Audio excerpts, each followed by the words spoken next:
is designed. But what I feel that's more difficult is to really to communicate with the patient and explain, like, your mouth is not living alone, no?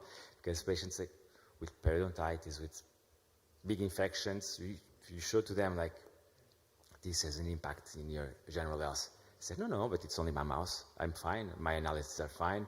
My doctor said that I'm fine. But you continue to drink, to smoke, to don't exercise. And that's the most difficult thing, I think, to create this awareness in the patients. But by now, we created this blueprint that is helping the patient to understand, because we also spend a lot of time with them. And it's not arrive, opening the mouth, and ciao. So as the patient is spending time with us, they are more and more understanding, like, what can we do for them. Sebastian, Hugo mentioned communication, and one thing that I've always wondered, because I see a lot of dentists, I see a lot of medical professionals in integrative medicine, and one big problem that I've noticed over many countries, over many clinics, is communicating that vision that usually one person holds to your staff, to your team. What would be your strategy for your staff to understand your vision and the mission of the clinic, so that they know how to communicate it to the patient? Well, the best way is to somehow treat your staff, because I learned in Munich at Dr. Lechner's office when I was the first time there buying the Cavitao. He said he has this myofunctional test. I don't know how to do it, but he does it, and he always asks the patients, "Are you healthy?" And they say yes, and then he tests and he says, because this is the biggest lie. No one is completely healthy. So our bodies are very dynamic. It just depends. It depends if are we treated in the longevity, so when we are healthy, so before the pill, as Zenel will talk about, or we go to treatment after we have a disease. And I have at least 4 team members that had, like, for example, there was a co-worker, dental lab technician. She was missing every month 4 days when she had the period because of severe headaches. So, and I know her, it wasn't a bluff, it was real. So I said to her, please come to my office, let's talk about it. She was on contraception pills, because the gynecologist does that, to treat the headaches. And then I gave her just the normal integrative medicine diet, some of our remedies, and the next month she was at work during the period. So the contraception pills went away. She's very young, that's why she reacted so quickly. And then after 2 years, again she's missing. And I'm like, what's wrong? Well, I have a headache. And actually it happened that and that's, I will try to talk about that a bit in the afternoon. She forgot, it's then the lifestyle, everything is fine. We go to the healthy side of the life, to the health span. And she had these cravings during premenstrual period, and she was eating cow dairy. Immediately headache, immediately. And again, I said, okay, start the remedies and do the diet, and the next month everything was okay. And I have at least 4 or 5 cases of such team members, and then they click, and as they say, the critical mass. So if we have around 35 colleagues in our companies, so at least 5, I think, must get it on the personal level, and then somehow it spreads. Of course, not all are ready to understand at all times. When I started the medicine, I wanted for all to understand. This is the right way. But we are not always in the sweet spot of understanding. So patients Paciencia and patience is on the both sides, the doctors and the patients. So Sebastian helps his employees and they use their integrative methods. What do you use on yourself to manage the stress, to manage your health? What methods, what remedies, or even psychological strategies, what do you use to stay sane? Because you have a lot of stress and a lot of workload. What do you do? What's your secret? So I think all of us, we have a lot of responsibility. And if we are leading teams, as we are more or less like a trainer with his football team. And we need to motivate them, to inspire them, and we are responsible for them at the end. So we need to give them the best tools so they can score at the end. And my practice nowadays offers a bit what for me is the good way of living, of preventing diseases. It's mirroring a bit like what I believe. So I'm the biggest user of all the devices and therapies we have. And everything is inflammation. We age because of inflammation. So if we do that in our patients, if we do all the IV therapy, all the ozonotherapy, PAPIMI, all the nutritional support, sleep support, the bases, like sleep, eat, exercise, and supplementation, and PAPIMI is here also. If you do this, you are ready to go for everything in life. I think you feel strong. You can manage teams. You can see patients. You can motivate everyone around you, and it's totally what I do. Excellent. So as you switched from Sebastian, as you switched from dentistry into integrative medicine, obviously that came with a lot of growth, not only in terms of size of the clinic, but also the amount of patients that you had and also the amount of therapies that you started to offer. What would you say are the things that you underestimated as that grew? What are sort of the main mistakes where you would like to advise other colleagues that are just beginning this type of journey? What do they need to look out for? Well, still today, I'm many times surprised how things are clear and still somehow people are not ready to understand what they should do for their health. So every day, sometimes I feel on the medical part especially, because new patients are coming. On the dental part, we are already, I call it branded. So on the medical part, it's really nice. They come and we do the work. They don't ask me if this tooth is to be extracted. They come and they say, I want this extracted. And that's the easy, it's very nice to work in that fashion because the patient already are aware. We started dental part in 2013, so it's many years. So they seek out our solutions. But for the medical part, it's very different because it's new and it's a very new concept in Slovenia. And that's why we are making an effort to make, I would say, like a public education, so that we basically raise the patients' awareness.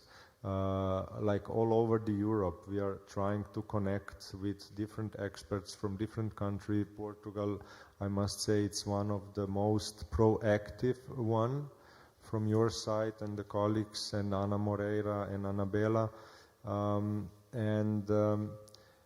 I underestimated the readiness of the patient, even severely ill, to change the life, because as Dr. Jagovec will continue in a short time, he will explain that the symptom or the disease is always a calling from the being to the mind to come back, to start living a different life. And I'm first 2 years I was actually very frustrated.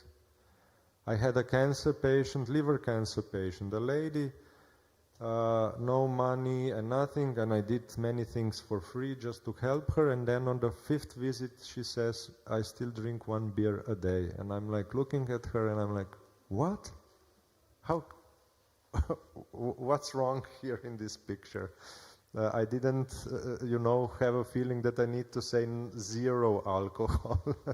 And that's the thing I underestimated.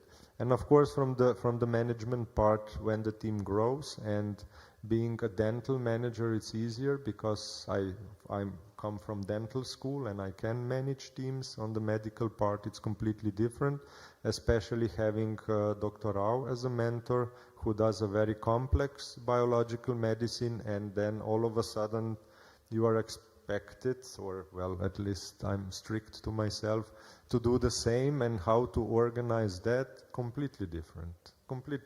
It's like 2 separate entities, and having them under one roof, it's quite a challenge, I must say.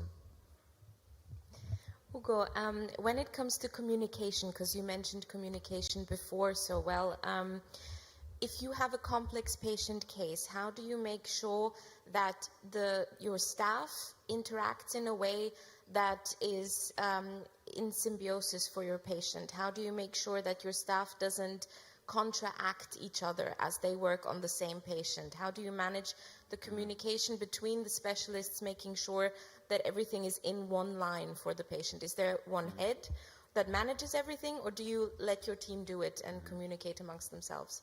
That is a very good question, especially when we are talking about big teams, because like in our clinic we have normally I do the first appointments, and after we have a team to take care of all the treatments. And I think the key is this first appointment that's going to define even all the communication with the patient. We have also what we call a smile manager, that is some kind of a concierge that is accompanying the patient. But depending on the patient's profile, we're going to tailor the communication with him. We have, nowadays, AI is helping a lot, and all the tools that we have surrounding our treatment. We have platforms. First, we have Smile Cloud, where we store all the information, X-rays, pictures, exams, analysis, blood analysis, and then we can have an overview in cloud about the patient, and with all the dentists and doctors, we can share information. But also, we have a tool that is taking notes from our appointments. Like we turn the app, and like at the end of the first appointment, we have not only the full notes about the patient, but our expectations, our plans for all the treatment, but also which kind of patient we have in front of us. If it's like a very scientific patient, it's more biological, or a septic patient, the patient that his main purpose is like an efficient and quick treatment, or they want like a full approach. And so this is very important to really have the best journey with this patient, and also having team meetings. Team meetings are very important to follow up all the insights about the patient treatment. And I think when we have a lot of patients and a big team, this starts to be a problem. So we normally divide into departments, and we are seeing more the patient, and like we do teams meetings all the time, and sometimes online. Thank you. Sebastian, integrative medicine has really picked up speed in the last couple of years. Just 10 years ago, it was unthinkable that we would have multiple clinics and massive conferences such as this, all focusing on this particular topic. So it is very likely that the education or the way we educate doctors will change in the next decade. what do you think that change is going to look like, and what do you think it should look like? Are we still looking at specialties in the medical field, or do you think will an integrative approach between specialties become important? Yeah, haven't thought of that before. So, well, I do think that the change is coming either way. The patients are getting the idea that the sick care that today it's called medicine. So we take care of the sick and we just prolong the disease span. So the part of life when people are already ill, and I actually sometimes see from the university hospital where the specialist writes, and you should take the omega-3 oil. Or yesterday there was a conference on Medical Chamber of Slovenia, and they finally increased they said that the weekly the weekly dose of vitamin D that is higher actually harms, and the patients should take daily at least 2,000 units. That's now official in Slovenia. So it's changing, and I can clearly see that the doctors are basically seeing the results also of our medicine. For example, when we treated our father of cancer, he went on the regular checkup after 2 years, and the doctor asked him, do they have a lot of work in Maha Clinic? And he said, yes. And so I think it's very important that we keep professional tone, and if the results are there, and the results are there, then I think the medicine will prevail, and the pharmaceutical will need to adapt. I know that one of the wish of the pharmaceuticals is to now make vitamin D a medicine. So it would need to be prescribed and not as a supplement bought. I heard that. That's a hearsay, but to me it seems logical. I was very surprised why they didn't do that already. So because it's a steroid hormone, the vitamin D. It's quite a serious substance, and it's sold like a supplement, which is very good because it's available, but you know what I mean. So I really see a bright future in that. That's why I agreed to do the institute, and since I like to talk and I like to think, and I'm enjoying the company of these fine ladies and gentlemen, so we can really add something to this community and to increase the awareness. It's always like that. I'm a vegetarian for a long time, and then when I began with being a vegetarian, there were no restaurants in Slovenia, and to every restaurant I went, I asked, do you have something vegetarian? And my wife said, oh, you're crazy, they don't. I said, yes, but I'm creating demand.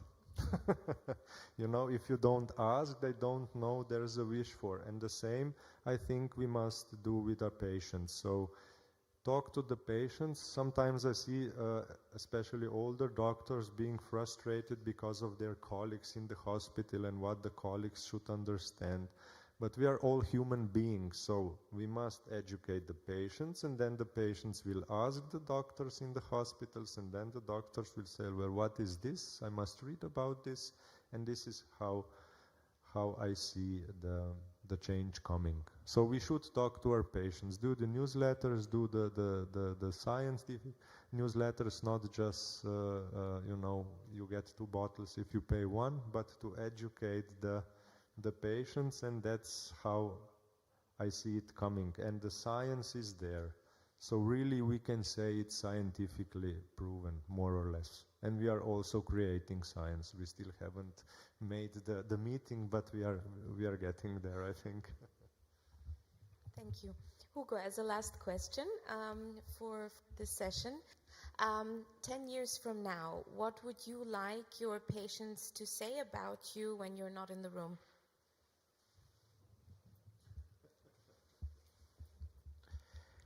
You are good, huh? Yeah. Of course, I think all of us, we would like our patients to say that we help them improving their life quality, their longevity, their way of living. Like it's what I want is to impact my patient's life and to be more than a dentist, to be someone that can open their eyes to their general health.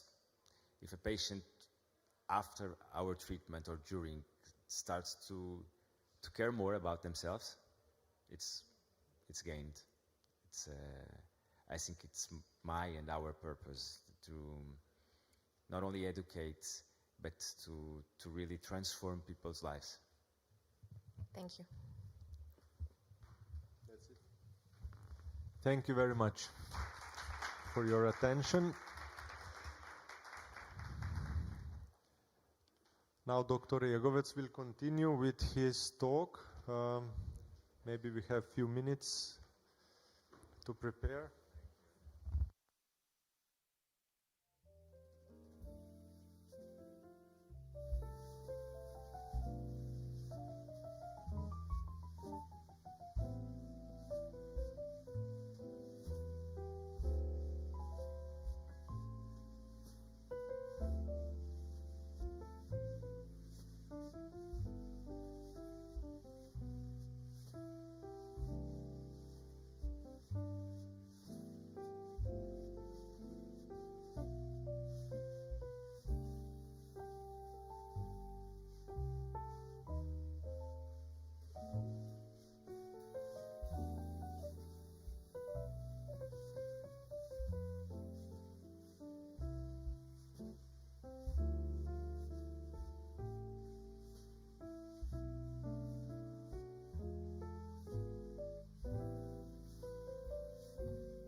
we start, or?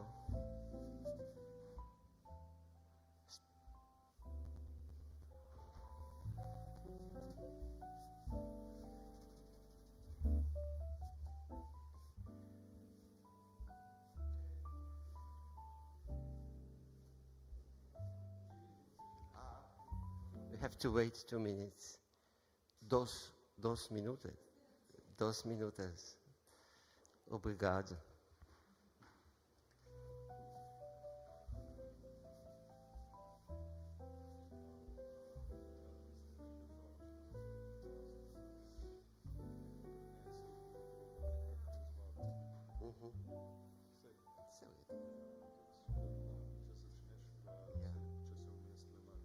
Nič ni hudega. Lahko bodo začeli, mogoče kaj reči. Musko itak pa da snemajo, ne? Musko pa itak, ja. Ja, ne začne snemati.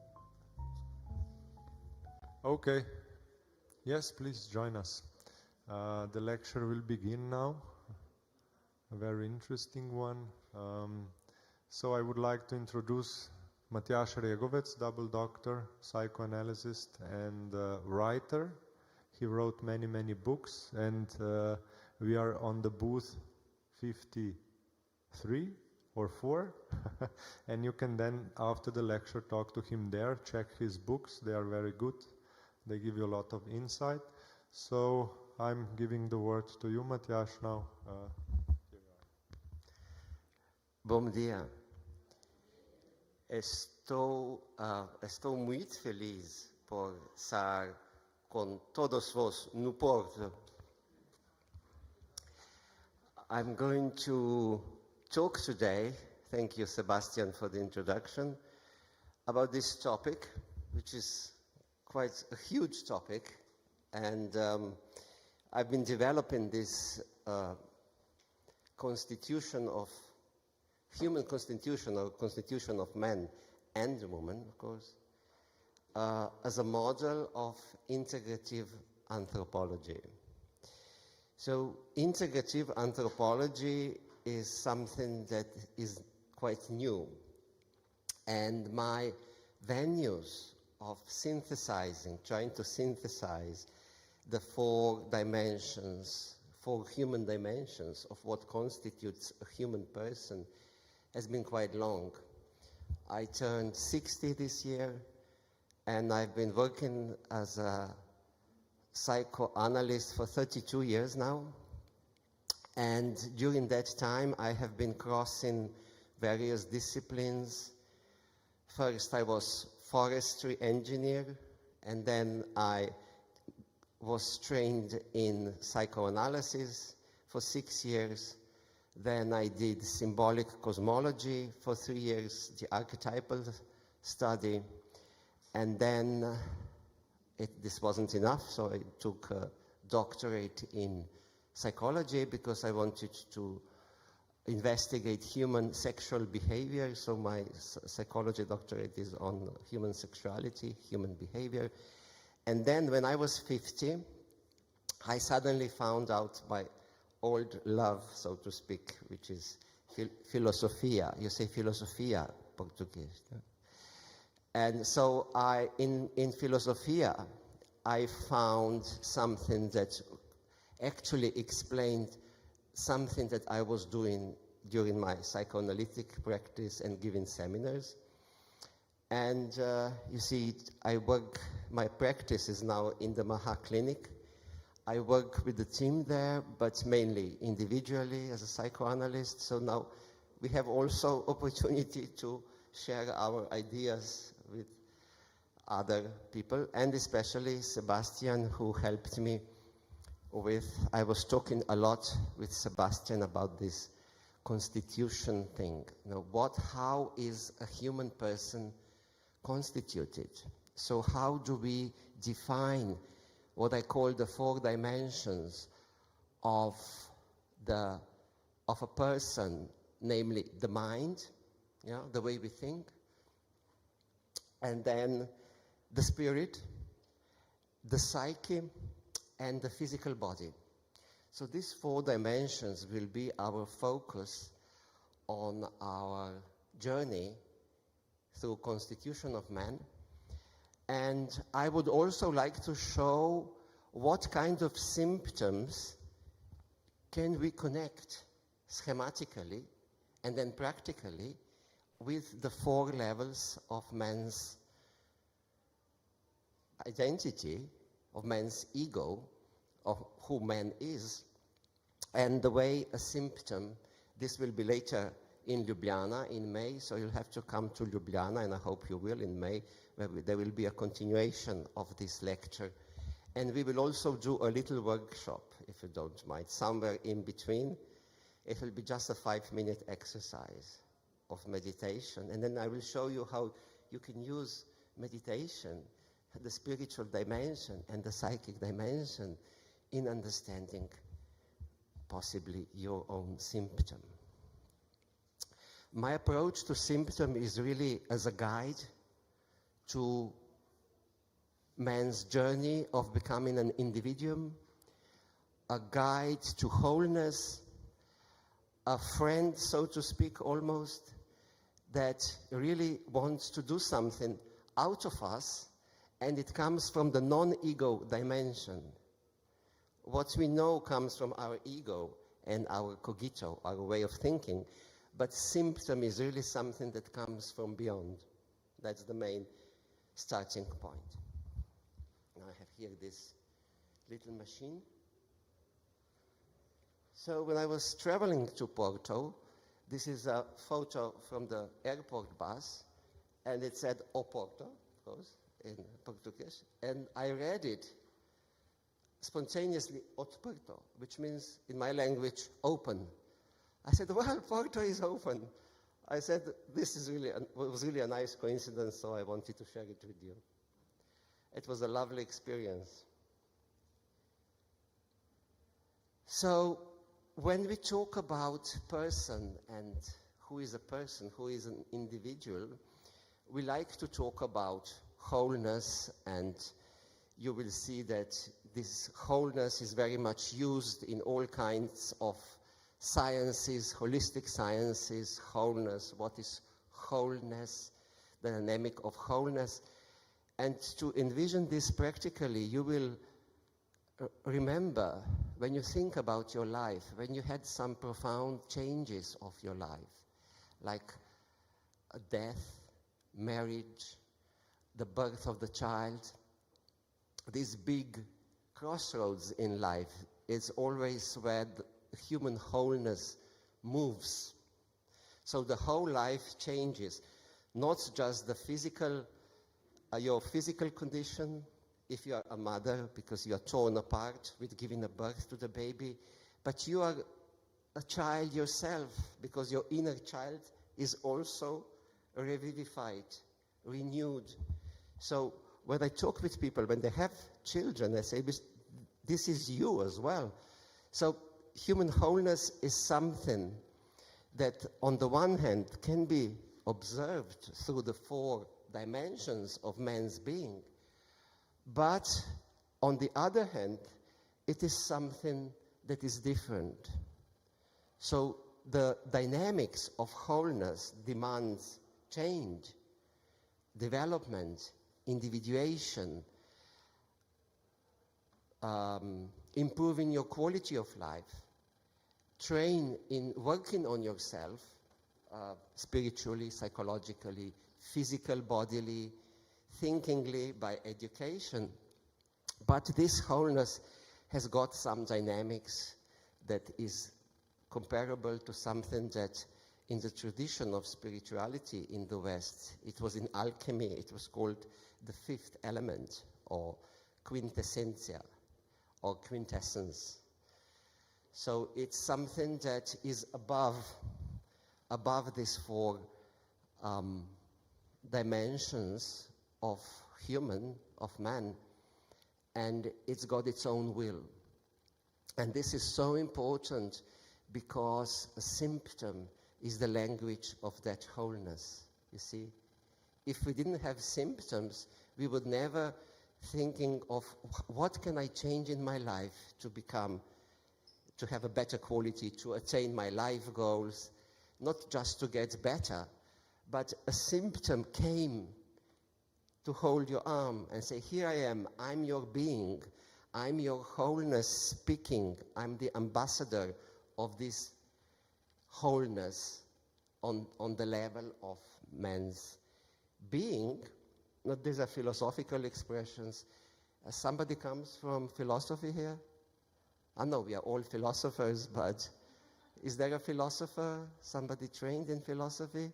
So I'll just have to trust me. Being is a very important concept in philosophy. It's the 0 point out of which human life emerges, like a big bang, yeah? Like a conception, yeah, of a child. And then we have being with a small capital. The being is, I am physical being. Yeah? I think in Portuguese, I think it's similar, ser with capital and ser with a small initial, being. But also, images can be seen as a voice of God as well.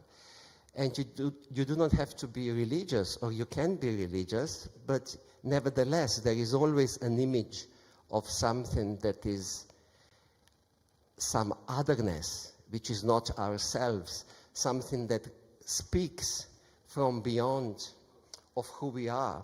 And we encounter this voice in somebody says something and we recognize something important, or we may dream about it, or we may also meditate upon and we get this voice, which is also not us. Yeah? So this is what I mean with God, so the philosophical image of God. So this being and being, so the 4 levels of being, the physical being, the psychological being, the thinking being, and the intuitive being. So intuitive, we could also say the personal spirit, so who you are as a spirit, then who you are as a psyche, then who you are as a body, and who you are as a personal mindset. So every person has a special personal mindset that consists of certain opinions, interpretations, judgments, explanations. So this is the mind dimension of man. And symptom always acts as a bridge, because every symptom, it doesn't have to be bodily symptom, or it doesn't have to be spiritual symptom as a depression, for example, which to me is a typical spiritual symptom. It's not a psychic symptom. I disagree with psychoanalysts here. They take depression for psychic symptom. Depression is a lack of energy, and energy is spirit. Yeah? So even if it's spiritual symptom or psychological symptom like a problem of emotions, of having too powerful emotions or inadequate emotional reactions to a situation. So that would be a psychic symptom. And then you would have an eczema, bodily level. So that would be the bodily symptom. And then you would also have mind symptoms, like when you can't stop thinking about something, what is called as obsessive thoughts. And obsessive thoughts can be very dangerous and very annoying, not just because they torture you and you can't send them off, but because if there's a strong pathology, you have to, for example, go back, check if you have put off your computer, not 1 time, not 2 times. With the severe problems, you have to go back 10 times, 20 times, until you are exhausted and you must sleep then. So this is the compulsive thoughts that have to be treated in some way, and they are of the mind, thinking body. But in all cases, all symptoms, whether bodily, psychic, spiritual, or thinking nature, they will try to connect your thinking with who you are on the level of wholeness. Now, why do I think so, or why do I claim so? This is because I found an interesting notion of the thinking in philosophy, of which I really thought a lot about. And the mind is hypertrophied. It is huge in human. In contrast to other living beings, humans are overdeveloped thinkingly, and we are losing connection with the body, with the psyche, with the spirit, if you are not careful. So society wants you to be smart and to educate, to think a lot, to interpret a lot, to find all different ways of interpreting things. But they don't tell you your real, true happiness lies with the body, lies with the psyche, with the good emotions, and lies with the spirit that is alive, the energy. So these three levels of man's being, they are really, this is eccentric and this is centric. Eccentric, all thinking is eccentric because we can learn theoretically, we can teach, we can talk, we can blah, blah, blah. All the time we interpret, but it may mean nothing for us personally. And that is this big difference between the eccentrically positioned mind and the centrical being. So you are centered into your body, you are centered with your psyche, and the psychic images that you dream or that you meditate upon, and it is your personal energy of your personal spirit also coming back to you. So that is meant with the four-dimensional being. Well, there will be a lot more explaining, hopefully, and I hope also some discussion. But just go on. Now, what is a practitioner of healing, of integrating, indeed, working integratively with a person, first with oneself and then with your patient? And Sebastian has already mentioned paciencia. You know, a patient is really a trainee in patience, right? So we are all patients. We have to be accustomed. We are all patients because we don't have enough paciencia. How do you say paciencia in? Paciencia. In Portuguese. Yeah? Obrigado. And so the more you work on yourself, the more patience you have, the only reward is patience. And you become more self-centered. You start to realize that thinking is okay, but it's relative. So the true health, the true well-being must come from these sources. So it's like a very old religion says, Zoroastrian, Zarathustra, they say good deeds, good thoughts, good words, and good deeds. So it is with your body that you actually express what you are thinking. Thinking is really interesting. If you think now I'm speaking, this is not thinking, because I have 100 thoughts now what I should say, but I only say one variant at a time. So that's the body. You see, the bodily cogito, what I call. So what I'm saying, manifesting physically, is actually with my body. What I write is my body, is not my thinking. And you know this split or diaphora, the distance between the thinking and the body. When you want to write something and you put your fingers on your keyboard and then you write something, and if you are spontaneous, you will be surprised what you write, because this was not what you were thinking to write. How many of you know this phenomenon? Yeah, you do. Yeah. It's not just creative writing, it's all writing that works like that. So you think, and then what you actually write is the body. With Sebastian, we were thinking about how do we call a person who is working with the 4 dimensions, with oneself and helping others, as in integrative way. And of course, it's integrative, it's holistic, but we thought of this expression, medicus. It is almost the only available because all the medicine has been stolen into the reductive medicine. So there is no expression, and therapy has also been used so many times, so there has to be some new expression. We still haven't got much description of how medicus would work, but it's a start. So I promise that I will talk more about medicus in some later occasions. Hopefully there will be. So it's actually not just the 4-dimensional work, the mind, the body, the psyche, the spirit, but also working with the wholeness, So this is really something that it's unpronounceable, what is wholeness, but you have to think of this, no? Here. Of this, something like this.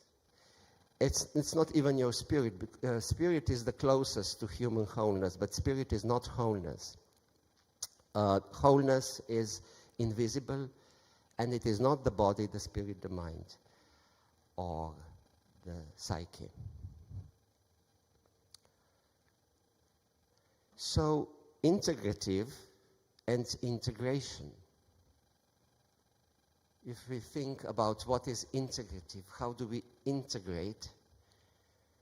What do we integrate when working with a symptom? Just how do we do it? Which level has still been missing within our approach of healing or integration or medication or therapy?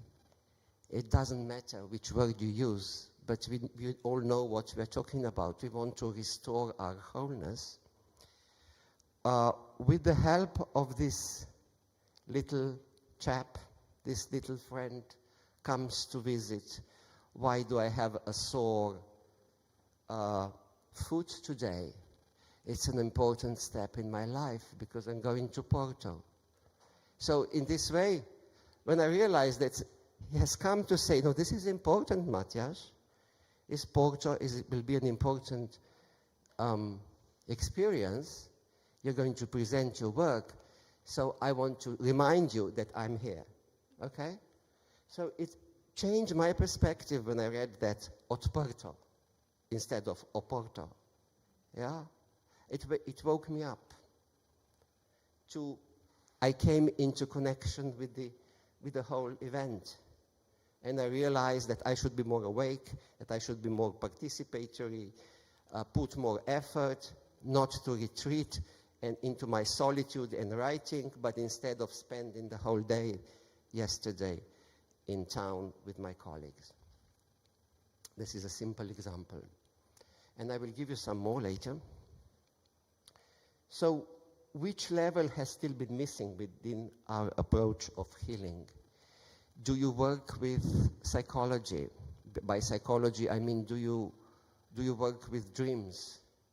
Or do you work with visions that you have when you perhaps sit somewhere and you see something not with your outer sight, but with the inner eye, what I call the psychic eye, or the psychic cogito, spontaneous visions that we have if we are open to that experience. Also, the meaning. You see, the meaning, I connect with the intuition, with the spirit. So, and it's different from the sense, which is the product, which to me is the product of the mind. Now, what do I mean this, the difference between meaning and sense? Sense is made of concepts. Okay, my foot was aching me because I had too much training in my martial arts, so it's logical. It can be interpreted thinkingly, making sense. Indeed, I had one too much training, and I really exerted, and I really want to fight this other guy, and this is why I have this. Of course, this is sense. Yeah, it makes sense. Yeah, it's a consequence of my physical training, so that is sense. But meaning, it was a step to go to Porto. That is the meaning, you see. And meaning, in contrast to sense, it's not describable. You cannot describe. You just know it's meaningful. Yeah? And it's the matter of the spirit.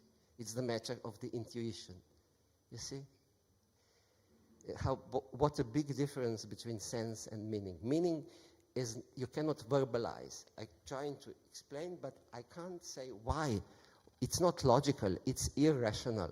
So this is why meaning belongs to this part, the direct, the central part of man's being, and whereas the sense connects to the knowledge, to rationality that I have learned, and connect it into the concept that explains why my foot soars.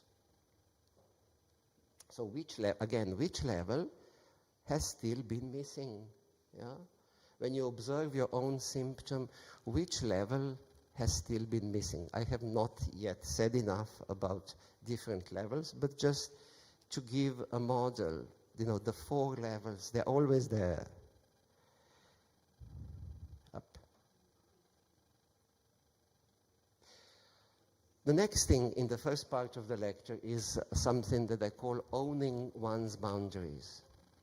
This is actually not my idea, but you may have some idea of what means owning your boundaries. Boundaries are quite different in every culture, in every family, in every individual, and you basically have 2 options. Either you retreat, somebody comes and you stay away, or maybe you're aggressive, you attack back, somebody steps and you, or you don't want to hear somebody and so on, but you have an option. You see, these boundaries that we have, they are invisible. It's like a balloon around the person, and you will notice if you are on a bus, you have to make a compromise, right? Okay, I will share this space with you because I want to get somewhere, so you make a compromise, okay? So as soon as it is conscious, you are possessing your own boundaries. But when it's unconscious, you retreat because somebody wants something from you, and you want to be good, and you don't know even why, maybe. And then I'm not owning my boundaries, you see. So as a living being, we have 2 options. Either knowing when do we give away our boundaries, or doing it self-sacrificially. So we sacrifice our own boundaries, hoping maybe for recognition, for some business, for some, I don't know, pleasure, for some gain. We hope that people will see us as good people if we give up our boundaries, but they don't. Normally they don't, right? There is something very peculiar about human beings, how we non-verbally estimate each other. We value people who fight for their boundaries, and we don't value that much people who are too submissive. We don't like it, yeah? Because it reminds us of us. We are not true. In other words, we are not authentic. So to see a symptom, this is what I'm getting at here, see a symptom as something that reminds you of your boundaries, of a chance that you could own these boundaries, okay? So if you have a chance, go step forward, and then this is how you will integrate the symptom. So active adaptation, I like this image. This to me is an image of active adaptation. So no, even if it's a cactus, there is a way of surviving this cactus, like these 2 birds did. And there is almost always the way. If it's not with thinking, then it's with your intuition. And if your thinking goes mad, you can still go walking the body. And if that doesn't work, you can analyze your dreams or imagination, and then you will connect with your true, authentic self. So that is meant by active imagination, active adaptation. And then we will do active imagination as well in a few minutes. So it will not be painful, but I will have to ask you to remember one of your symptoms that you have. We all have symptoms all the time, and we develop new symptoms all the time. How to use the distance formula? This is not to calculate, but the distance formula is very important. What do I mean by distance formula? Okay, you have a symptom, but you have to see it from a distance, okay? It's painful, but try to think about it, try to feel about it, try to make meaning out of it. What is it telling you? And then also try to think about it with the different concepts, yeah? And then feel about it, the psychic level. So the 4 dimensions of what I call cogito is something that the symptom requires. Yeah? It looks as if it was of one level, but it's always multidimensional. So the necessary distance, this formula, whatever it means, is not mathematical. Yeah, it's just a provocation to wake you up a little bit. But you have to do your own calculation with your intuition, with your psyche, with your mind, with your body. What can I do? I feel so bad. What can I do? Maybe I can cook something good. Yeah, so that is already, you do something on the physical level. Yeah? Or if you are lost in your thoughts, and then you say to your partner, I don't know, I'm thinking so much. And then they ask you, how do you feel? How do I feel? You go down into the psychic cogito. Yes, I feel tired, I think. That is the bodily cogito. I also feel scared. That is the psychic cogito. And I have no energy. That is the intuitional level. And when you connect on these levels, the thinking will intensify, will lessen. Yeah? So the distance. So as soon as we apply another level of cogito, another level of understanding, another level of looking, the symptom will look different. The same symptom will look different, and because of this distance.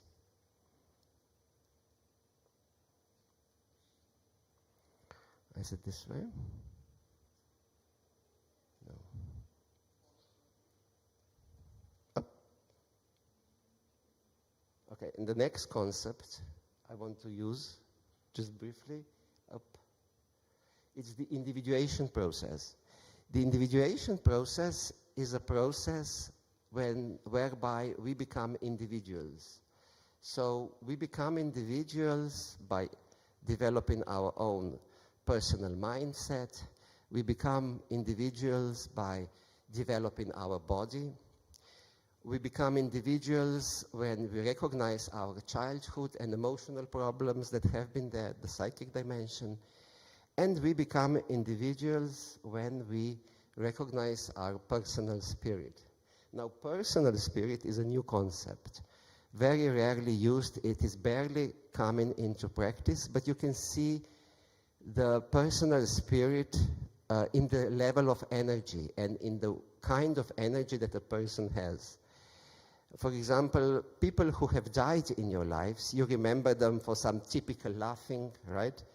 Typical gestures, typical deeds, yeah? So that is the spirit, yeah? And it remains after death, because people remember you by your typical reactions and typical deeds and typical acts that you refused to do. You didn't want to do this typically. We also say this was his demon, right? Like the demon in Socrates in the old Greece was that he preferred to die than fly away against the judgment, and his fellow comrades would ask him, come on, let's fly together and we will found a new colony and we will be happy there. And he said, Socrates said, no, I have to die because this is what I am. This was his spirit, you see. It's completely irrational, but you have to obey it. So in terms of the individuation process, we have the collective sense, because we all develop in the same way, becoming individuals. We grow up, we educate, we have relationships, we have to succeed in jobs and so on. So this is the collective level of individuation. But then you also have the narrower sense. This is you here and me here. We're doing something that we decided to want to do this because we want it. Yeah? So that is really individual. So we work on ourselves. We do something for ourselves in a special way that makes a distinction with the whole human collective. And this, what I call the cosmogram. Cosmogram comes from the traditional astrological tradition, but I'm using it as a symbolic cosmology because the map of the cosmos of your birth shows the archetypes, archetypal trajectories that are typically yours. So they are descriptive of your individuality on the intuitional level of the personal spirit. I'll come back to that. So by now, I hope that you have started to think about the symptom as a symbol. A little, I hope, that you start to think about it as a symbol. It is a symbol of you becoming better version of yourself. So it is, symptom has got a will, a volition, it wants something. Then we also talk about symptom as a mission because it changes us. If you have a chronic disease, for example, most typically it will change you through years. Yeah? You will typically become more patient. Men become more kind. Ladies become more independent because of their symptoms, because they have to reorganize lives. Men's psychology more connected with others, for example, and not so solistic. And then also symptoms alchemy. Alchemy is a really important tradition. Here I have a book on alchemy, the alchemy of a symptom. You will find it here or down at the bookstore. And it's really the alchemy between the different levels that we can work on when we work with the symptom. Okay, I don't know how to proceed because there are so many different ways. And the guide in the individuation process. So there is a guide. If we consult a symptom, we can typically develop a dialogue that is helpful in us becoming a better version of ourselves. So I think now is the good time for the little exercise. And what I would like to invite you to do, you're not obliged, but I would like to invite you that you close your eyes for a few minutes and then just bring your symptom that you think is most puzzling, that is most not understood in your life, of your own life, and observe the symptom. And maybe you will get an image of that symptom. And maybe, just maybe, if you want, we can do a little talking about that image that you get about your symptom. So we'll just do a little bit of active imagination. Just imagine, just try to observe with your inner eye an image that comes to when you think or when you call your symptom.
One more minute.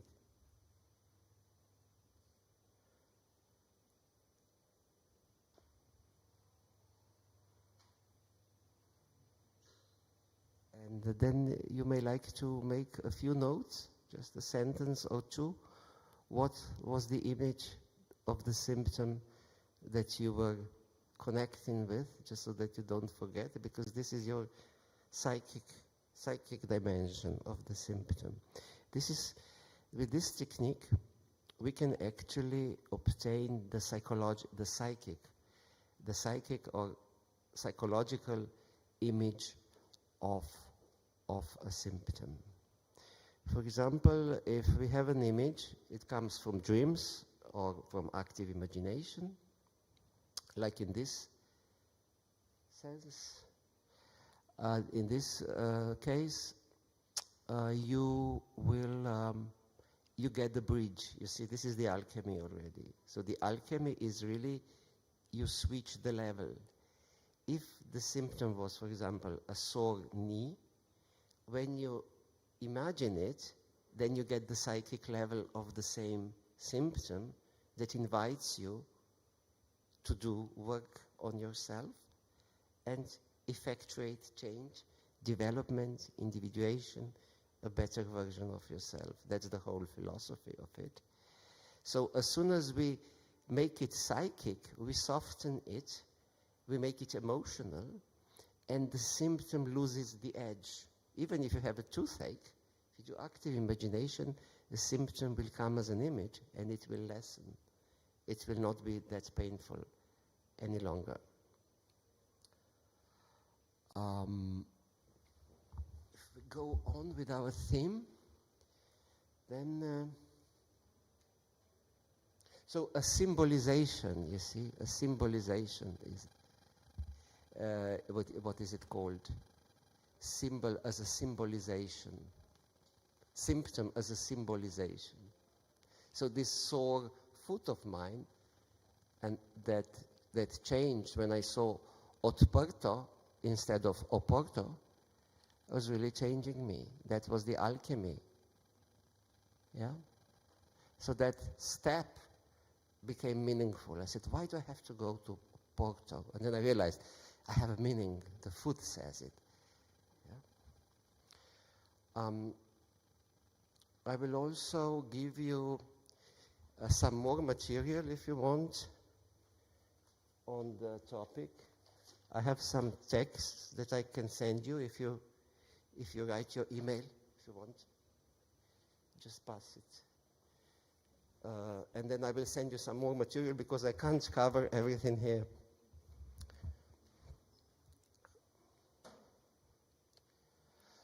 Now, hello. Then we learn a lot when we talk about things and phenomena if we look at their etymology and etiology. And it's really interesting etymology in this case. Symptom, from ancient Greek symptoma, which means adventure, accident, of course, accident, yes, misfortune, further from sympipto, which means fall together, coincide.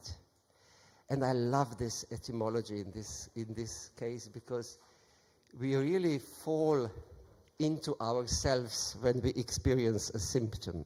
You know, this sore foot was really me. It was me, yeah. I'm the guy who had it. So something is talking to me, which comes not from my ego for something known, but from something unknown. So I fall together to myself. I come to myself, so to speak, with the symptom. And then further from sin, or variation sim, like in Portugal for yes, primordially xin, which means with, together, jointly, plus pipto. So symptom as falling together, yeah? Falling together. Do you have an expression in Portuguese that you are out of yourself? Do you have something like that? Do you have that you are not with yourself? How do you say it? And it means you see, you're here, you are in the head, yeah? So this is this eccentric positionality of your thinking body. You are indoctrinated by the news, but also from some important interpretations and opinions from important other people in your lives. Yeah? And you may feel hurt because somebody said something which is not true, you know, and so you fall out of yourself. So a symptom is really, you see, falling back together. And then etiology. Etiology of a symptom is a more common term, common concept, and it concerns the which level, yeah? The intuitive, the psychic, the bodily, or the mind. So the intuitive, loss of energy, for example, the psychic, the emotional problems, yeah, is a symptom, yeah? Like anger, or feeling lost all the time, or feeling betrayed immensely, things like that. So emotional patterns. And then, of course, bodily cogito, bodily level, which is most obvious. Yeah, it's all physical symptoms. And then the mind, the thinking, the obsessive thinking, for example, or some stubborn opinions. Not only ladies, but also men. We sometimes have some stubborn opinions, and we know things, although we have no reason, but we really have opinions, but we have to question those opinions in order to loosen the grip of the mind. So etiology of a symptom. From what level of our being does the symptom come from? So you have to close your eyes, do the active imagination in order to make another level of the symptom with which you can connect and then get another perspective. There was this formula. No? Ah. How to use the distance formula. How to use the distance formula. So the distance is in your eye. It's not a physical distance. Last week when I was working on the Ljubljana Fair, and I met a film director. Do you know the film Solaris? Solaris. You know the film Solaris? You know about this ocean and the space station, things coming out of the ocean? No? It's a 1972 film, and then it was a remake in 1996 with George Clooney. But the original version is Russian, director Tarkovsky. And I met somebody who knew Tarkovsky, and he was a film professor on the academy. And he said, what really changed my life was that he was a filmmaker, right? And he was teaching film to his students. And he was an expert. He said, what really changed me was that I realized the film is not there. The film is in the eye. So that's what it really is. And these are the 4 levels of the film that we are really filming when observing a symptom. Yeah? Now, in the exercise that we just did, we tried to make it psychic, yeah? to get a psychic image. So just in order to transition to this level, to the psychological level.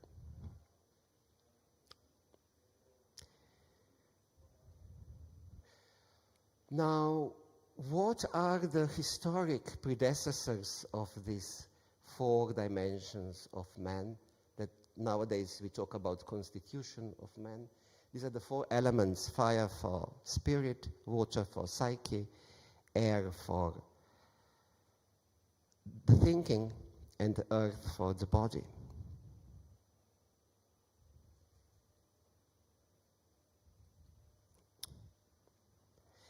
So this is just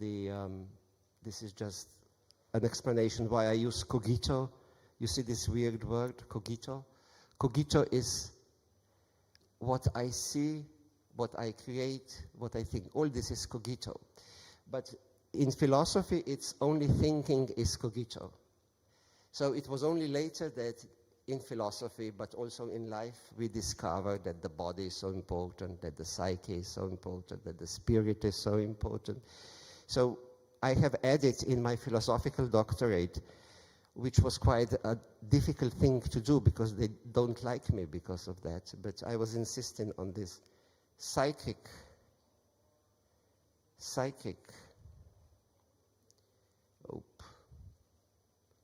slowly, paciencia.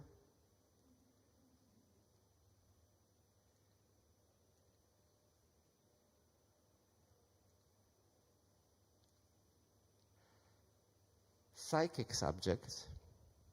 So it's not just the thinking subject, it's not only cogito ergo sum, it's also I feel, therefore I am. And it's also because I have my body that I am. And also I have my spirit. I'm an intuitive subject. I create meaning. And this is not thinking, right? So it takes a while before we start to differentiate, simply because nobody tells us that this is allowed. But when you think about, when you feel about, when you sense with your body, you know, my father has died 10 years ago, and whenever I would walk with him around, with my big, beautiful father, he was a Taurian, sun in Taurus, and when a lady said, "Oh, mister, you are so kind. Why are you so kind?" And then he said, "Well, I'm kind all over my body." So you see, it was really a humor, but it's really, we can be kind with the body, yeah? We can be generous, yeah? We like to share the body, not necessarily sexually. We like to hug, maybe. We like to smile. We like to talk, yeah? Exchange, so that's all body. So it's the bodily subject, and then the intuitive subject is the spirit. It's something characteristic about the person in his behavior, in his laughing, in the way what he does, the way he doesn't do. So Descartes, René Descartes, as the father of cogito, he was only in the head. But then in the later centuries of the age of Aquarius, or the new era and modern, postmodern times, it doesn't matter how you call it, we have these four dimensions.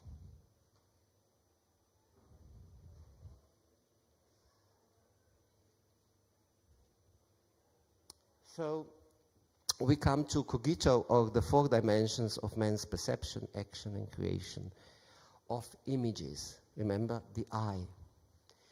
See, this human eye that can see in its own way is something new historically with the new era. Before, in the old era, in the ancient times, everything was according to the laws of cosmos. The eternal forms of Plato were dictating the development in the natural world. In the medieval time, it was not human eye either. It was God's will, according to which everything moves and develops. It was with the new era that men started to think independently. So that is meant by cogito. And we can think about concepts, that it would be the thinking cogito. We can feel, that would be the psychic or emotional cogito. We do with the body, that would be the physical cogito. And then we intuit or make meaning, create personal meaning, which is the symbolics of fire, the body of earth, the psychic of water, and the thinking with air. Now, what I have here, this is the cosmogram of this lecture, and you can see the planets and the cosmological mandala, also called zodiac, as the 12 archetypes of all experience of our development, growth, and transformation. So we may use this cosmogram in order to orientate ourselves where and how we are on our path of development. And most importantly, as we shall see, to locate our symptom intuitively into one of these positions, and then work and understand and create meaning of a symptom. That's the basic idea of the IPAL method, which we have developed in the IPAL Institute in Ljubljana. We have been working on this for 32 years, and slowly, from astrological knowledge, from alchemy, from psychoanalysis, from bodily work, from philosophy, there emerged this model of constitution of man and the IPAL method.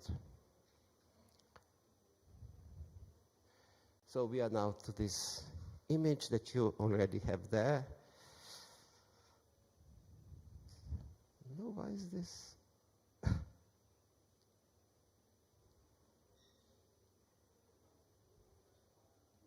Yeah, the personal spirit. So the personal spirit could have 3 dimensions. The spiritual symptoms and the personal spirit is most directly observable in your energy level. You will remember each day when you wake up, you have to say, yes, I will to wake up because I want to live my life. Thank you. And if you don't do that, you remain vegetable. Yeah? Maybe you spend the day in bed, which is also good because your body will like it, especially if you are overworked. But in order for your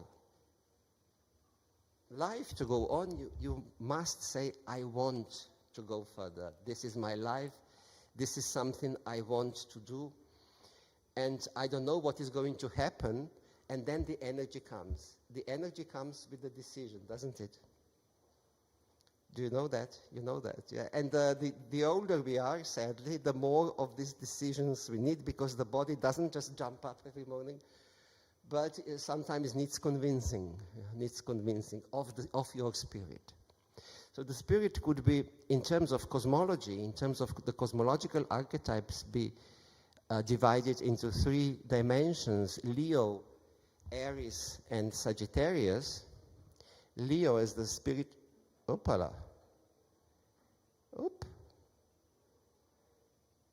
Why is it?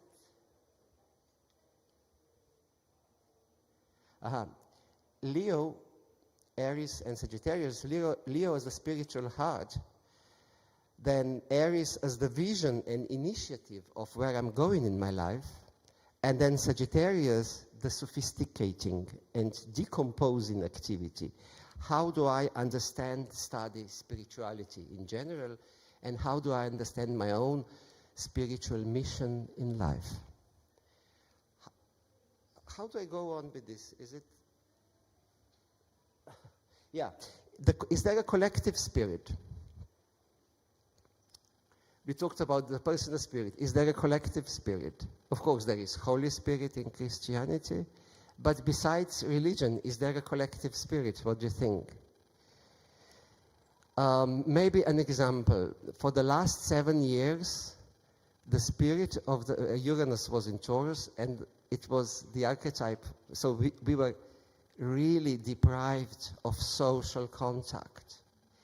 They wanted to kill cash. They wanted to kill anonymity, because with cash you pay anonymously. You're not registered with every transaction, and you cannot be controlled where you go. So it was a very weird spirit of the times. Maybe this was no conspiracy. Maybe this was not, because some people think it's conspiracy. They wanted to manipulate people and all. Maybe it's just the spirit of the time.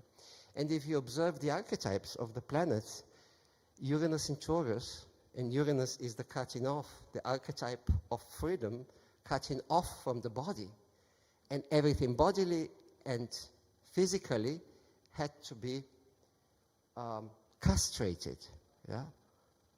And now it's slowly coming back. It's changing again, yeah. It's changing again. It's a different spirit of the times. So what was sacred was social distance, And you should not talk about the vaccine, the side effects of the vaccine. You should not discuss. You must not discuss. It was forbidden. But it was forbidden by the spirit of the times. Yeah? People whisper about the effects of the vaccination. Experiment with the body, genetic vaccines and so on. So the transpersonal planets as the archetypes of the collective spirit and Saturn can be used to understand those changes. So collective symptoms.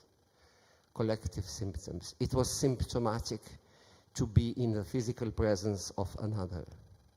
It was also dangerous. It was a collective symptom. No? That needs healing now. Now, in psychotherapy and all work on yourself, people first need to heal the fear of being punished because they socially mingle. Yeah? Yeah? They fear that cash is evil, that cash means mafia, and so on. So this is strange. Yeah? It's a symptomatic. Now the psychic body. Now what is the psychic body? Do we have a psychic body? We do have a psychic body because we have typical emotional patterns according to which we produce emotions individually, right? And it is historicity, is written here. It is because of the history that we have certain emotional patterns. So this is the psychic body and the psychic symptoms. No? Asthma bronchiale, an important bodily symptom, very dangerous sometimes, and you need to have these sprays in severe cases, maybe some adrenaline shots, even when it can be really, really difficult. But once the psychic historicity of this patient was explored, it was found out that the little girl who suffered severe attacks of asthma was abandoned. As a very young toddler, the mother was ill, and so she was in a foster care very early. And then later, she was abandoned again. She had to be in a hospital and so on. So after this was analyzed, she realized that is her cry for help. That is when she decided that she will go on alone in her life, and that's why she couldn't breathe, because asthma is really isolation. Yeah? So with the psychic historicity,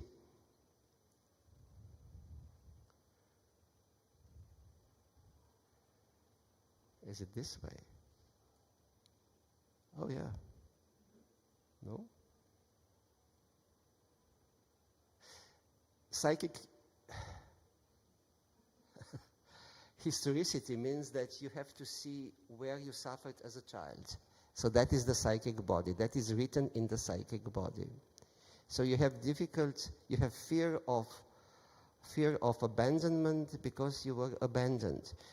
But you have to explore this with working on yourself in psychotherapy, for example, in psychoanalysis, analyze your dreams, and then the symptom of asthma will be used. So it's intensely personal. We have characteristic dreams. They are coagulated, these images. They are psychic images, yeah, that they look, a house looks like a house in real life, except that it is psychological. And then we have 3 dimensions of Cancer, Scorpio, and Pisces. The personal care and interconnectedness, the mothering, the intimate depth, transformative emotional intimacy of Scorpio, and the transcendental element in Pisces. Now let me try this. No? Can you put one more? Yeah. Physical body also has historicity. And asthma bronchiale is a physical symptom, but once you get the psychological dimension, you may actually start to heal it in an integrative way. So besides the remedies you may use with integrative medicine, there needs to be some psychological working, some psychological treatment with which we develop the psychic, understanding the psychic history of the symptom. So the physical body has also got history. The physical body, if you know the physical trauma, if you had a physical trauma in your life, it will tend to repeat on the same spot of the body. So that's bodily historicity. If you have a knee problem, it will, and it heals, it will later again, you will later again develop the same pain, although there is no outer reason. So body has a memory, which is its own historicity. In the muscular complex of the body, there is this memory, bodily knowledge. I have been doing a lot of martial arts, and in martial arts you can see this bodily memory, but not just in martial arts. You use bodily memory, you know how to swim, for example, so this is the bodily knowledge. This is bodily cogito, yeah? But you have to learn, otherwise you drown. Human being is the only being that drowns unless he learns how to swim. All other animals, they swim spontaneously, but the human infant has to learn, or an adult even, otherwise they just go down. Yeah? So this is the bodily memory. This is the bodily memory, you see. This is the physical body is intelligent. It is this, yeah, it has intelligence, yeah. It also slows you down, or you are tired, and then suddenly you're not tired because something meaningful comes. So the spirit says, hold on, this is something terribly important, we're going to stay here, even if you're tired. You're no longer tired, yeah? So that is the alchemy of the body and the spirit. So the body has, so the ego, represented by archetype of Taurus, structure and form, or the archetype of Capricorn, its social component and hierarchical structure, and then the functional aspect, Virgo. Now, if you forget about your sun signs and planet signs, we all have these 12 dimensions that are represented in the cosmological mandala or the zodiac.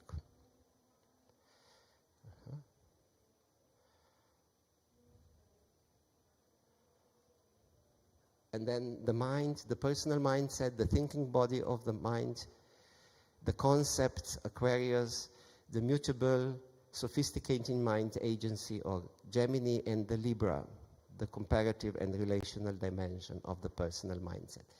Now, personal mindset is something really developing quite late in life.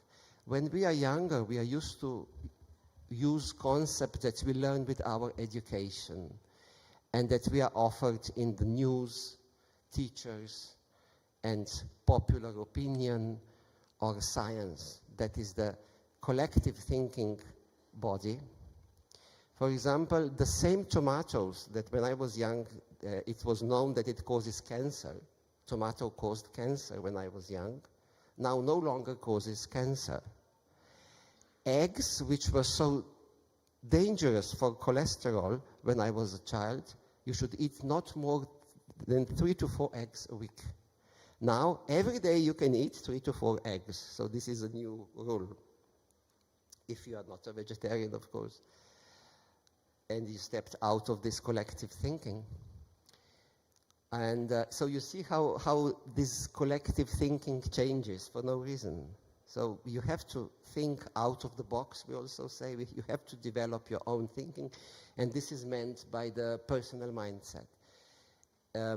It comes with experience. When you have an experience in life, when you live long enough, hopefully, you have to take care of yourself so that you can live long enough, not just for the long enough, but because that you can develop some new thinking. Think about that. That's really important. And you develop your own understanding of the world, of important others, and of God. You develop your own concept, your own image of what is sacred.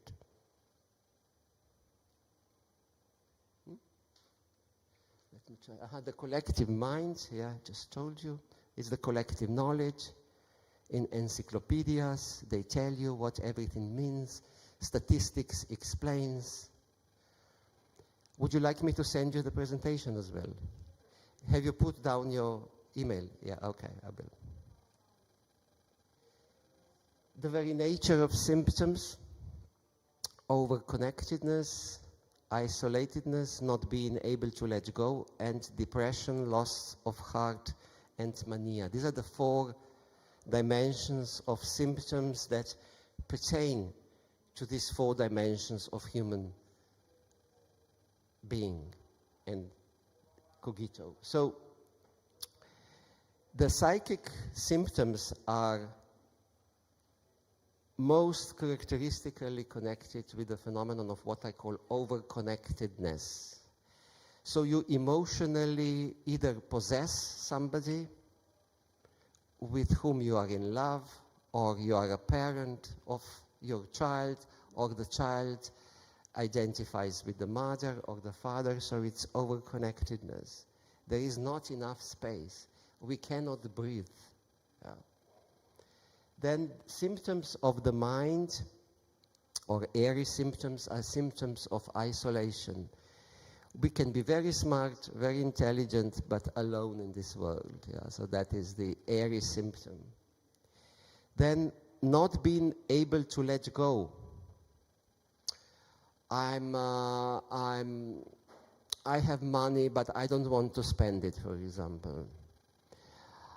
I have resources, but I don't want to share them. So I don't want to let go. I have a fear of letting go. So that would be connected to the physical symptoms. So whenever you have a physical symptom, like my foot, I was hesitant.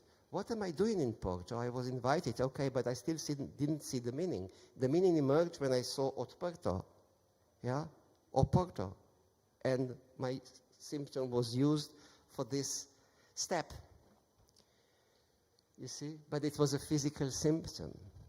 I wasn't able to let go. Maybe it would be better that I would write my book, but then I can also write my book here every morning.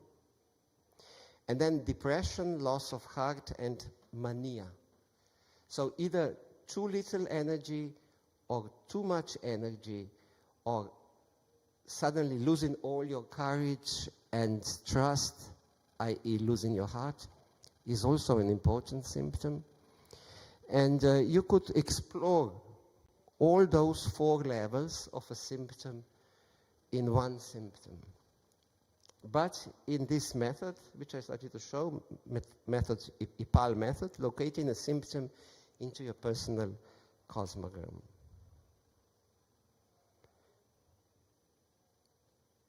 Yeah. So in the end, how can we work with the symptom? So according to this constitutional map, your personal cosmogram, then what we do, we do the alchemy of a symptom, the IPAL method. A symptom is never isolated, despite its one-dimensional appearance. So this is the first rule. So even if you have a sore leg, it means it's on all 4 levels.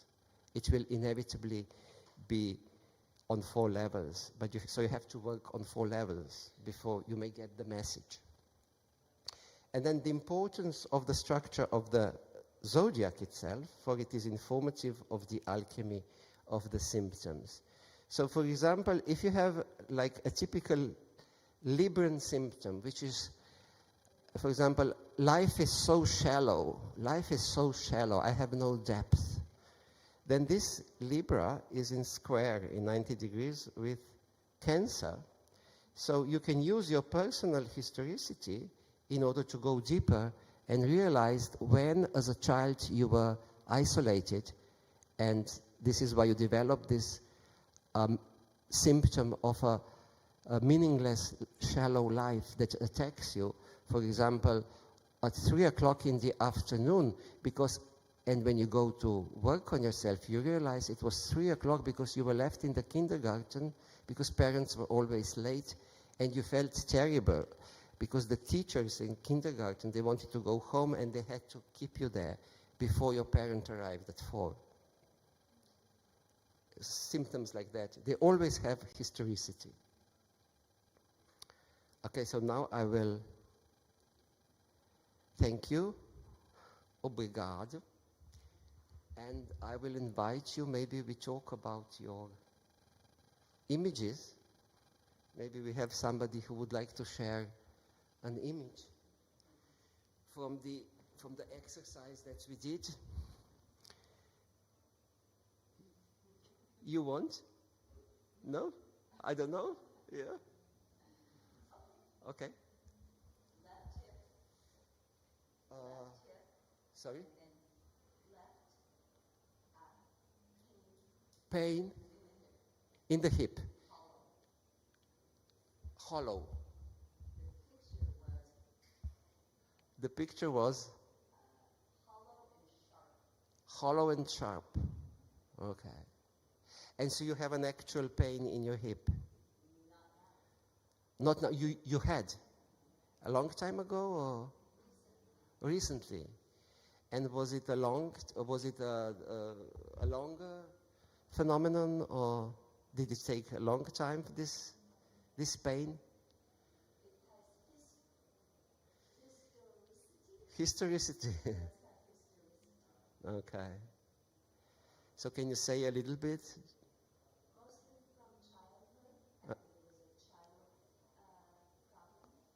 Was it a trauma? Physical trauma? You had an accident or? Okay. Okay. Okay. So the psychic image was something hollow and sharp. Okay. So where does this take us? What is hollow? Where do you encounter hollow in life, and where did you encounter sharp? This is how the work would start. So in order to get this psychic dimension of, this was obviously a recurring symptom. It was repeating itself, right? Do I understand correctly? Yeah, so it is a part and parcel of your own individuation. It reminds you of something that you have to overcome, something that is hollow and sharp. Would you like to share anything about the hollow or the sharp, if it's not too intimate? You're still living with a question. But if I may ask you, where did you experience hollow? Young, okay. So you know where. That's very important. So your body is helping you to integrate that. That symptom is saying, I'm still integrating it for you. We are still working in your being. We want to make it right. We want to heal it, right? And the sharp, do you know? The sharp? Uh-huh. Uh-huh. A little bit of neglect. That is sharp. I think that can be sharp. So you know that from childhood too? Would you locate where there was this neglect? Because it happens, doesn't it? Yeah. And do you know your cosmogram maybe? Your birth chart? So where would you put this symptom? In which part of your cosmogram? Intuitively, not rationally. Just which part does it take you? In? Is it in Leo or in Scorpio? Okay. In which house do you know? You don't know, okay. So we just have Mercury. we have just the archetypal trajectory of Mercury in Scorpio. So in order to get meaning of this symptom, you would have to travel very deep. And you are. I don't know. And you are. That is Mercury in Scorpio. So you have to travel on its trajectory in order to integrate this symptom. This is how I work with cosmogram. So when the symptom is located into the cosmogram, then you can pump the information about the symptom's will and mission and the need for integration. And preferably with somebody that you can rely upon. One person, Scorpio. One person that you can trust to and work with them. And the hip, do you have any association with the hip? What do you associate? Just stability.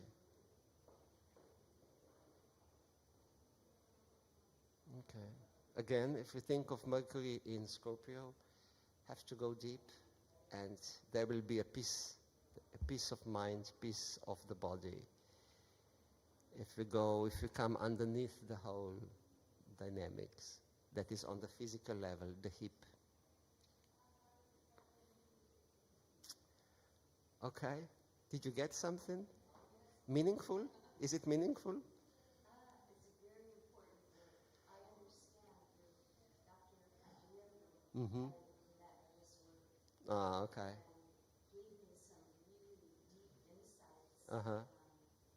Great. I'm really glad that you got it, that you got something. You know, this is my step in Porto. Yeah. Yes, please. You have not so strong voice. Please try the mic. Okay. Why?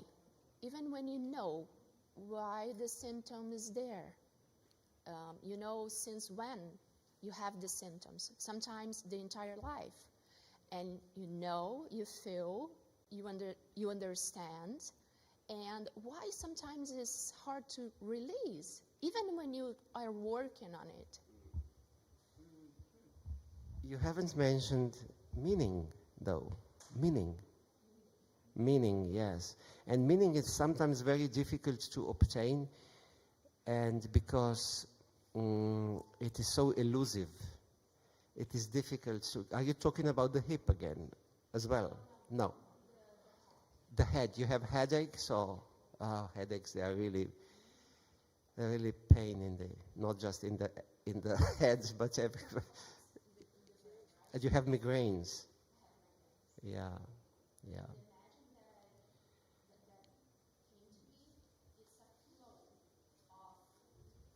The image today, okay, is the flow. Cable.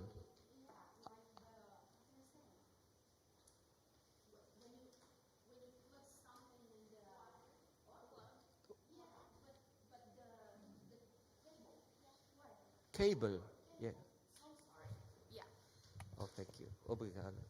So cable is connecting. What is the cable connecting? Nothing. So it's just cable, the image of cable. From the pain. I feel pain, Mm-hmm. and then this cable is coming from here to the universe, From you. from myself. Yeah. Okay. Are you connected to the universe? Would you say so? All the time. Okay. How? What is? Strongly. How do you do this connection? Meditating, being present, trying to be present, trying to calm down and be. Well, now you have it. You see the symptom. But why the symptoms is still there? He wants you to do it more. Really? Yeah, because For you are so. how long? Since 8? Yeah, because it's that image. It's your wire. You're wired to the universe. Who is on the other end? What do you think?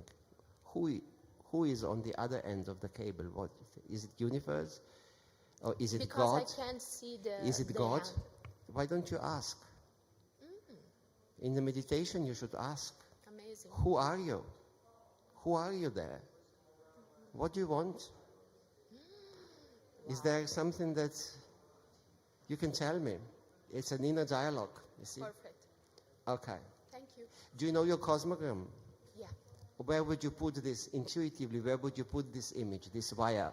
Scorpio. What Scorpio? I don't remember Do you know house. You don't remember the house. What is No. your ascendant? Do you know? Ascendant? Yeah. My sun is in Aquarius. My moon is Scorpio, and my It's your ascendant moon. is in Gemini. In Gemini, so it's Mercury, right? so it would be in the 7th house. No, 6th house. Yeah. 6th house. So it's rituals, you see. Rituals you have to do. Rituals. Ritual.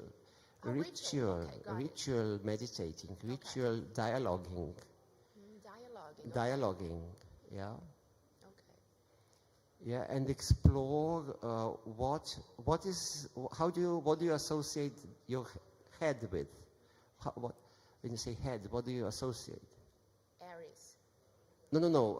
Not this. Not Okay. just My head head is what?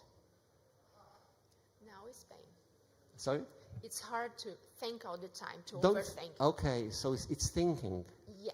Okay, so meditating is not really thinking, is it? Okay. Got Yeah. it. Ask. Perfect. Ask him or her, whoever is there. Somebody will reply. Okay. Thank you. Okay, I think this brings us to the end of our time.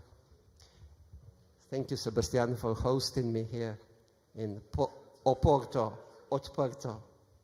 Thank you. Thank you. Thank you very much. Thank you. It was a great lecture. I hope you enjoyed it all. And you can talk to Matthias. He will be downstairs at the booth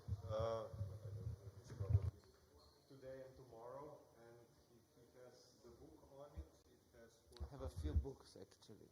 Yeah, one book is only on this, and it's very long, so you can really get the in-depth information in there, and it's very well written, so you can easily read. Okay, we continue now. John, please.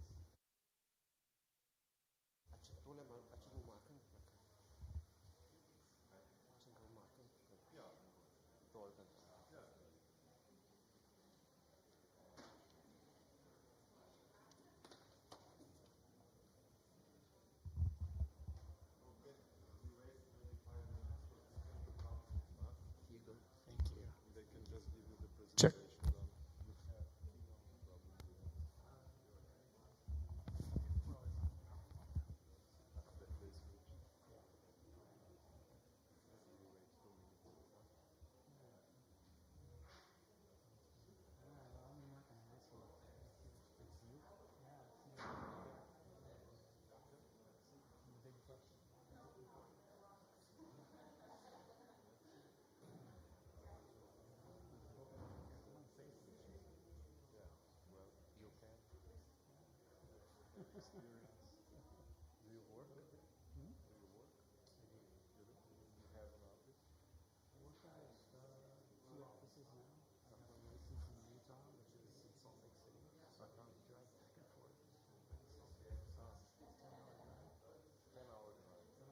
One direction.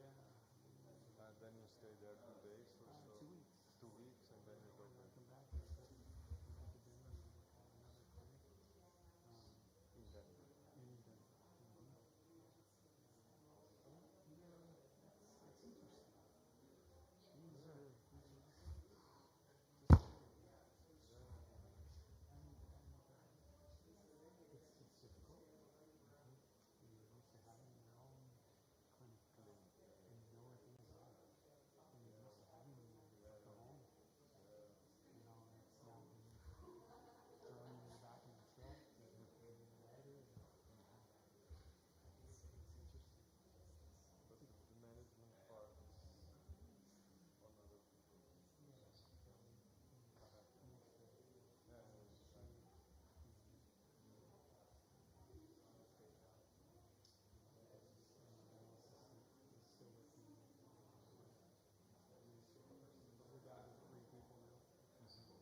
For Brazil, I love your work.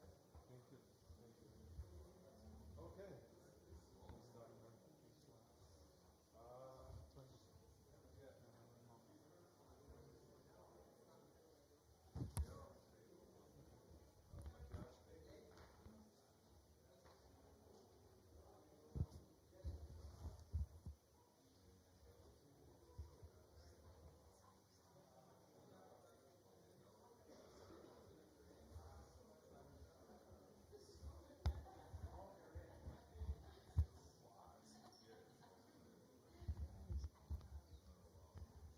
Hello, everyone.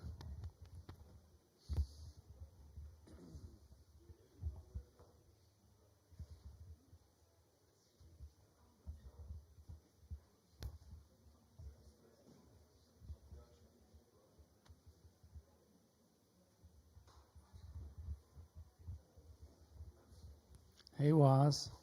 Good to see you.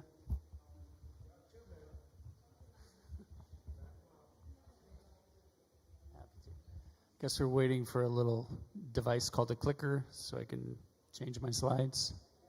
There it is. So, John, stage is yours, laser and back and forth. Back and forth. Got it. Okay. Thank you. John will give us some really amazing content, I'm sure. He said he prepared some new topics. He's one of the greatest biological dentists I know. And I'm really looking forward to the lecture. So please. Thank you, Sebastian. It's good to be here. Welcome, everyone. My name is Dr. John Augsburger. I come from Denver, Colorado. This is our home in the United States. I've been a biological dentist for 30 of my 35 years of practicing dentistry, and I've learned a lot over the years. I've learned what not to do, and that's really how my career as a biological dentist started. Is I learned from mistakes and from learning what not to do, and then trying to figure out from that what to do. This is our clinic in Denver, Colorado. It's called the Human Universal Health Institute. My wife and I, Allison Baker, we got together and decided we were going to, based on our educational experiences in Switzerland, to bring together the best of what we felt was needed in both dentistry and medicine, and that's what I'm going to talk about today. Is what we did there is we really merged the mouth and the body, so a dental clinic and a medical clinic, and I built protocols around that. And a lot of my work comes from one of my dear friends and mentors, a guy named Tom Levy, who is a prolific author on biological dentistry and medicine. And for any of those of you who want to learn more about biological medicine, I would strongly recommend these books. This book, Hidden Epidemic, this is our patient on the cover of this book. I worked closely with Tom for many years to help him put together what was what he was building at the time, a book about silent oral infections, and by silent meaning non-symptomatic oral infections that cause most heart attacks and breast cancers. So that was a good body of work on biological dentistry, and from that, my own personal work is I developed a protocol called the Biodentist Way, which I'll be talking about more today. So, so the real pressing question for me is, are we tooth mechanics, or are we dental physicians, or are we both? Apparently this one works better. Yeah? Okay. So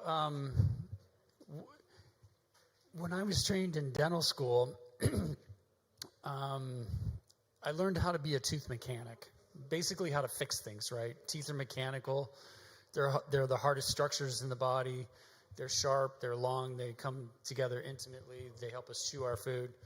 And when they break and when they get painful, when they get infected, do we fix them, or what do we do? How do we go about being the repairman? Or are we minded to be like dental physicians, and eventually how do dentists become healers, and how do we actually heal teeth?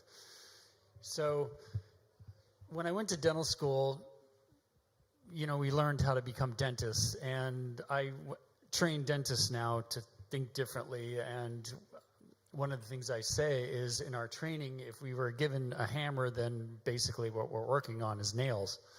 So, and when the student is ready, the teacher will appear. And that's really when I became a biological dentist, I just really had a lot of questions. So we all know about the gut, and a healthy gut and a healthy body and a healthy life. And we know that a lot of disease is tied to the gut, if not all. And the thing to consider is that the mouth is actually part of the gut. Because when we think about the gut, most people just think about this particular area in their body, when in fact the mouth is included in that, and it's all lined by this wet skin, from the wet-dry line right here, from the nose and the nasal passage into the sinus and into the mouth. It comes together in our throat and goes all the way down to the wet-dry line at the low bowel. And when we have problems in the gut, in particular the leaky gut, it really means leaky everything in the body, from leaky brain to leaky gums. And what we have here is this leaky everything problem that becomes this vicious cycle of chronic disease. So if the body is truly integrated, then the mouth is truly part of the body. And when we have this leaky problem, we have a weakening of the tight gap junctions in the gut wall that we start to see in the mouth, as well as in the whole gut system, and all the different kinds of problems that creates is from cardiovascular to neurological, these leaky endothelial junctions and brain inflammation that can all come from having a leaky gut, from microbial degradation to the dysbiosis that comes with that. So this really begs the question of, let's talk about the mouth and why biological dentistry is so vitally important. So as I really wrap my head around this concept of why is biological dentistry so important, it really is how infection and inflammation and toxicity all work together in the body, and in particular in the mouth, and really what starts happening here with now that we know that chronic disease and the mouth are intimately linked together. And we're going to see this slide a lot today. So when we think about inflammation and how is inflammation going to be driven in the body, the most common reason for a chronic inflammatory response is an infection. And when we have a chronic infection, it's going to be able to drive chronic inflammation, which is going to have a suppression on the detoxification system in the body, which has caused an increase in toxicity and a hit to the immune system, and it really becomes this vicious cycle. And we have all these problems, and we biological dentists know a lot about this. You know, we have the problem with dead teeth, not just any dead teeth, but root canals. And when teeth get pulled, and there's the phenomenon known as the cavitation site, where the bone marrow does not heal properly, and it becomes a stagnation disease inside of bone marrow. And then we have titanium implants and all the different metals in dentistry, from mercury as well as mercury, and then chronic periodontal disease, and this vicious cycle of what's happening in the mouth, and people really losing their health as a result of it. So when we talk about inflammation, I'd like to begin with the idea of taking a look at the disease evolution table, which is the work of Hans Reckwick from 1955, also known as the table of homotoxicosis.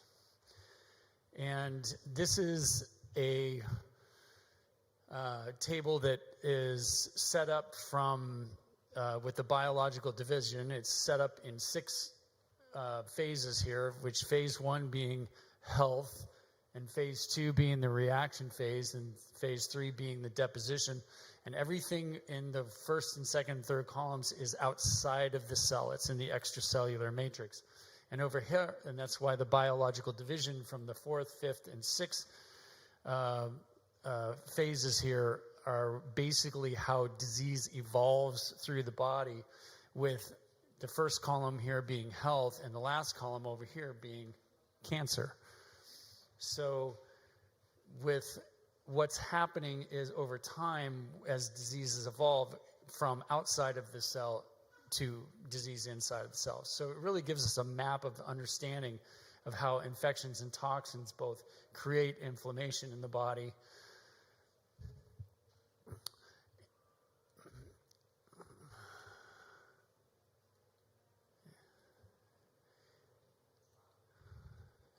So we had a little mix-up here between Apple and Windows here. But on the first, once disease crosses over inside the cell, we have a much worse prognosis. We have a much better prognosis once this, as disease evolves through these columns. We still have self-regulation. We still have self-healing. We have a much better prognosis. But as opposed to once the body goes into compensation, damage on the inside of the cells, and we have a much worse prognosis with that. So in the excretion phase, that's really in the first column there, in the excretion phase is where the body is working normally, cells are able to, expulsion of toxins, you don't have symptoms, it's just basically normal daily function. But once we get into the inflammatory phase, we have the suppression of, suppression of detoxification process. So inflammation is driving acidity and stagnation in the extracellular matrix, whereas detoxification improves alkalinity and flow of the extracellular matrix.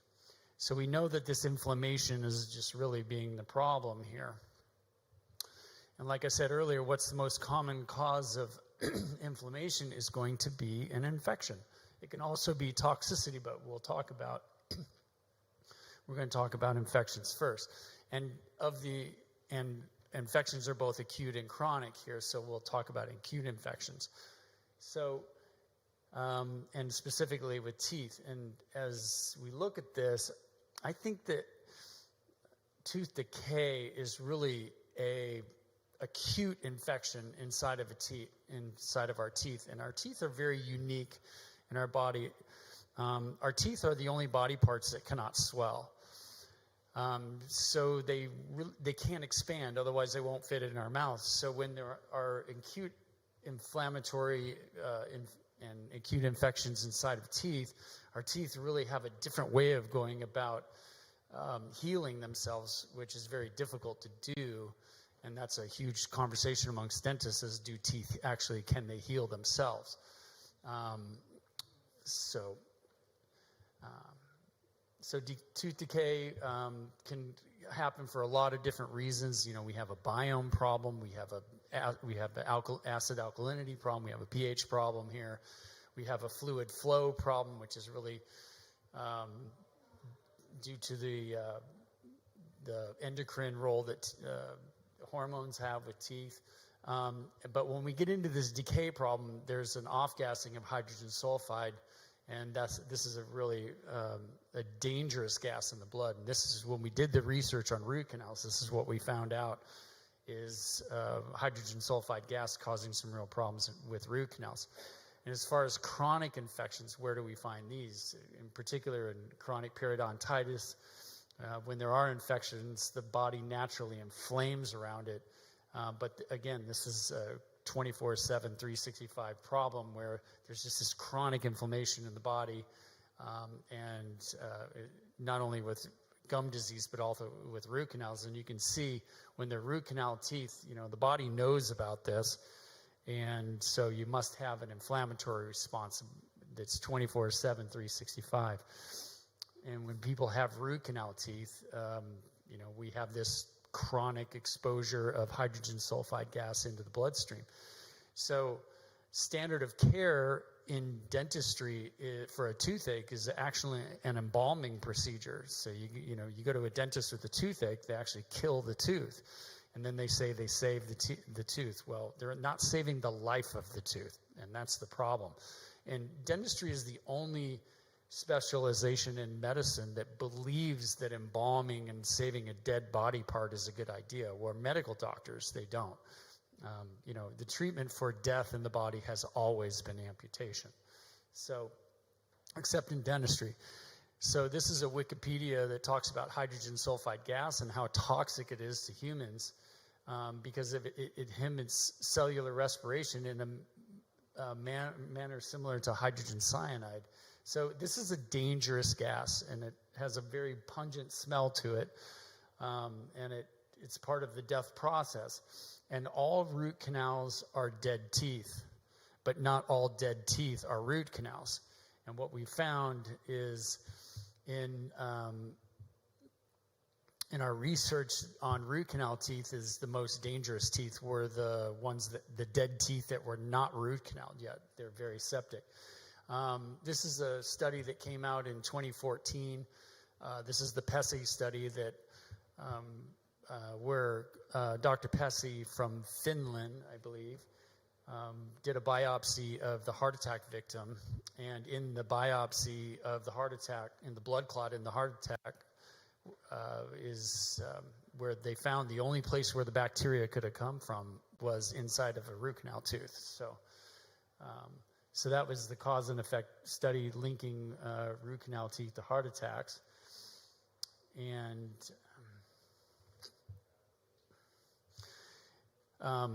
And my question is, are the cardiologists talking to their patients, or the dentists, are the cardiologists and the dentists, are they talking to each other about this particular problem here?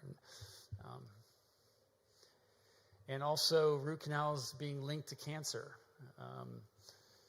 From the pro-inflammatory cytokines, TNF-alpha, IL-1B, driving chronic inflammation, and then the gases I talked about earlier being hydrogen sulfide. So basically, root canal teeth are dangerous teeth, and we shouldn't be chewing on them because of the physical forces putting the hydrogen sulfide gas into the bloodstream. And this is the study on major depression coming from root canals too. And people don't think about their mouth and the relationship to depression, but they should. And this is just some more of the stages of decomposition. And this is what happens inside of a root canal because there is no blood supply inside of a dead tooth. And as a result of that, there's no immune system, there's no oxygen, and there's no ability for the body to basically heal the process here. And this is the reason why death is so dangerous inside the body, not just anywhere in the body, but not just teeth. So when we've all been around people that have really, really bad breath, right? And it has that kind of that sulfury smell. And that's really the hydrogen sulfide gas that's is present in there. We call that death breath. And all tooth decay, periodontal disease, and dead teeth, including root canals, give off this hydrogen sulfide gas. And recently I did a very deep dive into root canals. I did an online webinar that's available now, and basically it's I go into all the reasons why root canals are why people choose to have them, but really I'm presenting all of the science that we have on root canals now, and that's available at thebiodentistsway.com. So when there is an infection, naturally the body is going to inflame around it, not just root canal teeth, but also jawbone cavitations, which are, for those of you who don't know what these are areas in the mouth where teeth have been removed, and it's a bone marrow stagnation disease. And on an x-ray, it just looks like it's diagnosed by just having a lack of bone density. And it's really necessary to have cone beam x-rays now in order so we can do measurements on there and find out where these are. But this is looking at a cone beam right here, very interestingly, next to a dead tooth that had an abscess and then a cavitation, and these two, and this patient was actually having a lot of medical symptoms at the time. Once these two, due to proximity, once they communicate, we have a real dangerous situation here with an infection inside the jawbone. And cavitations are really the hidden gangrene. It's, like I said, it's a stagnation disease, and the body cannot solve it. So we really have to go in there surgically and clean these out in order to change the conditions there and then try to get the bone marrow to heal in these particular areas. And then a lot of the science, which Dr. Perko will be presenting on, I'm sure, is the high levels of CCL5, or a cytokine known as RANTES, that leads to all kinds of health problems and chronic inflammation, especially in particular this RANTES is very high IL-37, which has been known to be associated with cytokine storms. That leads to many, many, many various chronic degenerative disease processes. So back to this relationship between infection, inflammation, and toxicity, and basically this vicious cycle. That why is this so important? Well, when there's silent, non-symptomatic dental infections, or any other infection in the body for that matter, your body must inflame around it in order to survive. As inflammation goes up, detoxification capacity goes down. And why is that? And fundamentally, the reason why is inflammation and detoxification are fundamentally opposites. Inflammation is a pro-oxidant system, whereas detoxification is an antioxidant system.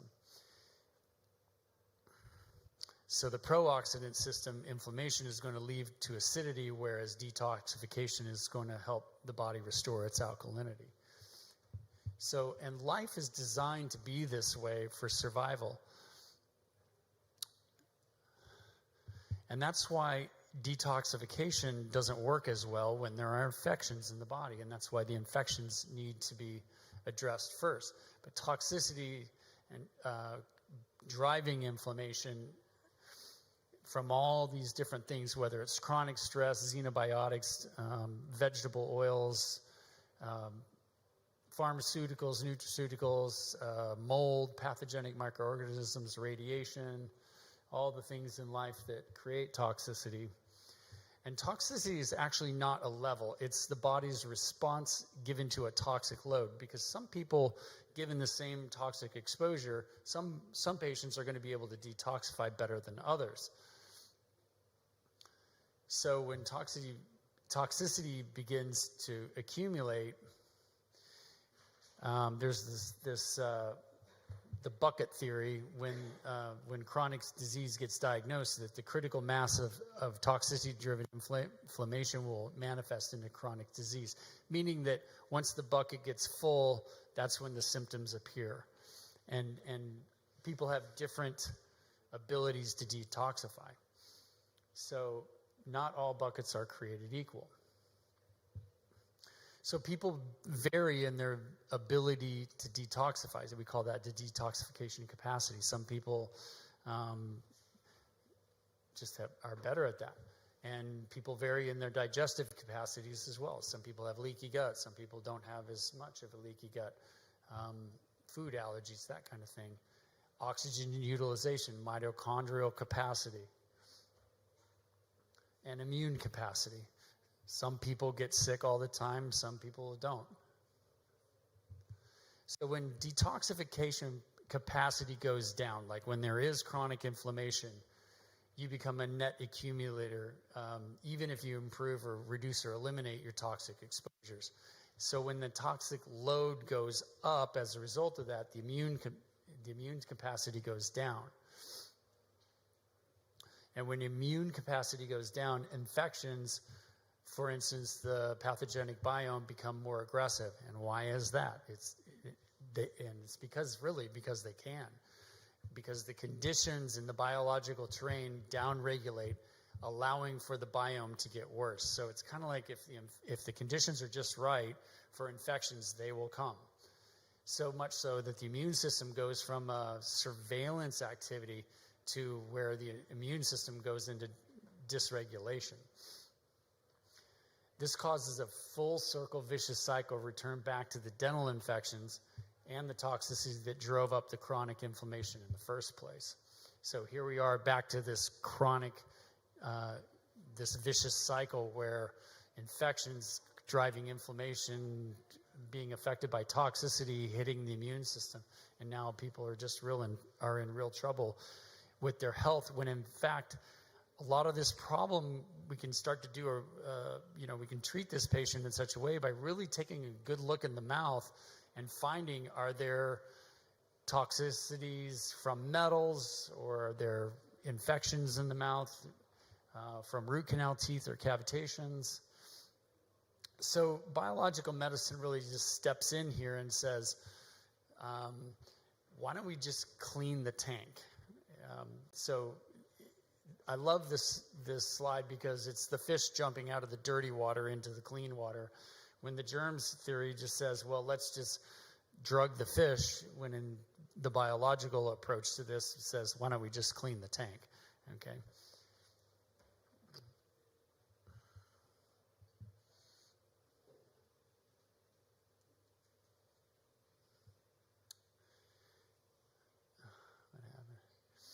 So this, to me, is the reason why biological dentistry is so important, is because as biological dentists, we can recognize that there could be some very serious problems, disease conditions in the mouth, where we have to go through as dentists and dental physicians to clean up the mouth and help the patient solve a lot of their health problems.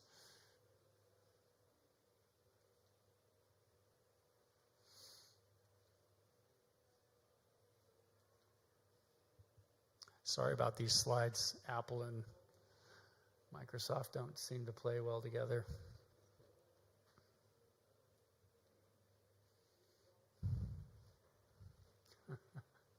I think it's froze up.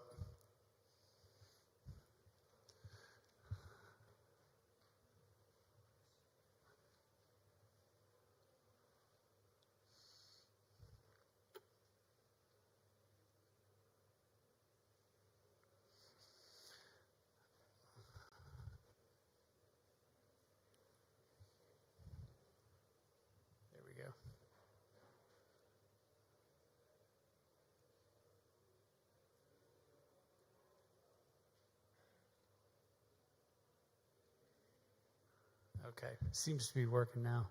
Good, thanks. So when I train dentists, we talk a lot about this, and when I built a protocol called the Biodentist Way, which is really the merger between the systemic approach that the biodentist that we had in my clinic, the merger between a dental clinic and a medical clinic, I came up with some rules, and I put these rules to test in my own clinic. Now, as a dentist having a medical clinic, it was quite a luxury to work with doctors and nurses and have our patients come and stay with us for quite a while, so we could get their bodies prepared before we go through these septic and toxic dental surgeries. So when I would speak with dentists, I would kind of lay down some rules that I put to work in my own office. Unless dental infections and toxins are removed safely and completely, a little bit of infection and toxicity left behind is going to lead to a little bit more, given the wrong conditions and given enough time in a sick patient's body. Ideally, biological dentists who understand biological medicine in such a way to protect the patient by minimizing the toxic and septic load during the dental experience in order to create proper conditions for healing. At the very least, a patient's bloodstream must be protected with infusions. And I was a real big fan of using infusions during dental work so that we could administer things like ozone and ultraviolet light, and if we're going to use antibiotics, use them infused for the patients, and that really seemed to make a huge difference for the patients. And by safely protecting the body with systemic protocols such as the infusions that I mentioned, we also did colonics on a routine basis with ozone and near and far infrared sonomas, many supplements, red light therapies, pulse magnetics, lymphatic drainage, airway, grounding, love, laughter, and sunshine. These are all the protocols that we used in our clinic before, during, and after our dental appointments. And the biggest reason why I do not take out root canals and clean out cavitations in separate appointments, I feel like if the death is there, it has to be taken out in one appointment. And typically these are sedation surgeries for the patients, depending on how big of a case it is. But the more and more I did large surgeries like this, I really liked having my patients in a sedated state, so that you just don't, as a surgeon, you just don't have to manage the patient during that time. And of course, the patients can look forward to just taking a nap at that appointment, especially if there's lots of teeth that we're taking out. So planning for the patient experience, removing all the infections safely in one appointment, is really like a rug pull on the infections that are in the body, so that when a patient wakes up from a surgery like that, all that infection has been removed completely and thoroughly. And how do we do it in such a way where the infections don't come back? And how we do that is we just really reverse the conditions that the infections exist in the first place. And by doing so, creating pristine wounds in all of the areas that have previously had chronic infections, chronic toxicities that were responsible for driving chronic inflammation. In other words, in my opinion, the body cannot heal the mouth ideally after surgery unless this is taken care of. The downstream cause and effect from dental problems causing many other downstream systemic diseases cannot be traced back to the source of the problem that is or was in the mouth in the first place. So in my opinion, this is why I believe people cannot heal their guts unless they heal their mouths. Okay, so I'm going to jump ahead, and I want to talk about long, sharp, beautiful teeth. And teeth are very unique, and we really have two types of teeth. The difference between the front teeth and the back teeth. The front teeth are designed to cut, and the back teeth are crushers. So how do we eat? We cut, crush, crush, crush, and swallow. So you want to think of your teeth as knife blades. So long and sharp and intimate, correctly positioned and functionally balanced. And teeth are these very beautiful things that we all take for granted, I think, when we're chewing, and how well they work. And when people grind their teeth and they become flat and out of balance is when teeth, they start to bend and break. And as dentists, we have to fix that. So proper chewing equals proper digestion. And really our chewing capacity our digestive capacity is 50% of how well we chew. So that's why it's important to chew your food thoroughly before you swallow. And if the teeth don't come together properly, then that's not going to bode well for chewing capacity. So in the anatomical determinants of the dental structures, that we have the joint, that's the hinge, and we have the top and the bottom and all the teeth in the middle.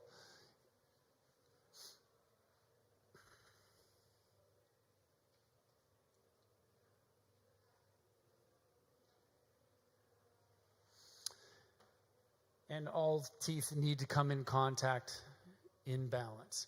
So when we take a look at how teeth are ideally designed to function, I think the most important tooth in the mouth, in my opinion, is the canine. And the canine is located between the intersection between the front and the back of the mouth, so in the front corners. And the canine is the only tooth that does not have a concavity through the root surface. It's basically it's structurally designed to not flex and bend, and it's located in the front corners, just like how the front tires of our car are located in the front corners, and that's how that's how we steer our cars when we drive. So the canines being in the front corners are really designed to be long and sharp and very long roots and very stable, kind of like structurally like I-beams in the corner of the building to support the building. And when our jaws go side to side, our canines are meant to protect the back teeth. So what we're showing here is as a jaw is sliding down a guide plane on the lower canine is contacting in the upper canine and sliding to the side. None of the molar teeth are in interference. And what that does is it sets up the long axis of forces down the long axis of the tooth. So basically, teeth are like nails. They like to be hit on the head. The force is directing vertically. And teeth are well designed to withstand the forces in the mouth to be able to chew food as long as they're in balance and the forces are direct. And it's when the teeth come into interference, like when there's a collision right here, is when the teeth start to have pathological forces through them, whether they bend, they break.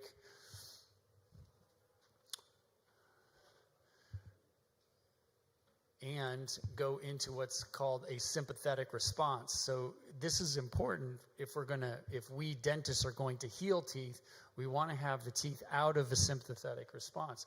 And why teeth get in pain is because a tooth is really in a traumatic relationship, and we want to help our patients get out of this situation so when teeth themselves get into a fight or flight response, they actually can't heal. In other words, teeth need to be in a parasympathetic response in order to heal. And there's a direct correlation between the dental inflammation and the sympathetic nervous system. So as a dentist, when I'm looking at a case like this, I do a lot of restorative dentistry on adults. I'm looking at what kind of signs and evidence is there that there's, this kind of sympathetic response, and what kind of sensitivity is the patient having, and is that sensitivity, is it functional, is it biological, or is it both? And we see a lot of adults that have, they have crowns on their back teeth, and they have a lot of wear in the front teeth, and even perforations. You can see where the enamel's been worn away, right here.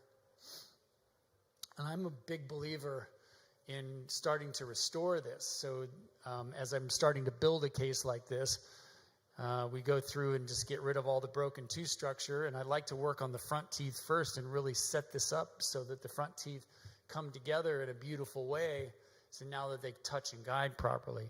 And patients really like this because not only do their teeth look better, but they feel a lot better. And by having a longer, sharper cusp tip like this, the efficiency of chewing goes way, way up. And we can do this with modern restorative dental materials nowadays. And the teeth are in a parasympathetic, healing, and relaxed mode. And this is a case that I did recently on a dentist where this is the before and the after, where, this particular dentist had a lot of wear in his mouth, and to the point where his teeth were actually short. So what I was able to do is I was able to use composite dental material to build teeth up to get them in better function and better balance. And it's a completely different feel. And here's the upper arch. And again, you can just see all the wear and perforations in the cusp tips, and this can all be rebuilt. And I like to do this without crowns. I like to do this by hand. So the art of healing comes from nature, not from the physician. Therefore, a physician must start with nature and an open mind. It's a beautiful quote from Paracelsus. And with that, I'll go ahead and close my presentation today. Thank you for listening.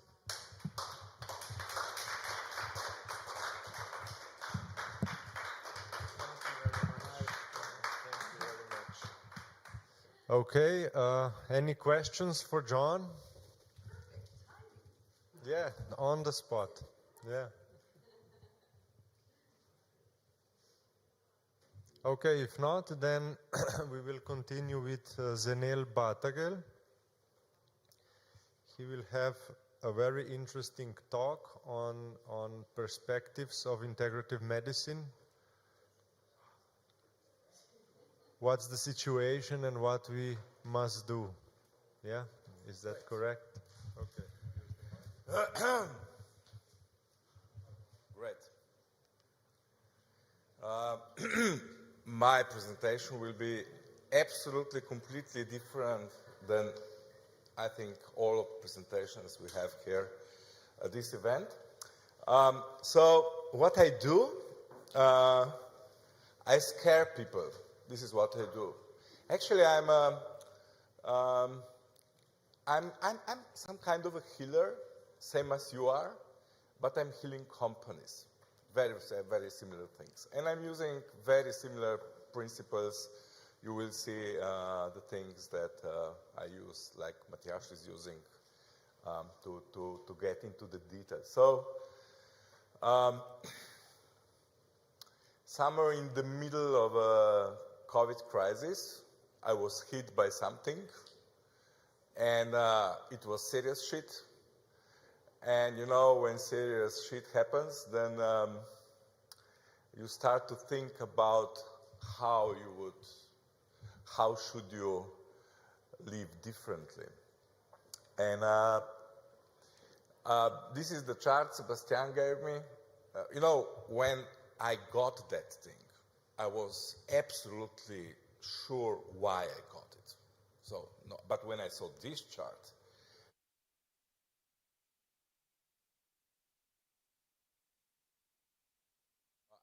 I'm only non-smoker, but all the other things I did. And when you see chart like that, for me, because I'm a marketeer, I'm doing brands. This is an interesting subject. How to simplify that thing so a normal consumer, normal person would actually understand it. This is my third talk about that topic. We started last year in Ljubljana. Then we had a workshop in Vienna. Now I'm here. I will actually present you what we did somewhere in 3-4 years. 3-4 years of work. And I strongly believe that in May in Ljubljana we will be able to present the final blueprint what integrative medicine is. So a little bit of context. If somebody saw this presentation in Ljubljana, there will be a little bit of repeating, no problem. You know, we have 4 different, so everything that you want to understand, you want to explain, you want to structure it somehow. And when we look at medicine, there are actually 2 dimensions that are important. On the left side, we have the Western medicine that we are doing now, and then we have on the opposite side. And on Y, we have very narrow understanding of what medicine is doing. So we are trying to find what is the real problem. And on the other side, it's very, very niche focus. On the other side, we are looking at the patient, at the person as a whole. So this is where we have classical, traditional medicine specialists that is actually working on checking markers and finding the pill that kills the markers.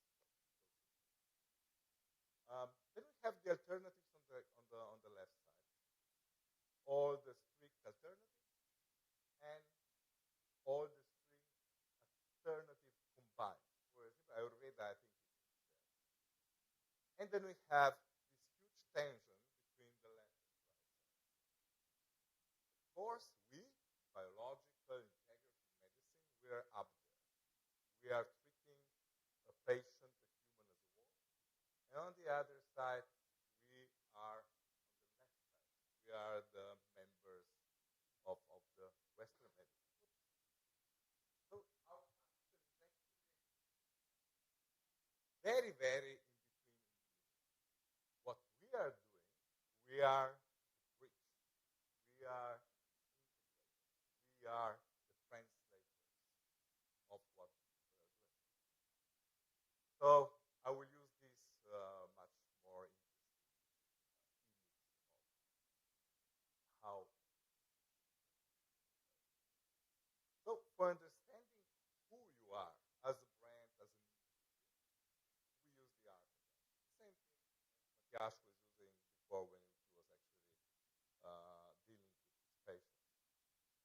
archetypes are very, very interesting because they live in media. All the movies, if you look at, for example, Lord of the Rings, Star Wars, they use archetypes. All the storytelling is based on archetypes. So all people are really understanding. So when you define your brand or what you are doing by the archetypes, it will be much, much, much easier to understand within our community who we are, and on the other side, for consumers, for patients, what we're actually doing. So we are using 60 archetypes. You know, these are so we have 60 of them. And when you analyze a little bit deeper what can be used, what is relevant in our case, we come to these 8 different archetypes. From the rebel, guardian, magician, you know, it's a kind of magic what we're doing. You know? It's a kind of magic. Healer, shamans, everything is there. You know, caregiver, for example, as an archetype is the archetype of all these beautiful ladies that are taking care of us when you are completely down. And if we go back to that most important chart where we have these 2 dimensions, we see the classical medicines, they are the healers, while those strict alternatives are actually the shamans. On the upper, you have the magicians. They do the magic. And us, we are actually some kind of a generalists, integrators. You know, there are some different ways how to present which archetype we should use for our industry. But you know, the topic of what I want to tell you is the pill. And while we were working together with Sebastian about how to position the integrative medicine in Slovenia, we found out that the pill is absolutely the central concept of what we're doing. Because when you take the first serious pill, your life could change. And this is this idea of lifespan that is actually divided into 2 parts, the health span and disease span. So we want to have the health span as long as possible. If we get to the pill, what we want to do, we want to get back out of the pill mode. And this is what we think is the coolest thing to do. So, you know, I was speaking a lot to you. You know, and mostly you are focusing on those that are almost dying.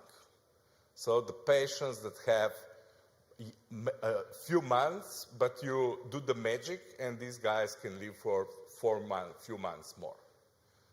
It's a magic. It's the magic. But you know, this is the time, the moment where the value you can get is the biggest one. But the problem of the value when you have the person that is dying is that your customer will be out very soon.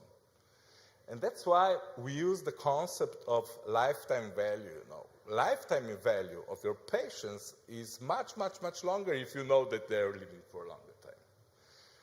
So that's why we believe that focusing on the moment where you have the first pill should be one of the most important moments for our industry as a whole. So not to talk about dying and preventing and prolonging that part for just a little more, but actually talking about what to do, how to live, which is much more positive. That's a very important thing. And the other thing that is happening right now, you know, we have 2 things happening right now. One is the pill moment, but the other thing is all the data-driven, all the data we have on our devices, because all these people that are using that, they don't have pills. They're obsessed with the idea of longevity. And I believe this is also part of our business, integrative medicine. And again, if I put archetypes into this continuum, on the right side, yes, we have the magician. At the end is the magician. We have generalists somewhere there, but if we want to prolong the health span, these are completely different archetypes. We have to speak completely different language. We have to be the mentors, we have to be the guardians, to help people. We work more on prevention. So, as I said, in Vienna, we had a fantastic workshop, and I will present you a little bit what are the thoughts after this workshop. So, we are actually talking in marketing words, we are talking about how do we position ourselves. The first thing, our industry is super mature. We are not rebels and explorers anymore. We are a serious industry. That is a very important thing. You know, Sebastian, when I found out what he's doing, he is absolutely the rebel guy. Don't be rebel anymore, Sebastian. You know, it was not hard to find what are our key principles as the industry. These are our 6 principles. The problem I see in these principles is that they are 6. It's too much. It's too much for a consumer. We have to narrow it down. It cannot be so wide. But you know, I really like these ones. I really like these ones. And that was the second most important takeaway from these workshops. We are too fragmented. Go around the show and you will see how many small things we have. Every small thing is doing something, but we need to integrate it into something bigger. Make it simpler, unified. So this is our key goal for what I want to achieve with you. So who we are? The diversity, that is important, of our tradition is actually our biggest strength, it's the biggest asset. And we need to unite everything under one big brand promise. The other thing that is here, and that was, I really liked this one, is that we see ourselves, these 6 guys that I really think that they really represent well the industry, that we are able to transform the healthcare. You know, when I see the keyword transform, I see revolution. You know, what is the image you get when I tell you revolution? Which is the first association? Freedom, that's a good one. But you know, my image was that one, you know. It's the French Revolution. French Revolution gave us democracy, gave us a completely new political system, gave us freedom, gave us everything. Without French Revolution, we would be shit. And they have 3 keywords. One is liberty, the other one is equality, and the third one is fraternity. These are the things. The key 3 words. And they meant it really, really seriously. Because they said, or that or we die. And this is the power of really, really strong ideas. And if you do it like that, you will succeed. So whenever you want, and when you have in your DNA that you want to bring something new, that you want to revolutionize something, you have to decide who is the enemy. Who is the enemy? There are some cases, you know. It can be a competitor. Apple used it really, really well when they launched the Mac a long, long time ago. But it can be also the completely outdated system. You know, the concept. You know, Uber is exploiting all the things, it's exploiting the idea that we have everything in our phones. Or it can be that, you know. You know what is the idea behind this? This is the most interesting brand right now in fast-moving consumer goods. It works on the concept that plastics is bad. So everything they put, all the liquid, is put in cans. And that's the whole idea. Okay, they were a little bit cocky with the branding. So the question is, who is our competitor? Who are we fighting against? And I think it's an outdated system. But what is the reason why is that happening? Why is that happening? It's not the IT. It's not that kind of revolution. I think the answer is in generations. Because while we were working with saving people from dying, we are actually working with this generation here. But these are really, really old guys. They are from the other system. And now the generation that is coming are baby boomers. And psychologically speaking, they're completely different. They're completely different. They were the rebels after the war. That's a very important thing. In their minds, they are completely different. And they wanted to be treated completely different.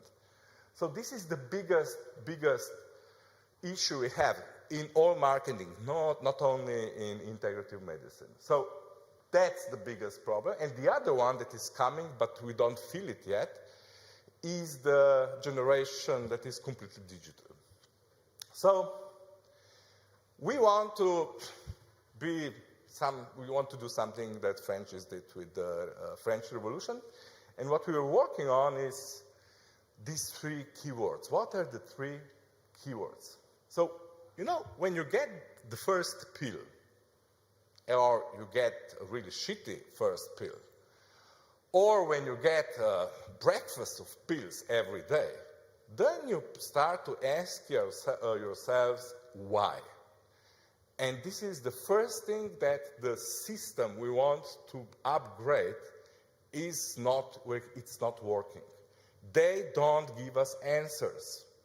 You have the problem, you get the marker, and you get the pill that gets that marker down.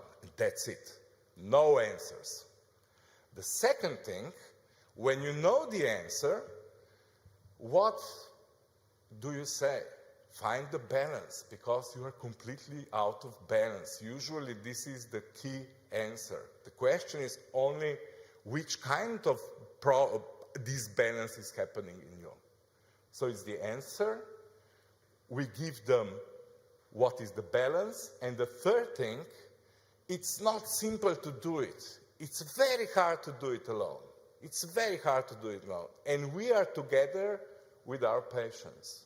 We are doing together with them.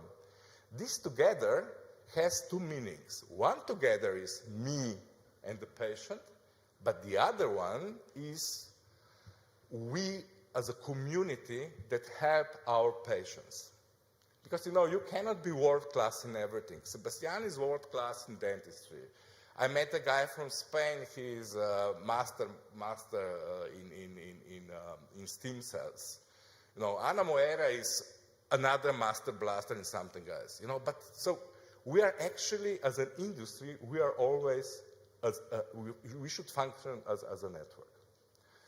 So these are the 3 words. It's answers, it's balance, and it's together. This is our key promise. We believe we should all work on them. So what are the next steps? What we're doing now, we found 4 biggest issues. Okay, the lack of recognition will be solved by using a little bit more branding. The second one is the patient perception.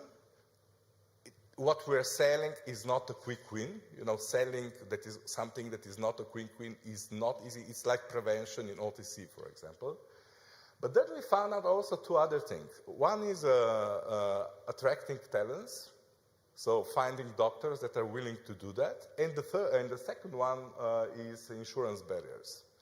So, but the last one, especially that one there, insurance, it's about lobbying. It's something much, much, much bigger that you need even higher organization what we want. Opa, what's happening? Ah, I need 2 more slides. Hop, hop, hop. Grand finale, and you are killing me. Hello. Up, up, up, up. No. Uh-huh. Yeah. Tick, tick, tick, tick, tick. Almost there. That's important. So these are the next steps. So, you know, I'm impressed what you are doing as an industry with all the seminars and all the events. You are constantly recruiting new customers. You are getting the attention. But the second thing, and these are the yellow things, this is where we should really start to work. It's this togetherness. It's about having a common speech about what are our benefits, the 3 keywords, and the visual part. I would love to see even much more coordination and collaboration among you, so that if I would go to Maha, I would see also all the others, so that you work as some kind of a network of world-class people. Then we have lobbying and advocacy and educating the next generation. I think this is something we should start to work in 5-10 years. Hop. Can you put the next slide? This is not working.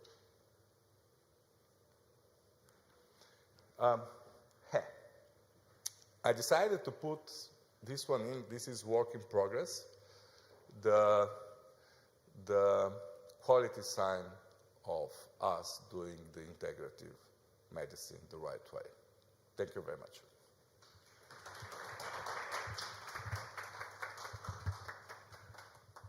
Okay, thank you very much. For me, very, very interesting lecture, not so medical based, but something definitely.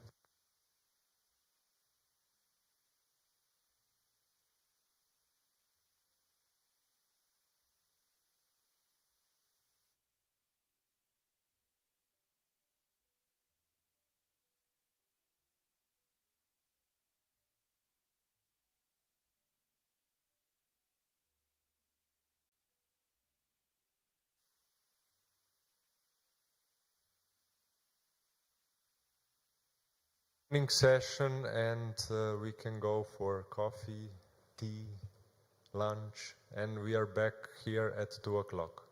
Thank you very much.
Hello? Yeah, works. Perfect. Well, welcome back everyone from lunch break. Thank you for being here. And I would like to welcome somebody very, very special, Alison Baker from the US. She traveled all this way to speak to you. Alison, we look forward to it.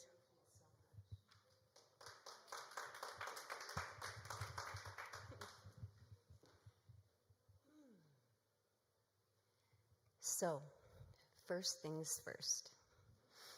Uncross your legs and put your feet on the ground. And just join me in just taking a moment to come present. If not for you, perhaps for me. And just take a full breath in.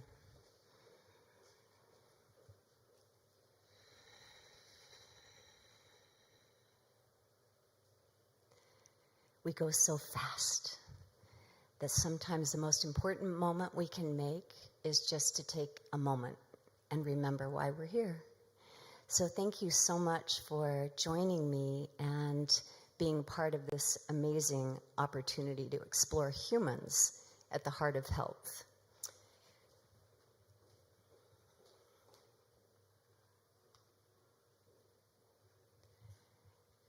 Now, this might look like water to some of you, and yet to me it looks like a toroidal shape, the way that we are all connected. And each one of us, though you may be in your own chair or far away, we're still connected. So everything that we do impacts those around us. And interestingly, in healthcare, this is sometimes forgotten. Sometimes I'm a doctor, you're a patient, I'm really not a doctor. But how do we interrelate with one another is something that I'm very pleased that I've had the opportunity to experience for myself. My name is Alison Baker, and I'm qualified to speak about integrative medicine and dentistry for a few reasons. One, as you can see, I had extensive dental work when I was a young girl.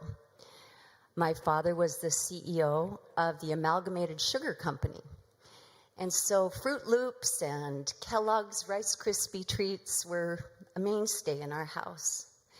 You can even see, if you look at the back teeth, where those mercury fillings were, and just notice the color and the constitution of my eyes. Not only this, but I had the pleasure of co-founding the Human Universal Health Institute with my partner and beloved Dr. John Augsburger. And I just want to take a moment and thank him for his dedication and his commitment. I'm going to share a somewhat personal story as I share with you the creation of our institute. And I also want to acknowledge Kelly Taylor, who is here, who has been core to the mission from the start. So some of these stories she will know. My background is one of education and health, but I also had the opportunity to study alongside Dr. John with great teachers and leaders like Dr. Ralph and Dr. Perko, who's not here, but I've traveled the world studying Swiss biological medicine and dentistry with the intention of understanding it from the human perspective. Because I don't believe that medicine and dentistry should be kept only to the doctors. Because if we humans can also speak the same language, then we can also really embrace the importance of our responsibility in our health.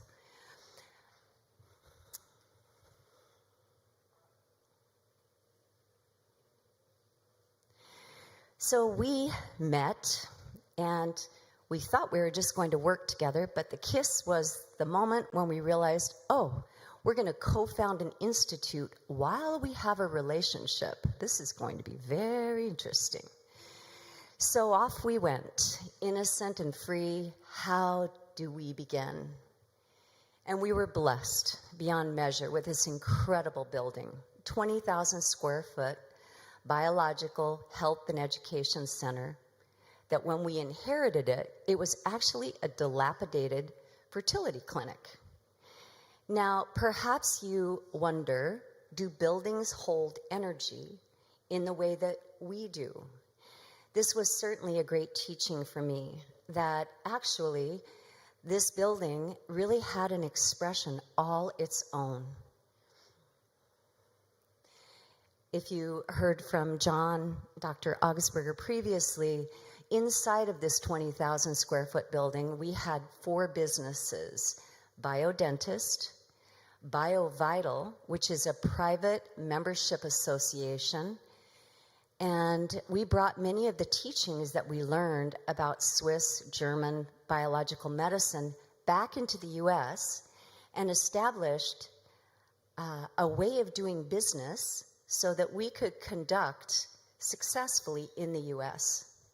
What that meant is we established a private membership association so we could practice human to human rather than doctor to patient. And by the very nature of that, we really learned so much about how wise humans really are. When you are given the power and the education, what are you capable of? It was a wonderful experience. This is what our grounds looked like. We had hawks, we had deer, raccoons, such an incredible, beautiful place. Now, there's a reason why I'm showing you all of this. Here's Dr. Ralph, who has joined us at the Institute. And he looked out the window one day and said, "Your trees are falling." He was there on the very day when they began this construction project on that beautiful open space I showed you next door.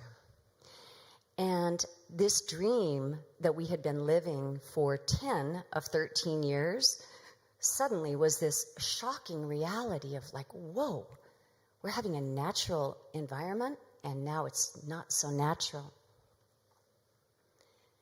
It was more heartbreaking than I will share with you at this time, as I'm still really learning. I want to share briefly with you some of the things that we learned in building this kind of a center. One of the first things, we had 35 employees when COVID occurred. And in the US, dentistry and medicine were not considered essential. So with 35 employees and 4 businesses, we really had to be with sustaining the organization.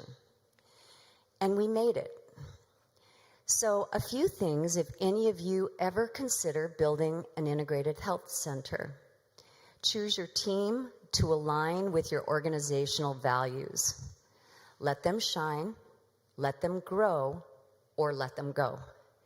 Because humans at the heart of health means anyone in your organization will also reflect who you are. So the second one is choose your patients wisely. We'll speak a little more about choice in health providers because this isn't always true. For example, if you're in emergency medicine or managed care, but often in integrative medicine, it's a matter of patients choosing that they want to start making changes in their health. That takes a certain level of responsibility. The third one, the culture of coherent care is really influenced strongly by your environment and by your patients. So if you have an incongruent environment, your patients will feel it. So have you ever walked into a health center and the person at the front is drinking Red Bull and, eating chips? It's like, this is not my place. So people become the reflection of you. The fourth one is oftentimes, and I'm so grateful for the doctors that we learn from, integrative patients, they tend to bring in stacks of testing, reports, stories, and it's so easy to get stuck reading about it.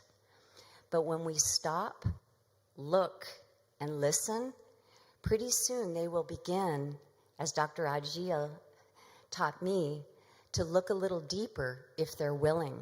But if they're not, they will bring you back the same story again and again and again, because not all patients are truly ready to heal. The fifth is something that I learned. Integrative providers will often talk around a patient, but that's not integrative care, except for the doctor, the provider, the cranial sacral therapist, the colon hydrotherapist. They're all talking about you, but are you? So from this, I really learned the value of integral health.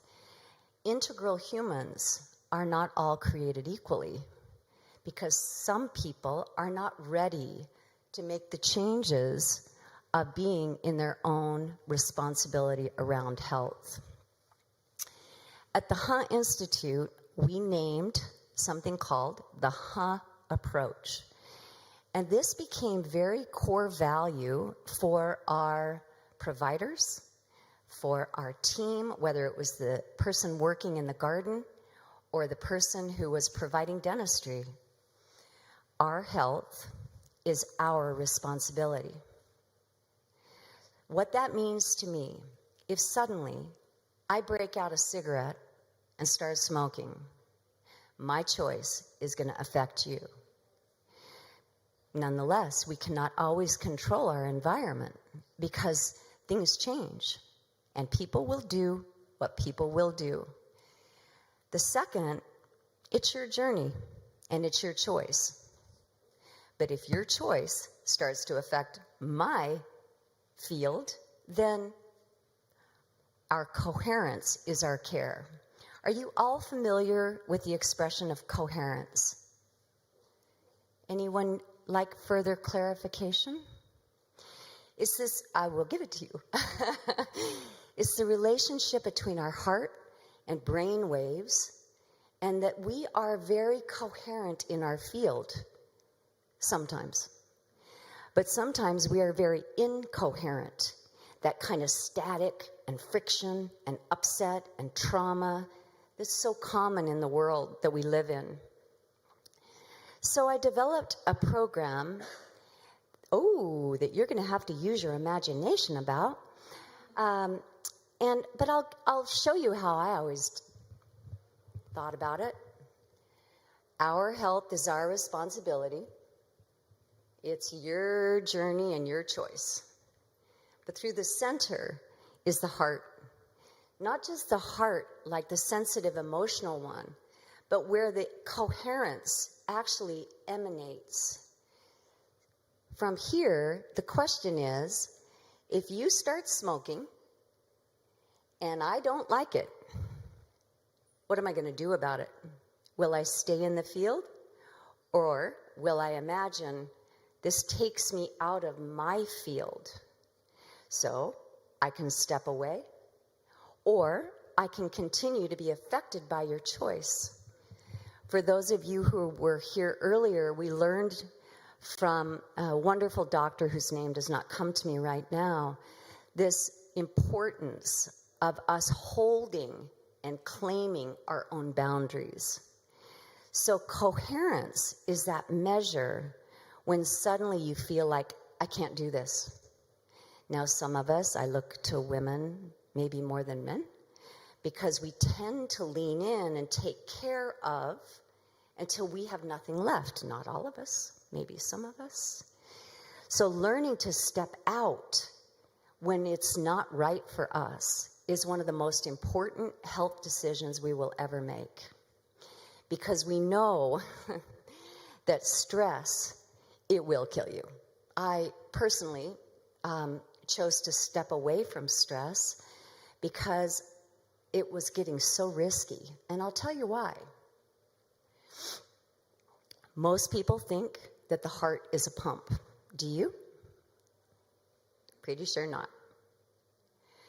It's actually this amazing field of radiance that emanates so that wherever we are, we reach. It's not just a boundary, it's a field. So how do we hold our own energetic field?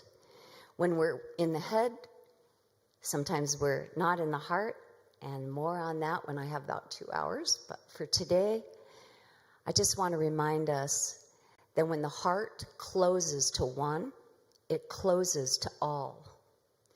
And so by remaining in our field of boundary and in our well-being, doesn't mean we have to shut people out, but we have to protect our boundaries and also keep the field open so that we're still receptive, perceptive, and resilient.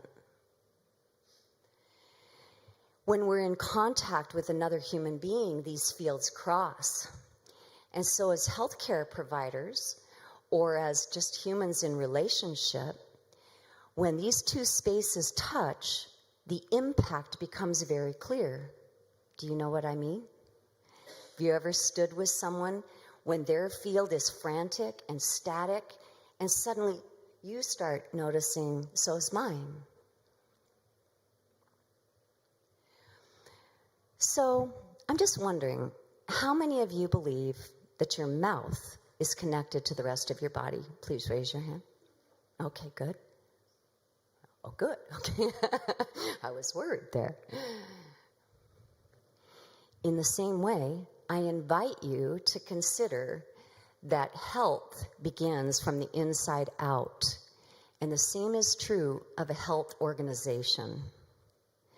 This is the hardest realization perhaps I've ever met. And so I'll read this to you because it really hit me. Your business will expose every unhealed part of you. Your abandonment issues show up when clients leave. Your scarcity mindset shows up in your pricing. Your control issues show up in your ability to delegate. And healthcare isn't just a career path. It's involuntary therapy that forces you to confront who you really are. So like so many others who have boldly wanted to open a healthcare center, I did not realize what I was stepping into. I'm so grateful for the experiences that I've had. And we don't always want to have the experiences that we have, but preferences don't always come about.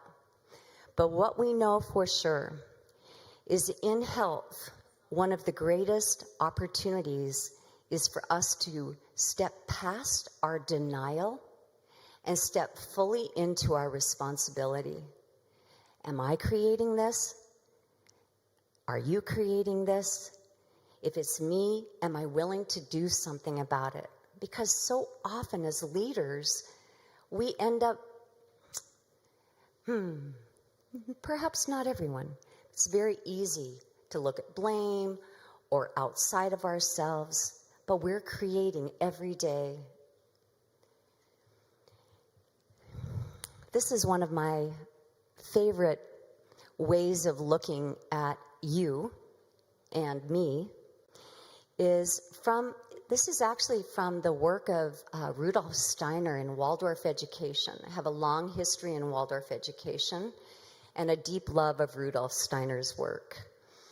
And in Waldorf education, they teach the children head, heart, hands, word, way, will. Of these three, which do you think is the most difficult to affect? It's the will. So I look at it, I can know what to do. I can have the way and the means to do it. But the question is, will I? Because no matter what kind of medicine you are in, what you are experiencing in your own health journey, you can read 1,000 books, and we all do. You can be sitting in the middle of a gold mine, and still, what do? Same pattern that we've always been in is what we tend to do. So to really affect change, whether it's in health, whether it's in personal choices, we get to a point where no will, no way. So getting to the will, also can be considered sourced in the gut.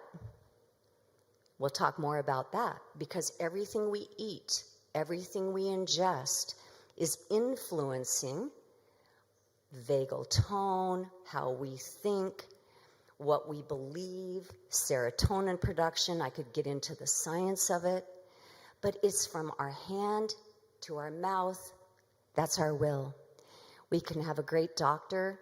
He can give us so many supplements and tests and ideas.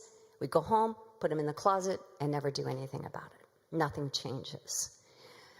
So this is the challenge, I think, for each of us, both as providers and as humans. What are you willing to do to live the life you want? Or what are your obstacles? Because so often we look at the obstacles as if they are outside of us. Are they? Or are we creating these obstacles from within us? I was so fascinated by this morning's conversation, and I'm really doing my own deep evaluation of this. What did I create?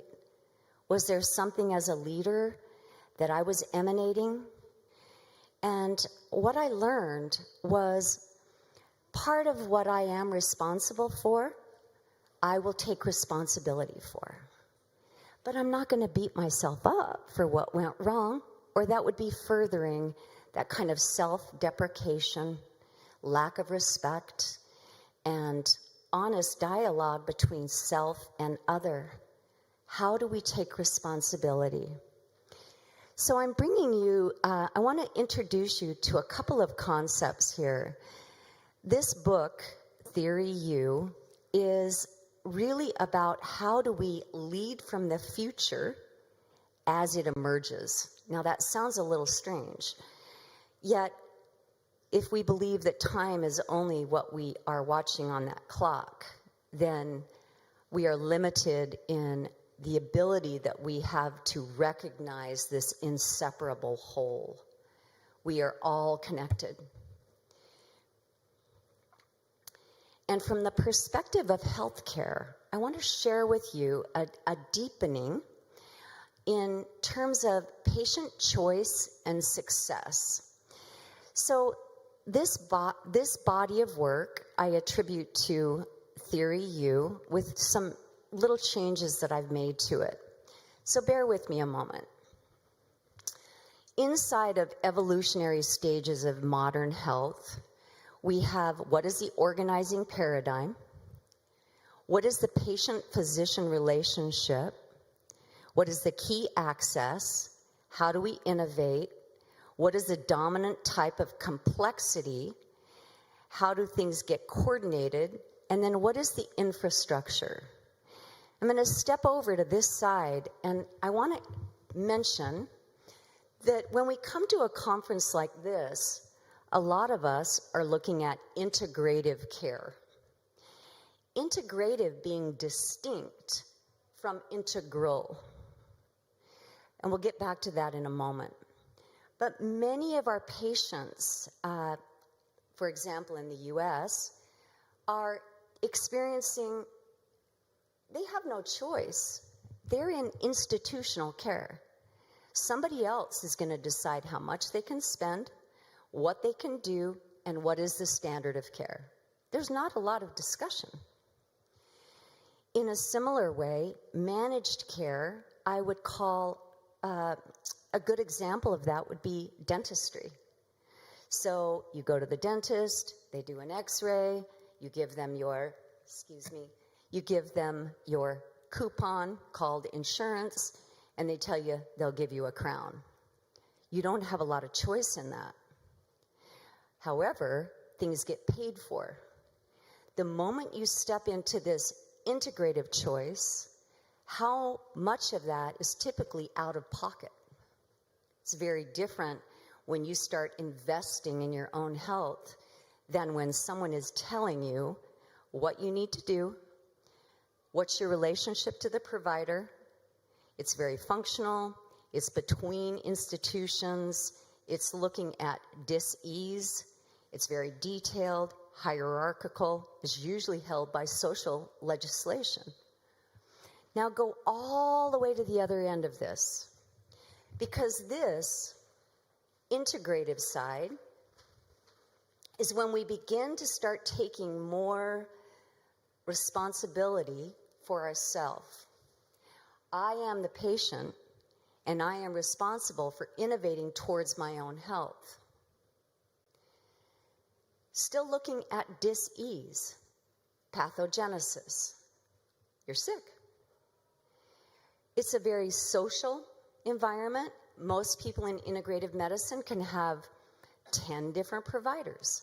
You go here, get your craniosacral work, get your functional nutrition testing, then you go to the dentist, and you're still the only one that's not in the conversation. And that's what's so interesting. Now, I realize that this is not this black and white, but in this dialogue, there is more infrastructure for learning, but this is where the real leap happens. Because this is when it's human-centered. Our health is our responsibility. It's your journey, it's your choice. Our coherence is our care. So when we come back to coherence, can you regulate the choices that you make? That might mean staying in a really difficult job that's making you ill, and you're going from doctor to doctor to doctor, but you're not willing to take the step to make the change. So this human-centered approach really leads us to, where are you on the journey? And what's interesting about, so many people talk about the health journey. Is it linear? I don't think so. It is very, is there a word called spiralic? We really work in spirals, right? So we come in at one level, maybe it's dentistry, I'll get my root canals out. Wait, lymph? Where? That's a story for another day. But one of the big differences is that we're moving and emerging towards our own health. The other one is to begin to see the presence from the greater whole. And this is one element in Rudolf Steiner's work in education, is that we are not parts put together to make one whole. We are a whole being, and all of our relationships are connected to us. So when we start to see ourselves as whole, it's much easier to see our responsibility in everything that we create, including our own health. So how do we begin to provide context for individuals to reclaim sovereignty or agency in your own health? How do you claim your sovereignty, your agency, when the doctor said? Well, the doctor said. Really? That's it? Now, there's great doctors, but the ones that I know and have, they ask me, what do you need? What do you think is next? Because when the responsibility engages the person, the outcomes last. Otherwise, we doctor hop, right? Looking for a better answer than the one the last one gave us. And therein lies the great challenge that we as health professionals face. How do we transform the practice of healthcare? Is it by getting more doctors trained? Or is it by getting more humans educated? Or maybe it's a little bit of both. So someday I'll get a great big slide that matches this perfectly, but for now, please use your imagination. When Robert F. Kennedy was running for president in the United States, there were many people that thought, oh good, finally somebody independent coming down the middle.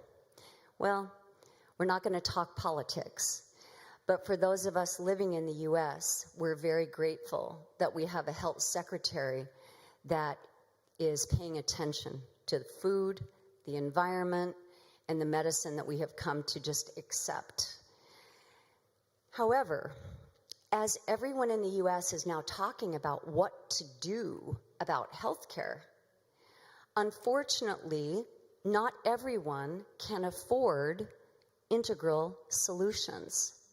They have neither the time nor the money to be able to choose ozone infusions and traveling to Switzerland and going to the best providers, because they're here in the institutional care. And so as we look for solutions to affect human health across all fronts, wealthy and not as wealthy, we know, if you see on my computer there, health is wealth.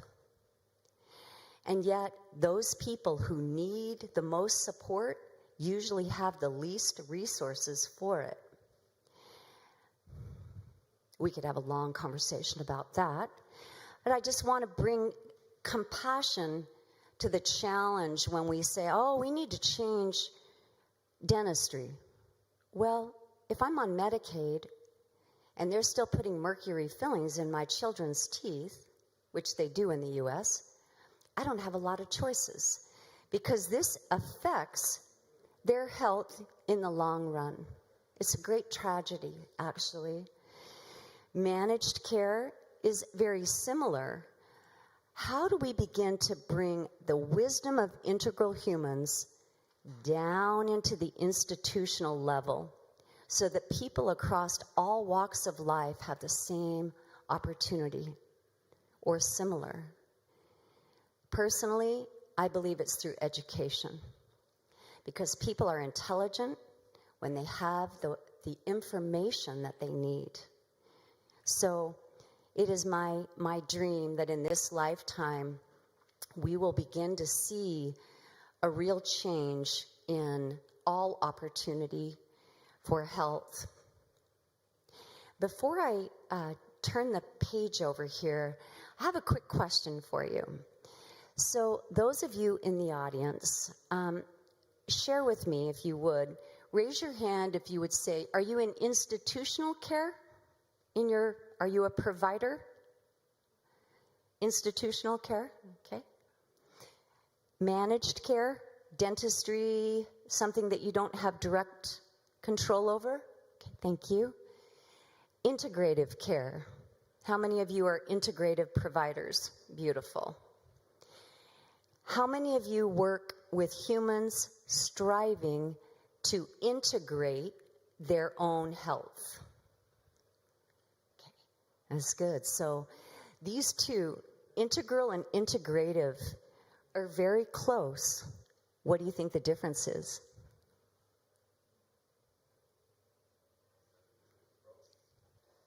It's the approach. It's also who's in your chair. Who just walked in the door? Is this person ready to begin taking full responsibility for their own health? Or is this someone who's actually really likes staying in their diseased state? And that sounds very strange. Liked is a strong word. It's more habitual and less conscious than what is available as we're ready to move up to self-fulfillment. But those of you who know Maslow, we know that as long as you can barely feed yourself, you haven't had enough sleep, water, you're trying to figure out how to pay the rent, the idea of being able to zip up to self-fulfillment, it's just not available. First things first. And that's why as we advance and evolve healthcare today, we need to go up and help pull people into this wisdom, but we also need to bring into those who don't have the means and the way more support. Education is a great place to start.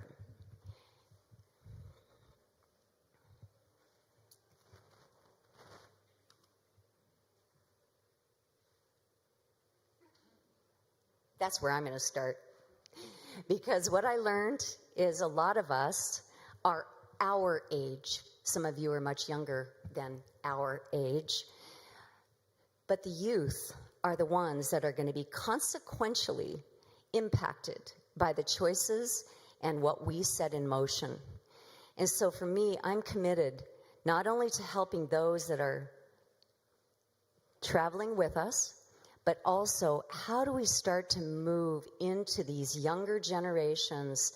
Can we make a change with advocacy, health education, and creating ways for more people to have more access to true biological health and education, which is nature is our nature. No denying it. This is not the earth we're just walking upon. And the more we claim responsibility for our environment, both internal and external, it is in those days when we will begin to see a real change in human health. And obrigado. This is Faye. Thank you.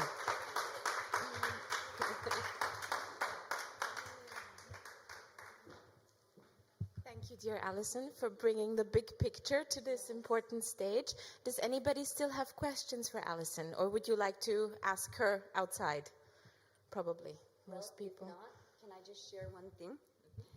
So, Dr. Agil and also Dr. Ottmeyer, who I never say his name right, I always call him Ralph, asked, so what happened to the healthcare center?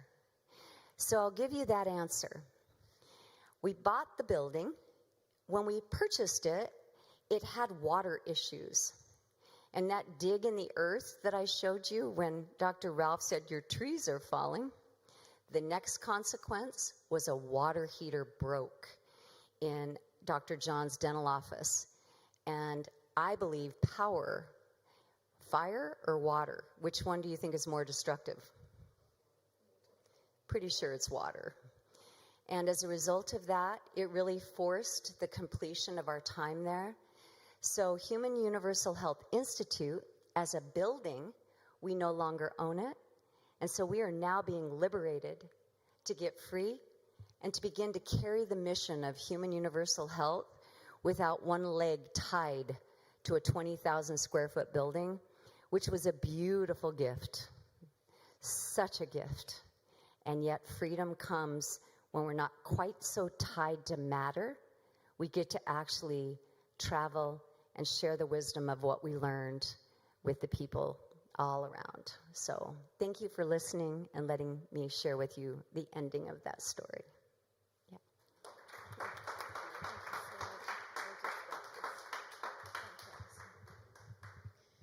Right, next up on stage we have Dusan Banovic.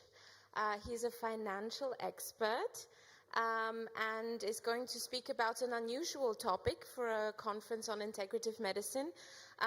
But his work and his expertise is essential to keep an integrative clinic running and helping people. Thank you, Dusan, for joining us here in Portugal. I'm just going to give you your microphone. Thank you, Elizabeth.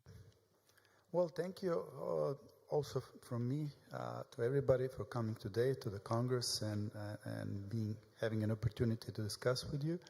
So I'm going to continue what the presenters have been discussing here all day, using the word integrative. My approach will be a little bit different. Sarah mentioned that humans are the center of everything, but my perspective is a little bit different. Is these humans work as organization, and the organization is very important in order to sustain what we have been built so far. I've been working as a finance and operation manager for now more than 25 years in all different sectors. I've been managing clinics, mostly dental clinics now for almost 7 to 8 years.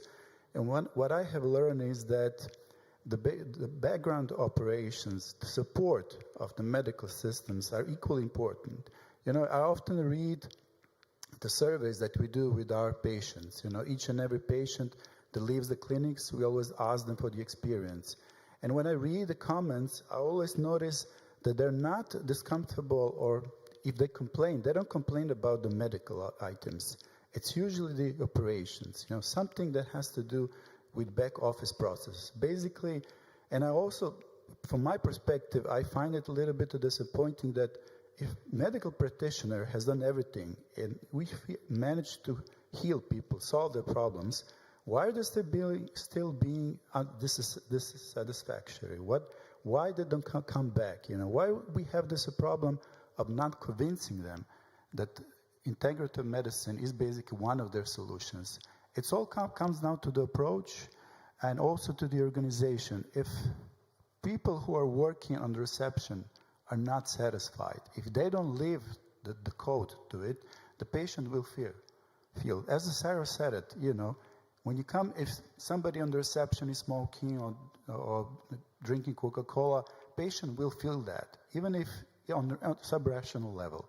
So what I tried to do, and I was grateful to meet Sebastian, is I used some of the notions and some of the logic that he is implementing integrative medicine to do it in the business, So first thing that I learned, also from perspective of the patient of Maha Clinic, is that Sebastian's goal and the whole goal of his clinic is to prolong this health span of the human life, We believe that this is something that we all wish. We believe that everybody wants to live forever. It's not possible, maybe one day. But also, we have this point where we have for our first pill. As one of the presenters before me said it, the first pill is the marker when we start to have a disease. And until the end of our life, we're catching the serious disease, and one day it's over.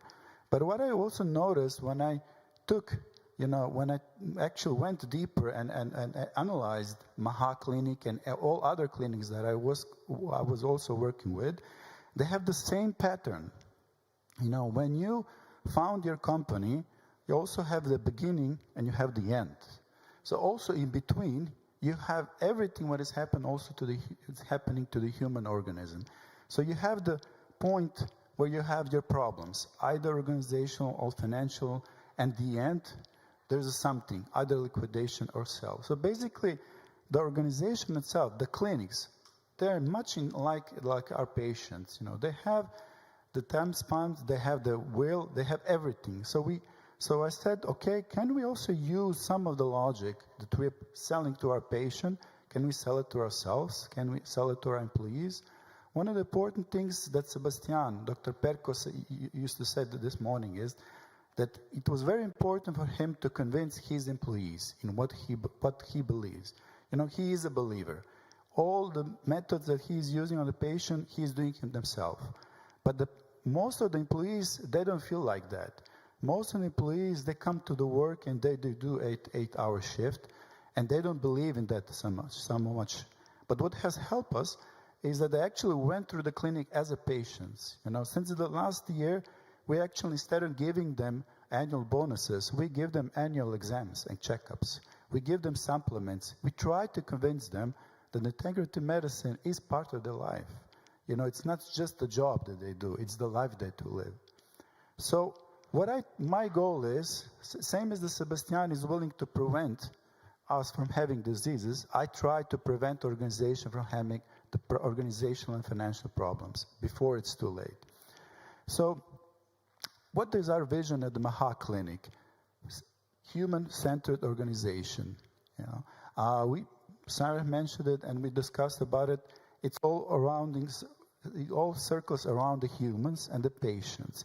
But we also have to realize that in order to sustain the organization, we have to build the humans around it.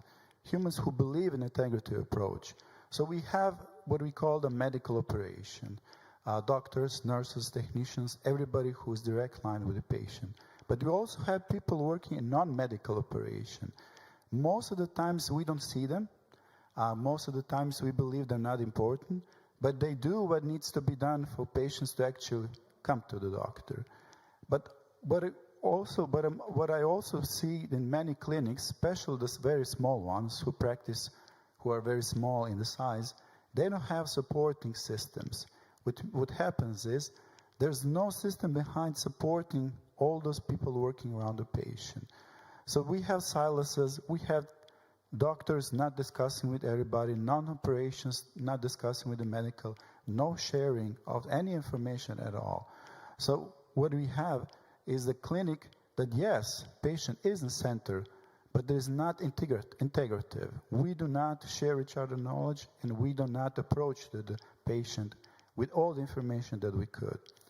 So, and one of the challenges that I have met, at least in my countries that I work, Croatia and Slovenia, is when I started discussing with the owner of the dental clinics and medical clinics about talking about integrative approach, not only the medicine but also in the business, they tell me that there's something that I don't understand since I'm not a physician. When they graduate the medical school, they have to take the Hippocratic Oath. And basically they told me, and all of them told me the same, is this is something that is actually limiting them in providing this integrative approach in business.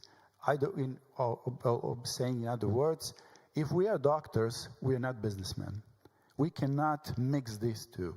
If we provide the service to the patient, we are not actually doing our businesses. But the problem that we have here is most of integrative clinics in our countries are privately owned.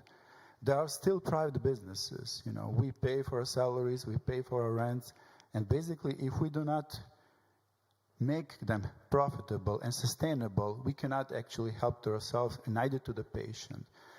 So I said to myself, okay, whatever here is written, do not make harm, put the patient's well-being first, all this makes sense, but also makes a business sense, If you implement this and patient does feel that, it will become a repeatable patient. It will come to us. We will be able to grow as an organization. So what I said is, can I challenge this? Can I prove to my colleagues, doctors, who run and manage clinics that they're wrong? That whatever they oath that they've been given and oath that they have taken is actually the foundation of the business. It's not something that is contradictory. We're basically talking about the same thing. So first thing was, we have to act in the patient's best interest. Okay, maybe in business, patient is always not the first thing. Maybe its primary goal is to grow the business and act only in clinic's best interest. So what is the potential conflict? That we can have, overselling, basically selling or treating the patient with something they don't actually need. Have I seen this in reality? Yes, I've seen this. But also, this is something that is not sustainable practice. There's a saying that you can fool somebody, few people several times, but you can't fool everybody all the times. And patients, they do feel that. Whenever I saw the cases of physicians actually overselling it, the patient always backfired. They walked away to do that door clinic and never came back. So that's not basically what I would call a good business. Also, care based on the medical need, one of the basic foundations of Hippocratic Oath. Yes, in business, we think differently. There's a pricing, there's a competition, there's everything. But at the end of the day, there is a potential conflict that we might limit our services to somebody who cannot afford it. Luckily, in Europe, we have a backup system. Public system is available. It's there. Yes, it's not integrative. It's institutional. But as other people have mentioned it, patients who come to integrative clinics, they're willing to pay. We don't discuss them about the finances because they're already in that state of mind awareness that they have tried everything and didn't help. They went through the all institutional centers that is already available and that basically free, paid by taxpayers. And they come to us because we know that we can solve the problems. So yet I don't see the potential conflict there. Hippocratic Oath also says we need to prioritize the long-term health. Okay, but in business, we usually look at financial statements, we look at shorter periods, we look at annual statements.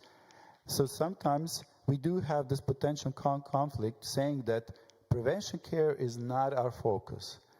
But integrative medicine is all about the prevention. We want actually not only to heal people, we want them to come back. But in order to come back, they need to believe us that this is the right system for them. they need to allow us to actually live what we are preaching. As Dr. Sebastian said this morning that he had a patient, cancer patient, he was treated, and this woman kept on drinking alcohol on a daily basis. So it's a proof, we have an example where the patients don't believe that we can actually help them, neither that they're willing to help them. So for me, I don't see a potential conflict here because the preventive care is the basis of the integrative medicine. Protect privacy and confidentiality. Of course, this is the basic. We have GDPR in Europe, which is very, very strong.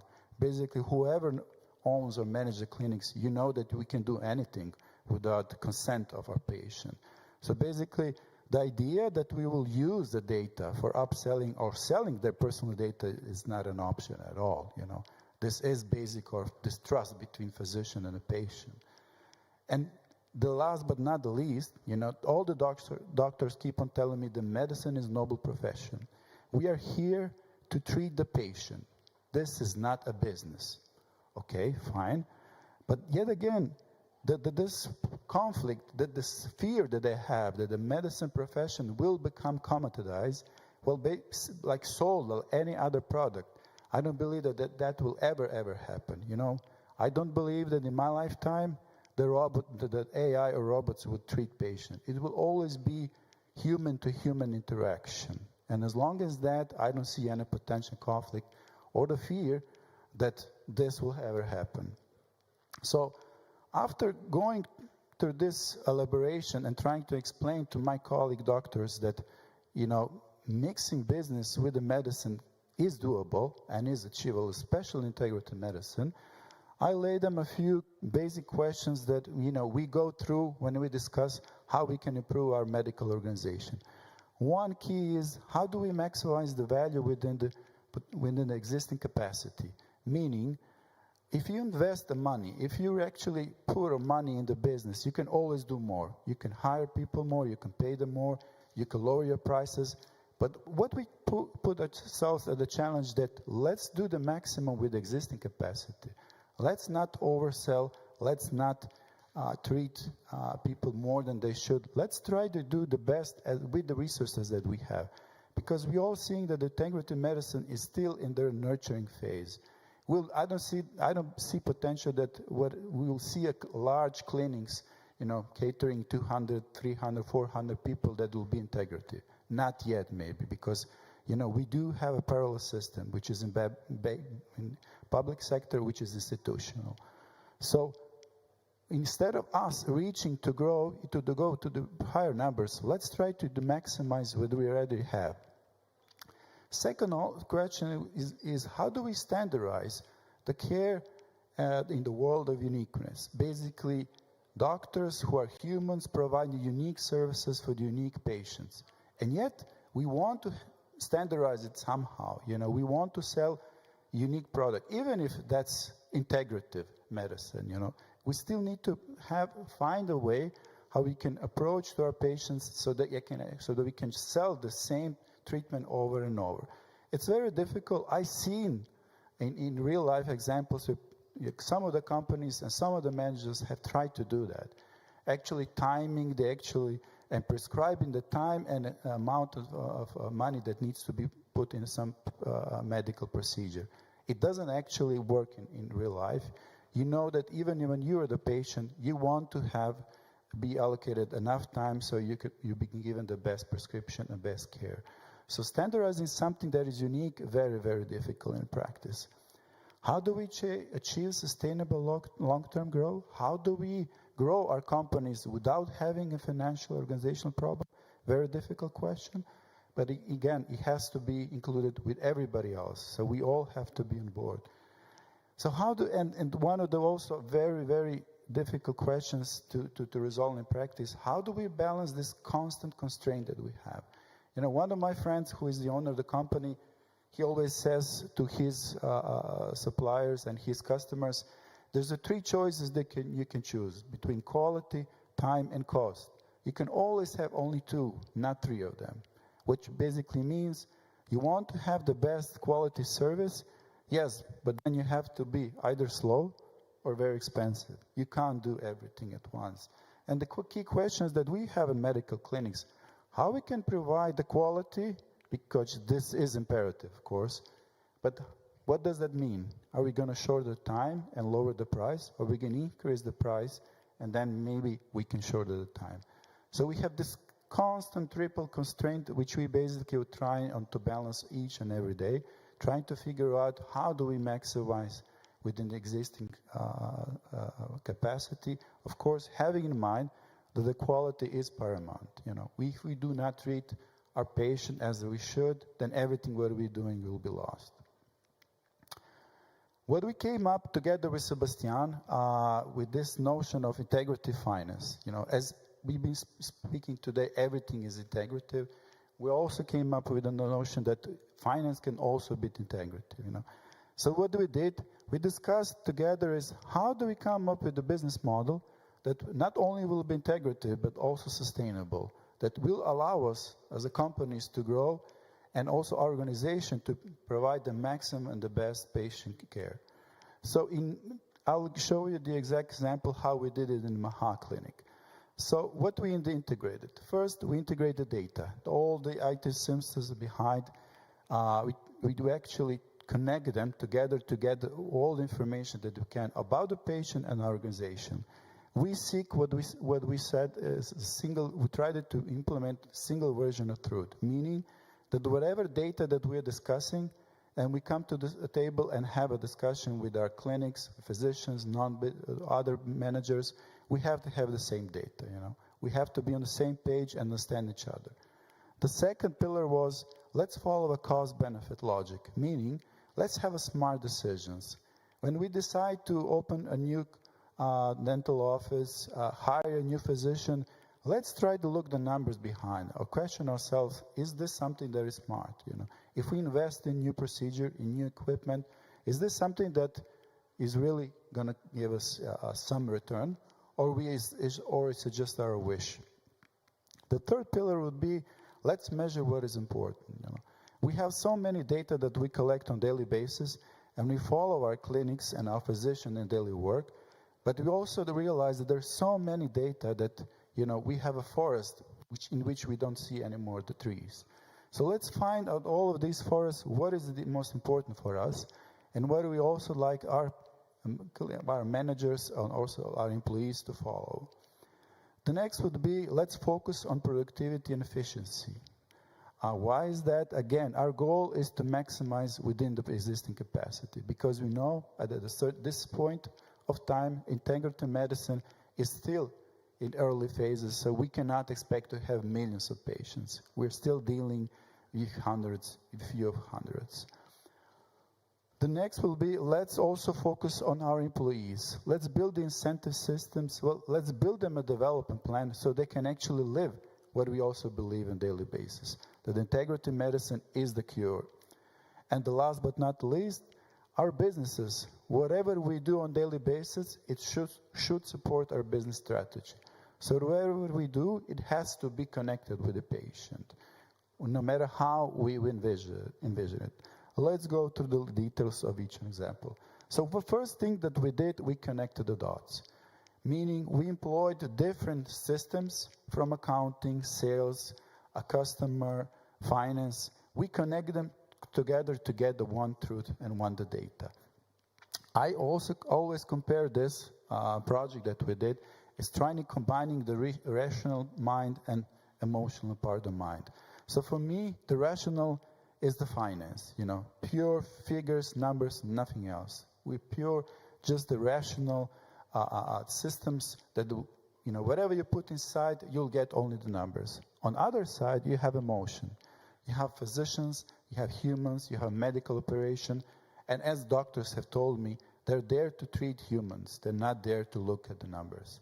But when we combine those two, then the magic happens. Then suddenly we have this position where operations meets the finance, medicine comes together with finance, and we suddenly have a decision that is smarter and better. We actually be able to not only treat our colleagues better, manage our organization, then even the patients are getting benefit out of it. But what we needed is actually connect these two worlds together and come with smart decisions and smart conclusions. The next step that we also decided to do is that let's implement this cost and benefit logic within our everyday thinking. So when you think about it, it makes sense. You know, whatever we do in our life, it should have some reasoning, some higher goal. But yes, the problem is we usually run by our emotions, and usually we do quick solutions, especially what is particular in medical institutions. The managers are also the doctors. For example, in our part of the world, most of the owners of the clinics are also physicians, and they spend between half of the time and third quarter of time they're in the dental office or the medical offices. And the problem is they cannot be both, you know. I mean, majority large clinics in the West are run by the economists or professional managers, but integrative medicine, small clinics, it basically means that the owner is also a manager, he's also a physician, he's also everything. It's very difficult to combine that in one. So they run the businesses based on the emotions and based on quick decision without actually thinking. Why? Because they don't have a time for it. You know, they're with the patient, which is perfectly normal. You know, I always say that their time needs to be more allocated with the patient. But at the same time, their organization are not big. They need to manage it. They need to run it. So what we did, after we connected the dots, you know, we installed, you know, I insisted that we have regular meetings, either being or quarterly or monthly. Let's discuss about what we do, but from the business perspective. So we keep on asking ourselves, after we connected those dots, after we combine the revenues with all the expenses that we can, how are we doing it? You know, does this thing that we're doing, does it make sense? Are we profitable or not? Where are we actually gaining the value or where we're not? Where are we just running the business on blind and where we're actually doing good thing? The second thing is that we kept on asking ourselves, well, which of the business segments and which physicians are actually adding the value and which one are losing the value? No matter how many businesses that I've been able to look at, I always have this notion of Pareto's rule. You know, this was a famous Italian economist who said that 80% of your effort will only bring 20% of gain, and vice versa. And the same thing happened also in the clinics that we manage, that only 20% of our medical operations are actually profitable and make sense, and others are just there to, I don't know, to fill the gap, you know, because we need it. But then, you know, does this make sense? You know, do we actually continue to provide service that is not profitable, that customers are not actually being able or willing to pay? Maybe it's our problem. Maybe we didn't did enough to educate them, to show them that the service that we are providing is something that they needed, or maybe it's just something that, you know, at this point of phase is not profitable. So the next also, the key questions that we kept on asking ourselves, you know, the easiest way to resolve a problem within the organization is throw money at it. You know? So what I keep on saying, when doctors, especially the owners, don't have time to manage people, they fill this gap with the money. Like our parents, when we don't have time to manage our kids, we give them screens. It's the same thing. And we all know, short time, good solution, long term, very bad solution. So whenever some of the owner comes to me and says, you know, I have an employee who is dissatisfied because of whatever reason, I'll give him or her a raise, 100 euros. 100 euros net salary means small. I mean, basically, it's one better dinner in a month. But when you actually calculate that this 100 euro net, how much is the gross, especially if you live in Europe, you know the taxes are enormous. So this 100 euro comes quickly to 3,000 to 4,000 on an annual basis. And then for those 3,000 to 4,000 euros, you need to sell between 8,000 to 10,000 revenues. How many patients you actually have to gain and how many patients you have to treat in order to cover that 100 euros? A lot. And then with that perception, it changes everything. And it wasn't about the numbers. I just wanted to rationalize and explain to the owners of the clinics, you cannot fill the gaps with the money. Same as you cannot give a pill to the patient and say, okay, this will end, this will resolve all your problem. It has to be a long-term project, and you actually have to work with the people and try to see how they can be more motivated and more satisfied. Also, when it comes to investments, I know that many physicians, especially if they're earning a lot of money, they never ask where the money comes from and how we're going to invest them more. It always comes to the question is, do we have to have better offices? Are the patients really giving more credit to us giving a huge spaces, everything shiny, everything in glasses? And whenever I ask the patient, they never said it's about that. They never come to the clinic because of the size and the look of it. They always come because of the physician. It's, at the end of the day, it's always come back to the human as the one who is the most important one. So why are we then spending so much money in actually investing something that is only exterior? I don't know. So when we set the goal that we want to keep on developing our clinics, and especially in Maha, we wanted to have this sustainable growth, that will have the less possible problems that we're going to run through during our course, all the managerial, all the operational, all the finance. So in order to achieve that goal, we said, okay, let's put some numbers to it. Let's agree on some numbers, some issues, some goals that we're going to reach. So we divided them in operational and strategic, meaning let's look where are we heading. Let's look at it from what are we now and where we're going to go. And let's look something that is important to us on the long-term perspective. So in Maha, we look on a daily basis. We actually have a dashboards where we measure these most important figures. What is happening on a daily basis? What's happening with the revenues? Which allocation for each physician, each line of business. Also, we're looking what's happened with the planned revenues against what is booked.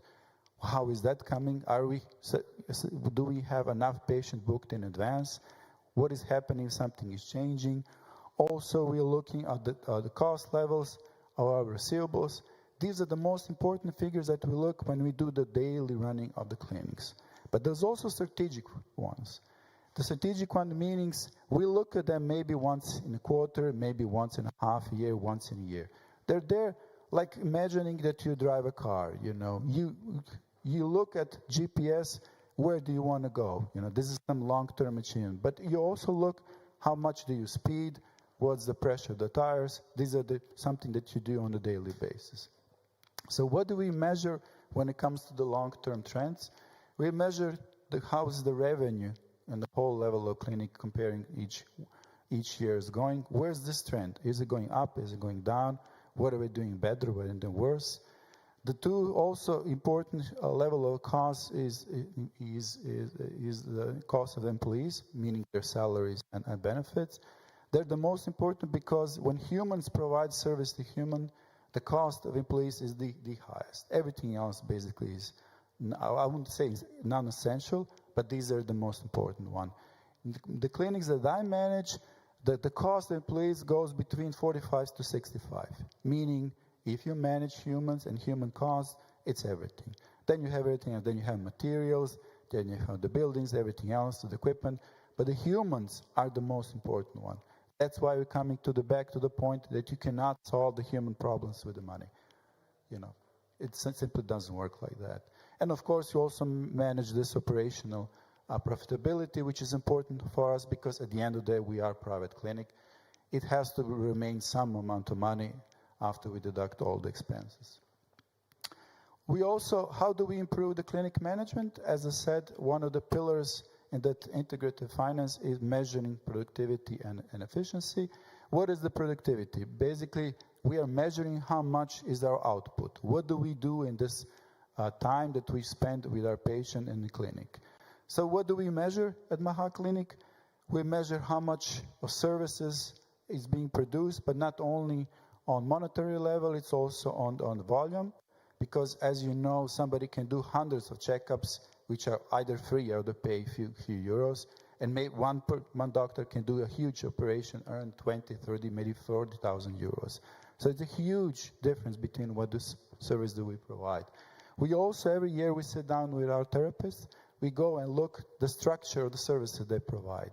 And it's amazing when they see it, because they usually provide the whole life, the whole year in the office itself, with the patient. They never actually evaluate themselves. But when you show them the numbers, what they have achieved, the number of the patient, the level of service that's being provided, it totally changes the perspective. And you also see the differences between them. We also share the percentage of the free services, because some services have to be provided free, whatever reason there is behind. But what we always try to do is, can we somehow lower this? Because when you calculate the cost of those free services, then it comes to the huge amount.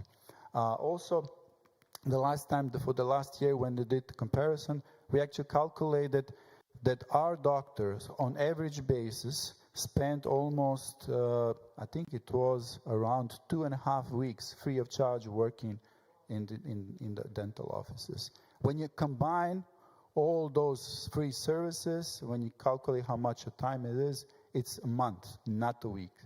It comes almost a half of the month that we are providing a free service. Yes, we have to do it, but what we changed the perspective, we said, does have to be for all in each and every physician? Can some physician provide more, some less?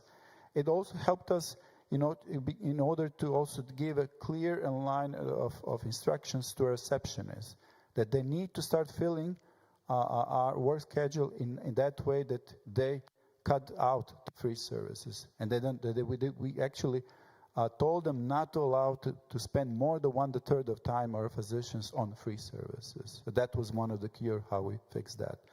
We also measured the share of the missed appointments. You know that's the worst thing that can happen to clinic. You have everybody there. You have physicians, nurses, staff, and there's no patient. So what we do, we look at each other. We drink coffee, we make jokes. But it's the worst thing that we can do. Without physicians, we're nobody. We do not have our meaning.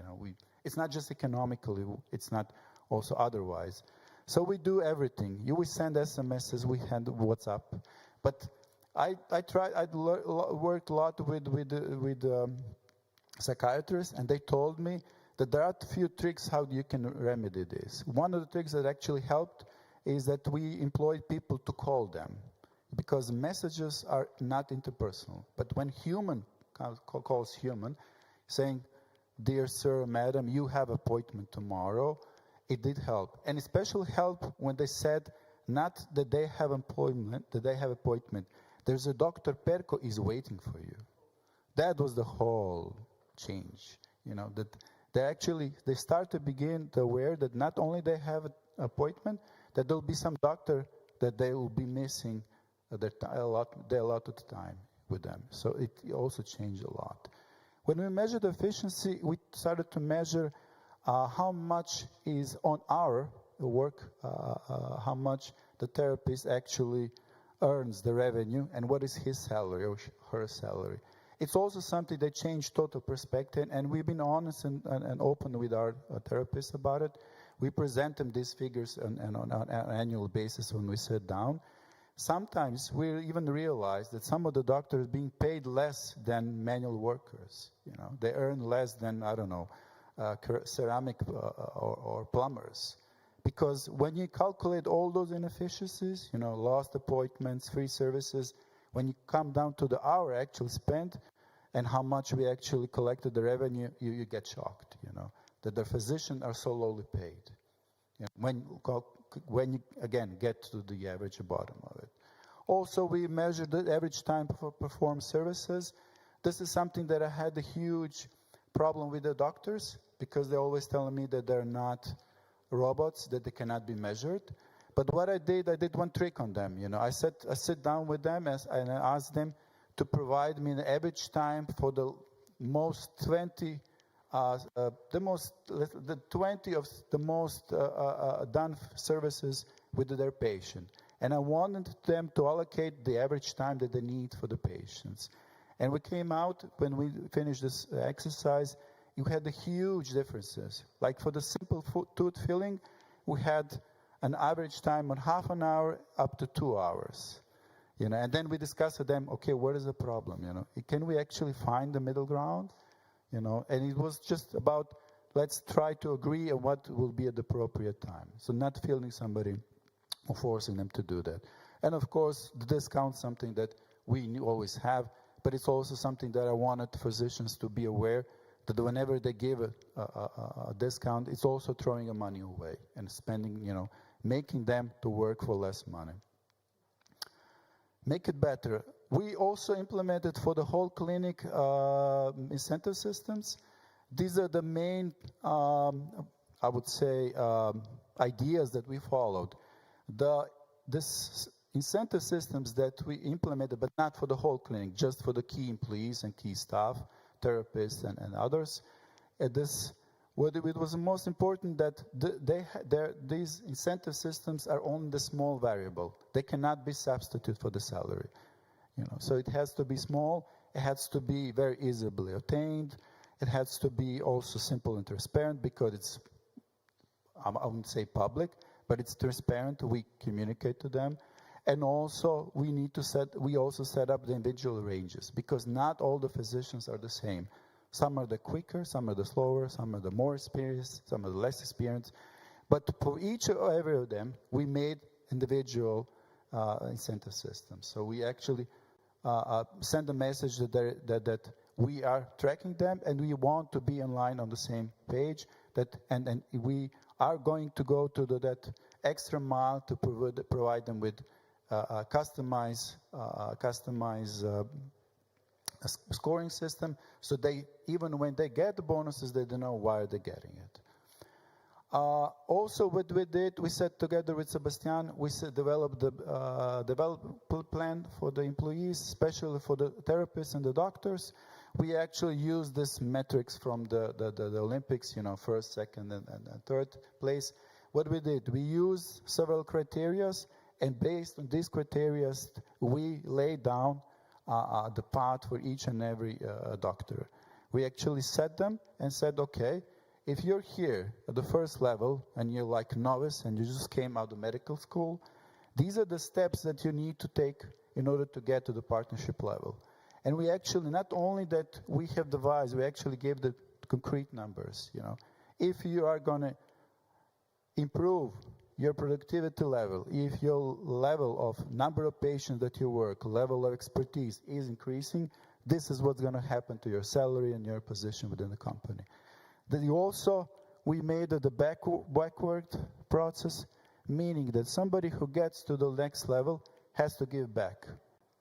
So we want them to be the team players, because if you have only one direction, if you motivate people to be more productive, more efficient, at the end you will have single employees, you won't have a team. But if they know they have to go back, they have to develop those who are only beginning, then you actually have a team and coherent organization. When we discussed one of those pillars of integrative finances, I mentioned that business needs to support the strategy. We built, well, that was Sebastian's vision from the beginning, something that we call the Maha world. We decided that the Maha Clinic, being the integrative medicine and dentistry, cannot only provide a dentistry and medicine. You know, we also have internal dental lab, but we also provide everything that patient needs in order to achieve this integrative health and integrative approach. We also have a gastronomy. We actually do own a restaurant that only has a vegan food. We actually have a retail store that is online and offline, several stores in Slovenia. And we also have educational, offline and online. Now, at the beginning, we question ourselves, maybe this bottom part is a clear example of cross-selling and overselling. But at the end of the day, this is only be given to the patient who already believe, who already came to us, knowing what integrative medicine. So this is only extension of it. And it also makes logic. You know, if you want to heal somebody and they want them to stay healthy, yes, they need to take them an additional supplements. Yes, they need to eat healthy. Yes, we do actually also within our bistro, we have cooking classes so that people can actually learn how to cook healthy. So it's all part of this Maha World idea. Also, there's one thing, and this is the graph, basically the chart that I borrowed from a marketing expert. We are currently at Maha actually implementing CRM, which is something very, very unusual for a medical clinic to do that. Because, what I noticed working with the doctor is, since their vision is to only treat people and actually get them better and healthy, the whole idea is, once they have this relationship with them, it stops. As soon as the patient gets well, they don't do the follow-up. But what the marketing people told us, yes, but in integrative medicine, since you want the customers to keep on coming, the patient to keep getting to the clinic and staying healthy as long, you need to build a system, So that's something that we're still working on it. The idea is that once when the patient comes to the clinic, he stays with us. We want to treat more healthy people than not only the sick people. With that, but you need to build a system for it. You need to actually know where your patient is. And this is what we're saying. We're going to build a system so at each phase we know where our patient is, from the beginning till the end. So the key takeaways on my lecture is that, every patient is unique, and so is every clinic. So there's no one cure for everybody. We just develop the logic, the system, the model. Now and every clinic that should, or maybe it can be, use it to integrate in their own business process. It needs to see what's the challenge and which part do they need to integrate and improve. So there's no one cure for all clinics. Also, as same with the patient, whenever clinics have a problem, either organizational or finance, they need to go to the root of the problem. And it's usually somewhere with the humans, somewhere within the processes. Something is not working well, and then patients just react to it. Also, diagnostics guide the therapy and the medicine, but the data guides the decision in clinics. That's something that most of clinics are missing, the data. I'm not talking about the data of the patient. I'm talking data of the management of the clinics, what is actually happening, who is doing what, and does it make sense? And also the long-term health is not achieved by coincidence. It's by design. Same thing is with the clinic. So you want to have a clinic that is sustainable, that is actually growing healthy, then you need to build a system, like something that we are now building in Maha clinics. So I would say for the conclusion of my lecture is that one of the great guru of the management, Peter Drucker, once said that if you want to manage something, you have to measure it. But I extended that. I said that, whatever you measure, it can be, if you measure something, it can be managed. But if you integrate it, then you can actually get it improved. That would be it. Thank you.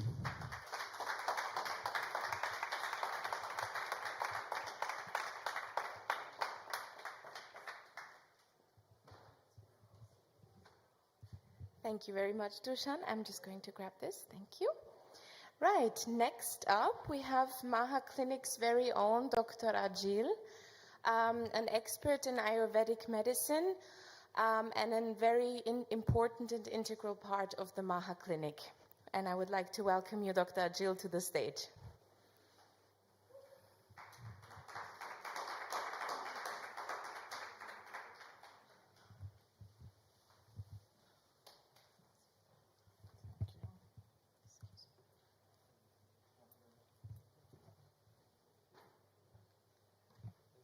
Let me see first what works, what doesn't work before we start.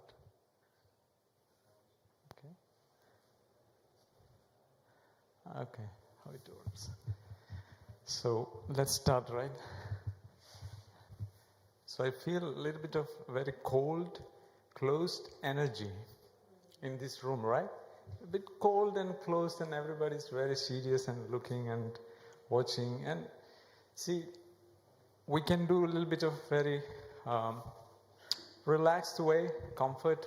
If in between you want to ask certain things, you can ask also, there is no problem. So, because we are really thrive into the integrative medicine now, okay? How we really integrate Ayurvedic medicine, biological medicine, also dentistry.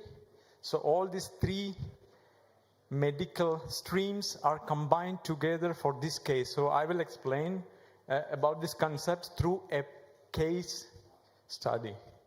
And then I divided my presentation into 3 categories, 3 modules, I can say. The first part is actually what is our philosophy of medicine? What is our application level philosophy? And the second is how we apply this philosophy into patients to make results.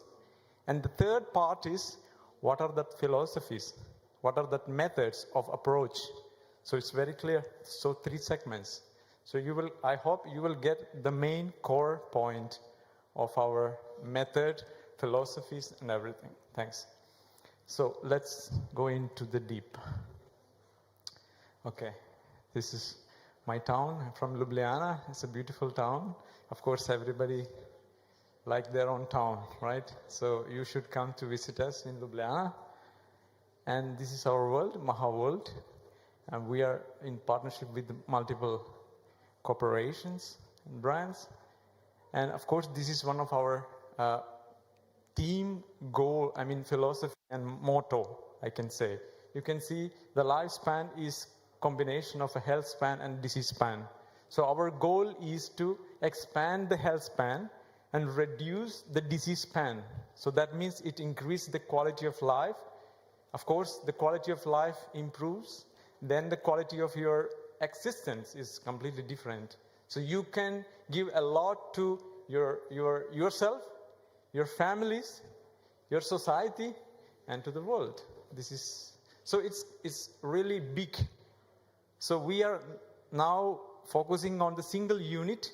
So by correcting the single unit, we are influencing the gross unit, the total unit. That is in thermodynamics in physics. So we just consider the system by influencing the small unit, and then it influences automatically the whole system. And the detail aspect is already explained. Also, Zanel explained in her presentation about this pill and everything, so I'm not going into the depth. So my way of approach, which over 10 years of my practice in medicine, Ayurvedic medicine, then of course my teacher, also Dr. Perko, we cooperate a lot, and also Dr. Rao. So I studied biological medicine from Dr. Rao, and then the moment I was there and in his lectures and everything, then I understand we are talking the same language in different, maybe a different method or a little bit different way, but the final point to reach is the same, So there is no difference in that. And we immediately connect, and I understand that language. Then I just translate that language into Ayurvedic medicine. It's the same. So I call my practice, my medicinal approach is 5-dimensional medicine. I call 5-dimensional medicine. I will explain you how it is. So I explain the 5 dimension of medicine by 5D hypercubic model. Okay? So you can see here a black picture with the different dots, right? So by just seeing this, what you understand? Some independent dots are existed, right? That's it. But when I put into the transparent background, you can see, each dots are interconnected. They cannot exist independently because they are interconnected. Their existence are interconnected, right? The same, our body is like this. But how we generally treat with the classical medicine, I would strictly point out the classical medicine because I started my faculty as a classical medicine.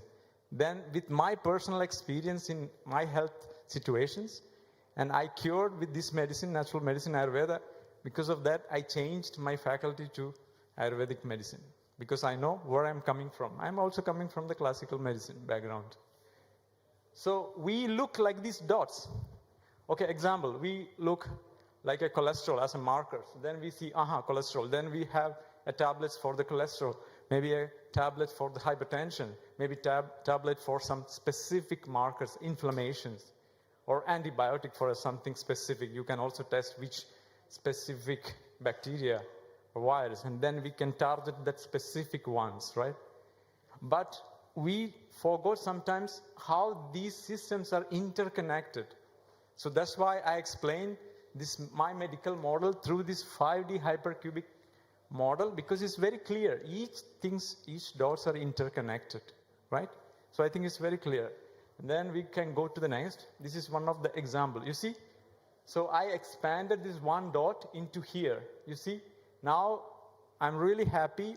Medicine also is expanding. They are opening because they can't survive anymore in like that structures.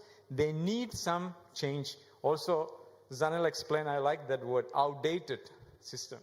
It's outdated. We need to update the system, right? So that's why we need to add. So it is not like, I will never say that medicine is completely wrong. No, of course not. We need that. We need that also. But we need to update. For updation, you need to be open, right? Your focus must be wide. That Zanel also explained. It needs to be wide thinking. Then only you have that courage or attitude to look deeper and wider. Then only you can do something sustainable. Otherwise, it's just like in a small period, it will be okay. But in a sustainable way, it never exists. So you can see immunoendocrinology. So like this in medicine, multiple combined system study are coming now. So I'm very happy because this must be like this, because all the systems are interconnected. And by our methodology and approach, we forgot that, how these things are interconnected. So you see, one dot expanded like this, then I just picturize it. You see the examples. So the stress, hypothalamus, of course, this stimulated, then the hormones release it. It stimulates the adrenal gland through the hormones. Then, of course, the cortisol. Then, of course, the immune activations, the inflammation, the TNF alpha, the tumor necrosis factors, interleukins, all the inflammatory markers are produced. Of course, then of course it stimulates the vagus nerve, again stimulates to the brain, and then of course its multiple systems are involved inside. Then it can also sometimes cross the blood-brain barrier. It can, because it's all interconnected. It's a circle. It's a circle. So how you can give a pill maybe for this inflammation if I don't know all this pathway? It's impossible, right? And maybe you give some pills because of the inflammation, but because maybe it starts from the stress, who knows? Because it's a two-way traffic. Because of the stress, your body is involved, or through the body, it can go to the mind or emotions. So it can be vice versa. So that's why I'm very happy, because through integrative medicine, we can look into this wideness, and we can make the individual protocol to tackle these factors. This is the only way. In my opinion, integrative medicine is the future medicine. Not any one streams, not like Ayurveda, not like a classical medicine, not like homeopathy, but we need to take the best from each of them and combine, and we have to deliver this kind of medicine to the society if you are preparing for a sustainable health. Otherwise, that's it.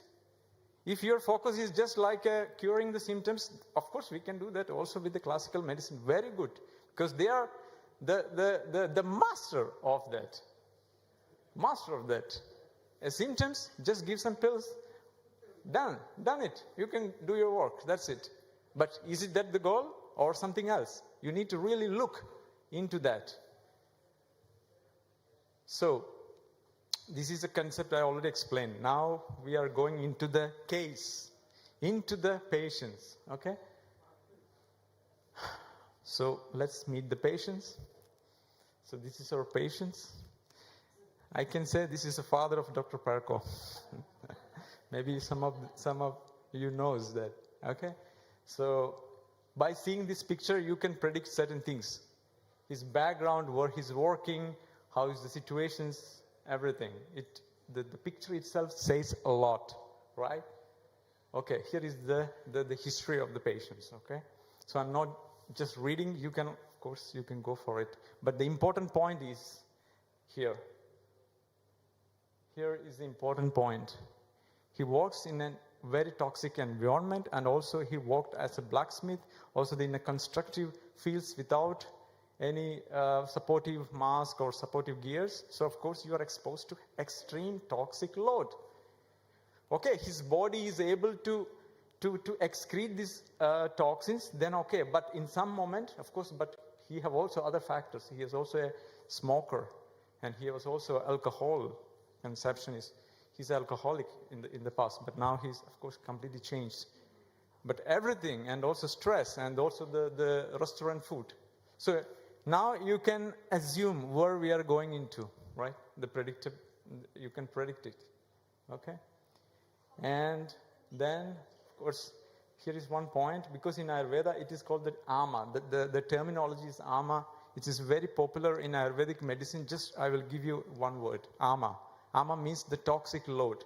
So by analyzing this history, I can really understand, and it's very clear for me how his environment and how is the toxic load in his body. Of course, in his body, then of course all the dimensions. You see how many systems are connected. His consciousness, his energy, everything is involved. His aura. I mean, if your body is not good, of course, you don't have a good energy to communicate. You can immediately see. In just looking in the eyes, you can see who you are. Also, Dr. Rao explained it. I mean, I'm really connected to him because my professor is exactly Dr. Rao. Yeah, exactly, because he's very sharp in the examination. So I'm really good now because my professor, he's very strict. Otherwise, I will be standing outside outside the office if I don't do good. But I'm really glad because I got the benefits now. When I'm a clinician, I can really understand that's very important. By physical analysis, physical examination of a patient is very, very important. So why I'm telling this, by understanding this toxic load and history, when I see this patient in the office, I can see in his eyes, in his body, the way he communicates, the way he looks. Everything we will discuss it. I will show you. There is also the pictures. So it's very clear. So here is the diagnostic part, right? So we done the tumor mass with the tissues and biopsies and dark field analysis, of course, with the Ayurvedic examination. So each and every patient comes to our clinic. They undergo the dark field examination with Dr. Perko and a detailed clinical examination, an Ayurvedic examination with me, and also the dental examination in the same day. And we have total data in our software, in our applications. We can have a clear access, each and every therapist, the doctors. So we know what exactly going on in the dental with the panoramic X-ray or the CBCT and also the dark field pictures. And my examination details are already there. So each doctor can analyze it. What exactly is going on? What is his constitution? What is his genetic? What is his clinical examination? What is the dental part? Right? What is the dark field? And everything is interconnected. So you can have multiple data. And we are looking, of course, in the future, more AI. AI can help here because sometimes as a human, we have also make errors. Human errors can come because there are multiple data to analyze in the same time. So AI could help to connect all these things. Then, of course, we can overlook that data. Of course, AI cannot make the diagnostic, but we have to be also in front. But he can combine it, all the data, to analyze and give the report. And we can overlook, that's it. And here we are looking forward also in the future. So all the examination, we've done it. And also you see the HRV analysis, of course, the heart rate variability and apoptosis 10 and TKTL. This is an enzyme for the cancer markers and specific. And the CT MRI with the contrast of the area and also the dental examination, everything we've done. Okay, so here is the diagnostic officially from the Oncological Institute. He have cancer and also we can see this is the diagnostic, the carcinoma of oropharynx and the secondary adenocarcinoma malignancy of the prostate, of course. So 2. He got not 1, he's 2. So here we are. So what we can do, okay? So it's a very critical situation. So we need to react because the things are spreading. Each systems start to affect. So we need to react it immediately. So here we make the protocol. Of course, you can see the building. Of course, we use here the radiation and chemotherapy initial part. That's why I'm telling you, we are not against for the classical medicine because that also helps a lot. But you know where to place it. That's a very, very important, very, very key point, in my opinion. Where to place the positioning, right? Also, in clinical part, you need to know where to place which one, which streams, where to place Ayurveda, where to place biological medicine, where to place the classical medicine. For knowing this, you need to understand the gross structure of your body. Otherwise, you can't understand. So I am trying to do now this in Maha Clinic. Each and every patient comes to this. We have detailed analysis, and after consilium, I prepare the individual protocol of each and every patient. We discuss in the consilium, and I prepare. And I have to also clearly see, you see, there are different protocols, right? Which one to do first, which one to do second, which one to combine it. You need to know that. How? Because it's very complex, really complex, right? Dr. Timer, he's a master of also the integrative oncology. You know, sometimes it's really complicated, right? Which one to combine it, which one no, which one yes. So it's very critical. And also you need to know the exact situation of the patients. If patient have enough power to go through on it. This is also the patient power, willpower, also willpower, mental power. So everything we need to consider before we make an individual protocol. Otherwise, it can make mess, really mess. So here is the protocol of what is the next step we can do it. Then we implemented, you see the date, from which date to which date we implement all these protocols, how many numbers we done it, you see the infusions, and also along with the radiotherapy and chemotherapy, because initially biomedicine, we use it, the infusions, and also orthomolecular medicines, and also the machines to support the patients, along with the radiotherapy and chemotherapy. Because the classical, here in this phase, classical medicine plays a major part. Biological medicine is only act as a supportive medicine, supportive system. So that's why I will explain you each phase, which medicine take over as a major role, which medicine as a secondary role. This is also very important. That's why I told you, you need to know exactly to position which medicine yes, which medicine as a supportive role.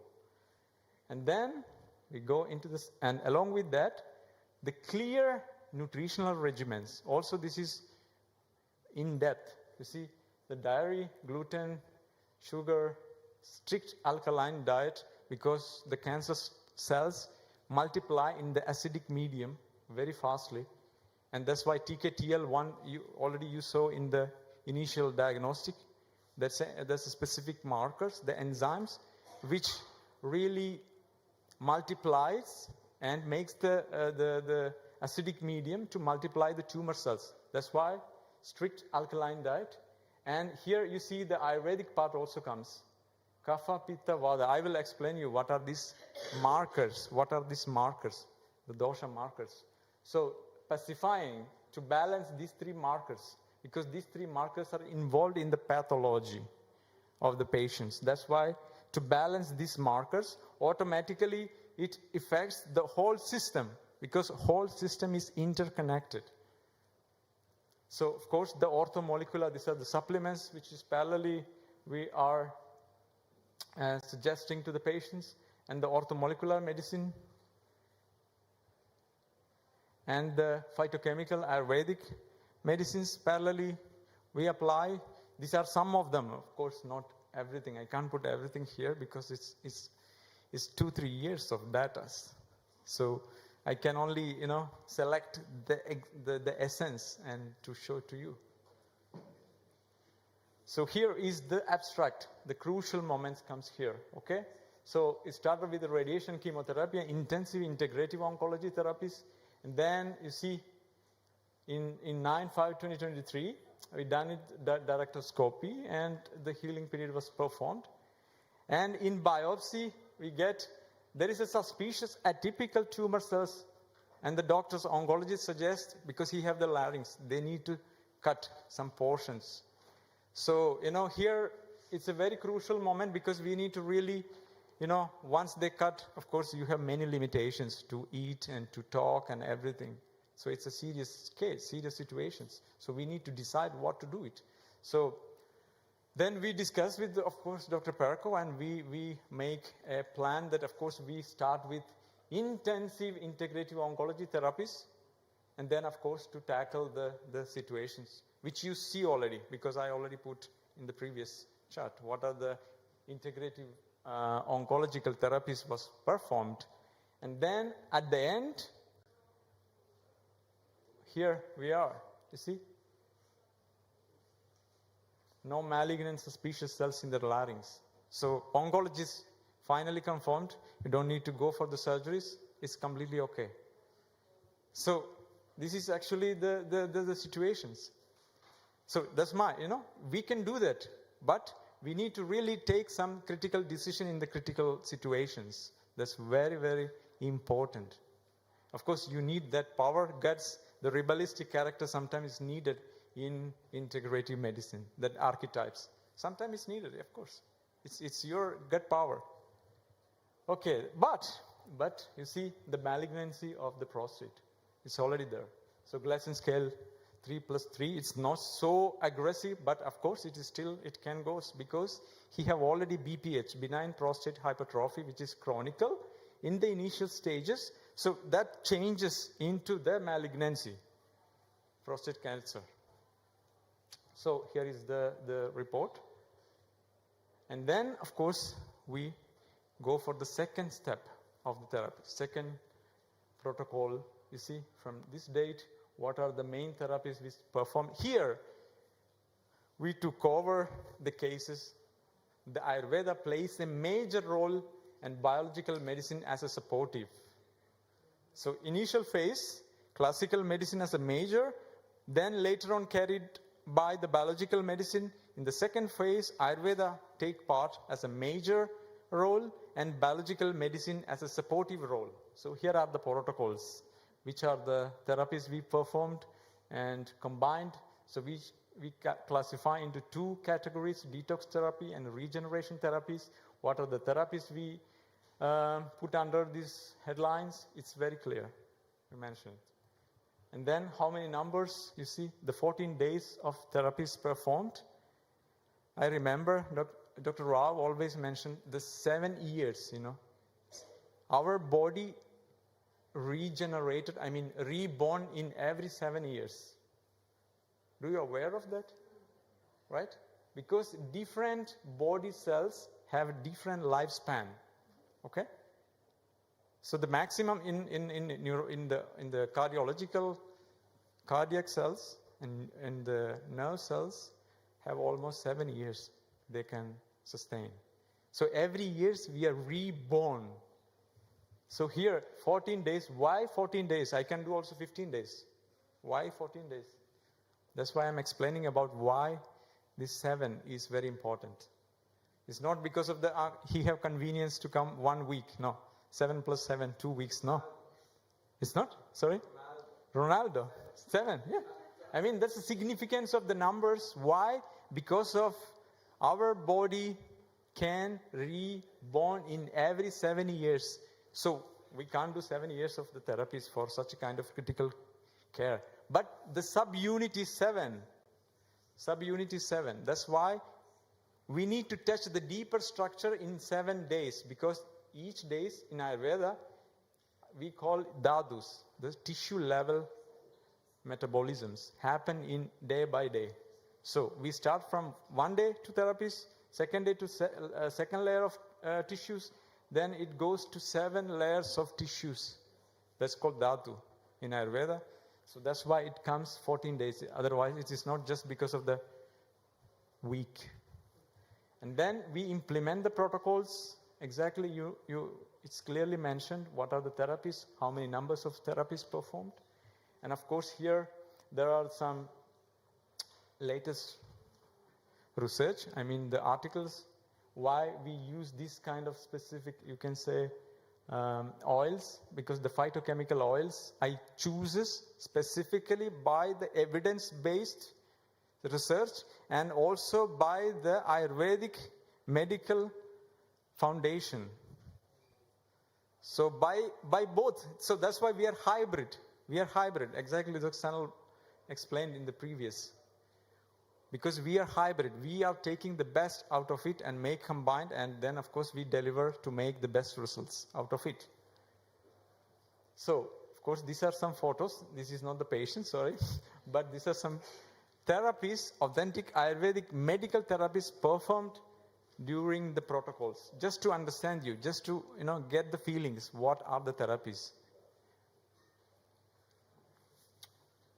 So, and also along with that, along with the therapy protocol, of course, the diet protocol is very, very important because he comes only a few hours in the clinic, but, he eat all day, I mean, every day.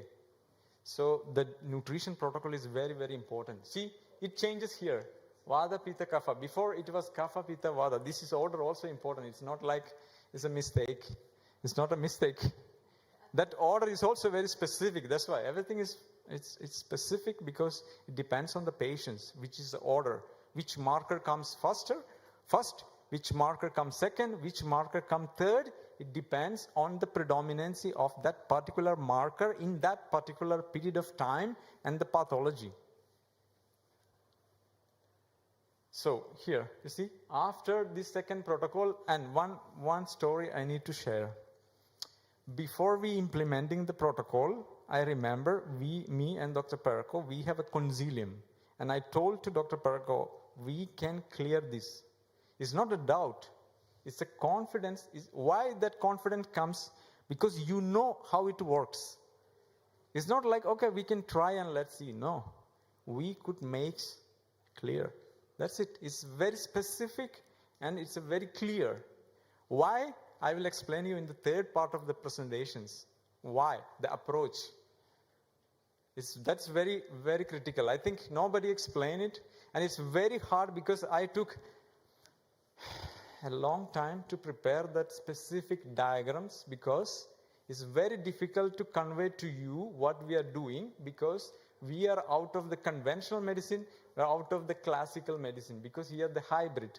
So certain protocol to explain to you, it's very difficult to put into the words and philosophies, evidences. Okay, evidences we can share, but the methodology is very hard to share because it's completely combinations. It's an art. In an art. It's a medical art. Exactly. Thanks for the words. It's a medical art. That's why, I mentioned earlier, you need to know exactly what to place where. To know that, you need to understand the gross aspect of the body, of yourself. How a body means functions. Anatomy, physiology. Of course, we studied in the medical school anatomy, physiology almost 2 years. And the dissection to cut all the bodies and all the things out, all the structures and everything, 2 years with pathology lab. But that is only the physical part. But how that exactly functions, you need to understand. And Ayurveda gives me the tremendous foundation for that. Because then I can combine it. And then the classical part also. So you see the hybrid, the combinations. So that comes here, you see. Gleason scale 0. Previously it was 6, 3 plus 3, and now it is 0. It is clearly, it is not by me, it is completely analyzed by the oncologist in the Oncological Institute of Ljubljana. These are the reports. But here is the third part comes, okay? So the malignancy part is completely cured, but he have BPH is still active. It's here explained. So benign prostate hypertrophy. So he has still inflammations. So I know very well if the inflammation persists, maybe in the future it can turn into anything. It can also recover or recurrent. the pathology again. So we need to do something. We need to do something. We can't just leave him like this. Of course, he don't have much pathological symptoms. He's everything okay. In the evening, of course, he didn't wake up for urination much. The episodes, of course, reduced much. The quality of sleep improved, quality of life improved. But still, this is a silent alarm, still active. So we need to do that, something. Then again, of course, we sit together, of course, and then we make the third phase of the protocol. Here, Ayurveda plays a major role, and biological medicine plays as a supportive role. And then what are the therapies we planned here is exactly mentions. Why this ashwagandha? Ashwagandha plays here a major role as a phytochemical medicine, because here are some research papers explain the anti-tumorous effect of the Withania somnifera in the prostate tumors, because it inhibits the tumor replications. Tumor cells replications. It inhibits the tumor cells replications.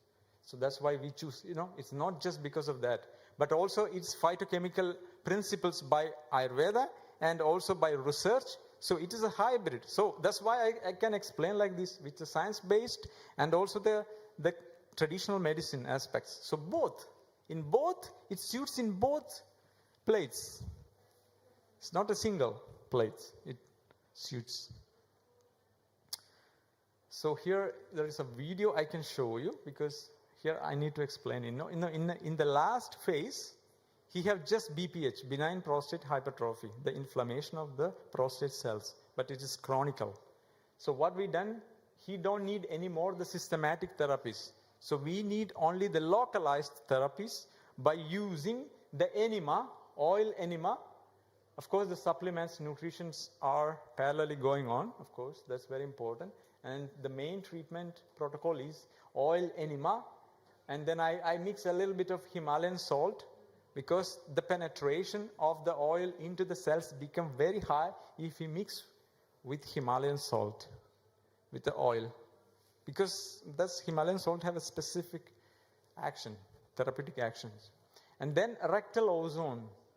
You see, I combined, when I give the oil enema, then immediately I combine with rectal ozone. Then the oil and the rectal ozone, the ozone gas combine together, and it makes like a colloidal form. And colloidal form in chemistry and physics also, it is one of the stable form. It's one of the stable form, stable chemistry. And then it goes further into the gut, and it makes the stable form there. So the action is longer, the absorption is longer. I can also give just oil enema without rectal ozone. But the actions, that's why the combination is very important. The target, you have an exact target, how to reach there, and of course, what are the tools you need to use it. So I use these tools, and also the papimi. Then immediately after rectal ozone, he go to the papimi, and I will show you. So there is a video. I hope this video will, this is a video. You can watch how I done the papimi to him. Then immediately after the oil enema and rectal ozone, he sit like this. I put the Excel applicator. You can see he's sitting over the papimi. Oh, sorry.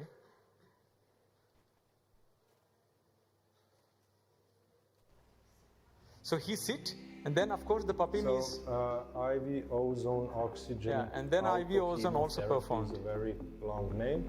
We work according to. So this is IV ozone. Of course, Dr. Perko is explaining about the IV ozone. So that's only like a supportive therapy. As per his classification, this patient normally comes for rejuvenation or to gain energy, gain oxygen into her system. At the moment we are collecting blood in this is how flask. We had enough of blood. The IV ozone performed.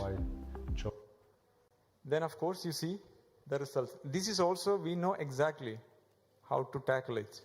And then, of course, at the end, of course, you can see this is the result.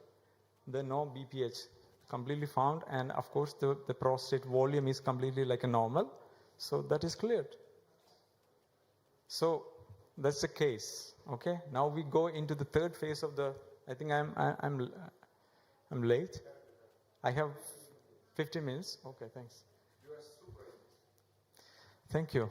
Thank you. That's why, because this is very important in integrative medicine. Because our main motto is integrative medicine. So we are here talking about the real meaning of integrative medicine. What are the protocols, how we implement, how we make results, and then the quality of the life of the patient is improved. And then, of course, that's it. We achieved. So here is very, very important, very interesting and very important phase of these presentations. Here, many of my sleep are gone in this phase. Because to thinking how to exactly convey what we are doing and how to put into the diagram and the concept into some material that you understand. And that is really hard part, of course, but I try my best. You see, in this case, I divide into three phases. Of course, the primary diagnostic phase. Then, of course, the integrative medicine, the classical medicine, I told you, plays a major role. Biological medicine as a supportive role. The second phase, Ayurvedic medicine and biological medicine. And the third phase, the second phase is the complication phase. That means the malignancy. And the third stage is we can say the maintaining of I would say the inflammation which we left. BPH is still in the prostate. That is completely elevating. So that means the tertiary phase, I would say, the quality of the life improvising the quality of the life of the patients. So we combine again the biological medicine and Ayurvedic medicine. You see, we need classical medicine only in the initial phase of some part. But we are not against also the classical medicine. That also helps. I need to admit that also. But that also plays a small role. But other areas we covered very well with integrative medicine. And integrative medicine means it's not a specific stream. It's a combination of other things also. That's it. So in this phase, you can see the story of these patients, how we exactly done the protocols in each phase, and which streams of medicine are participated, and what are the structures. Here is very important, you see. 5D medicine is I can explain, 5D medicine is a non-linear approach. What is non-linear? What is non-linear, Example, I can tell you a story. Because I remember about the plumber issues, then the water breaks. So I can go with that example. So if something blocks in our pipes, what we do? We call the plumber, or we cut that area and we make a joint, right? That's it. Right? Simple. Or we just put out the block.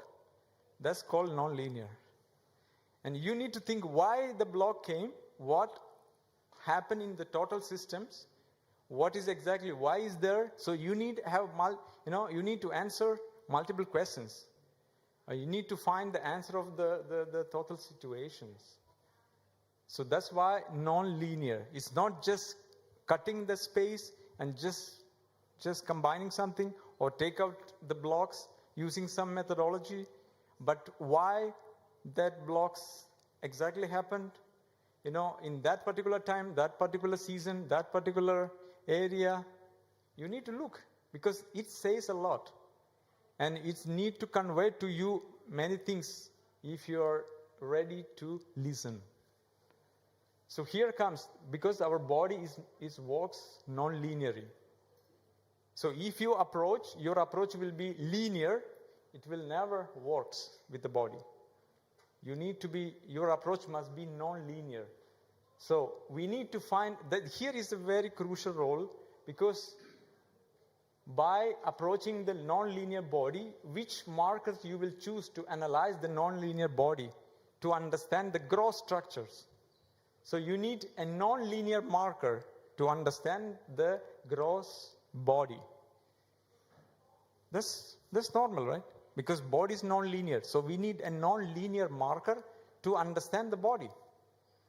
Or you can do the cholesterol test, or a cholesterol examination or the lab examination is a linear. It's a specific marker of a specific area, of a specific chemistry, how it works.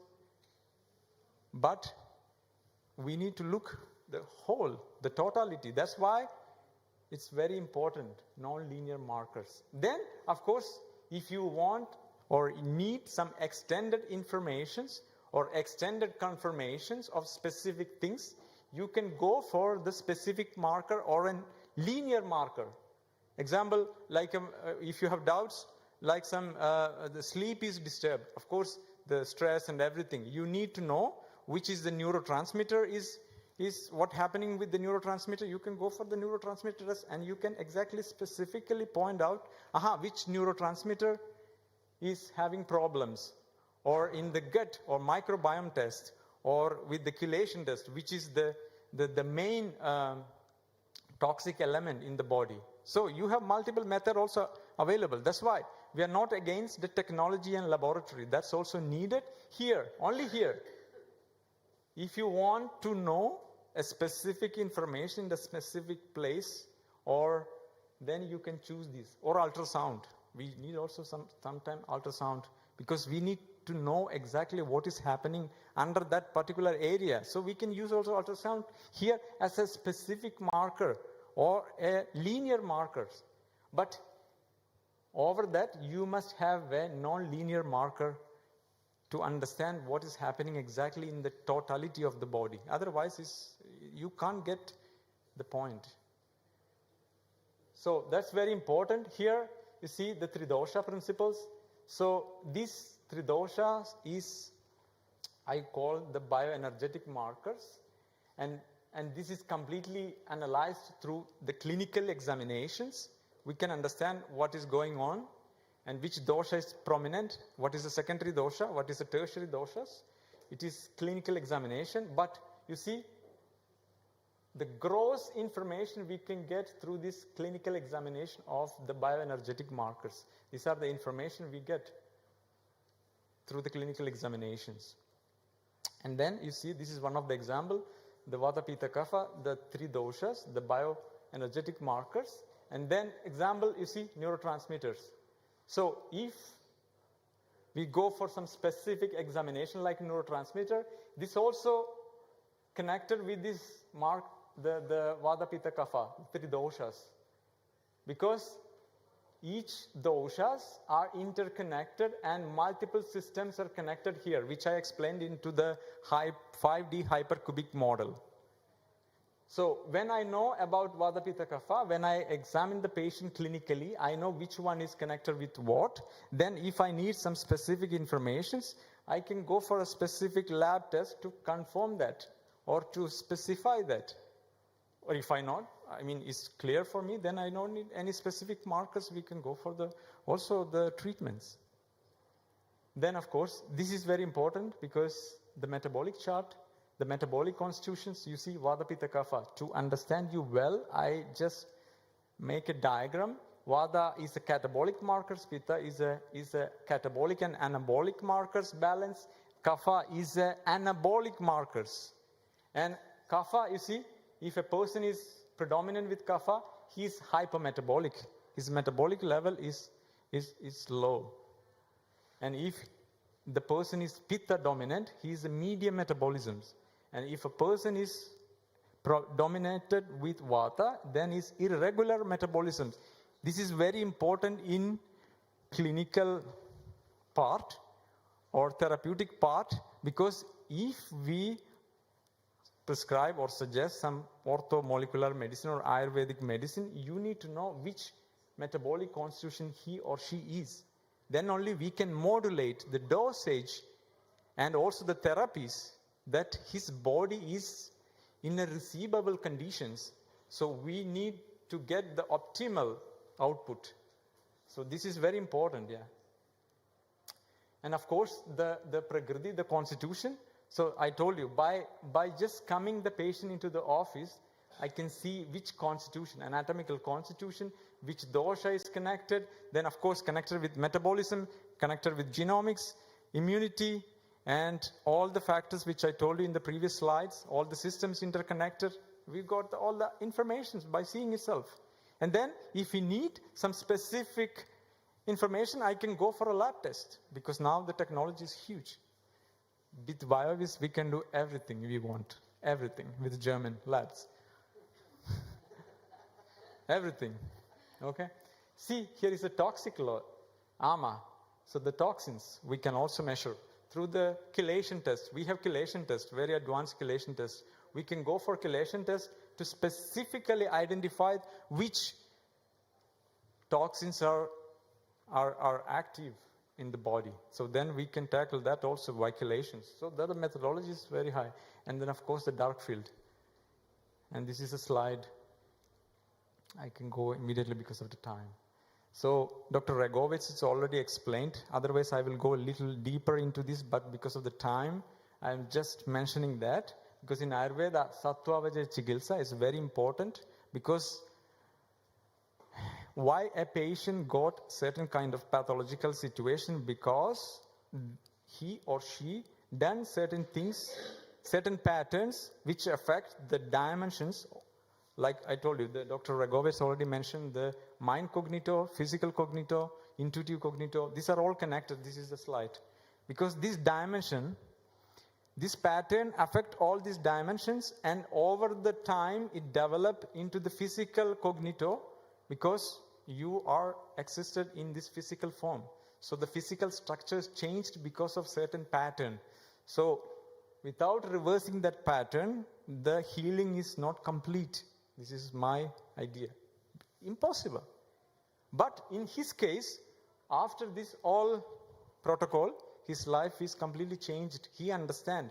He quit alcohol, smoking, and he start with, we can say he start with agriculture, planting the vegetables completely. So his life is completely changed because of the disease. Exactly, Dr. Regovitz mentioned. He got the diseases, because of that he changed certain things. That's it. Then the healing is completed. Okay, this is our symposium information, so I'm finished. Thanks. It's quite difficult, but I try my best actually. Thank you very much, Ajil. I must say it's extreme honor to work with Ayurvedic doctor like you. We are very really developing stuff, even with the IV therapies that I do.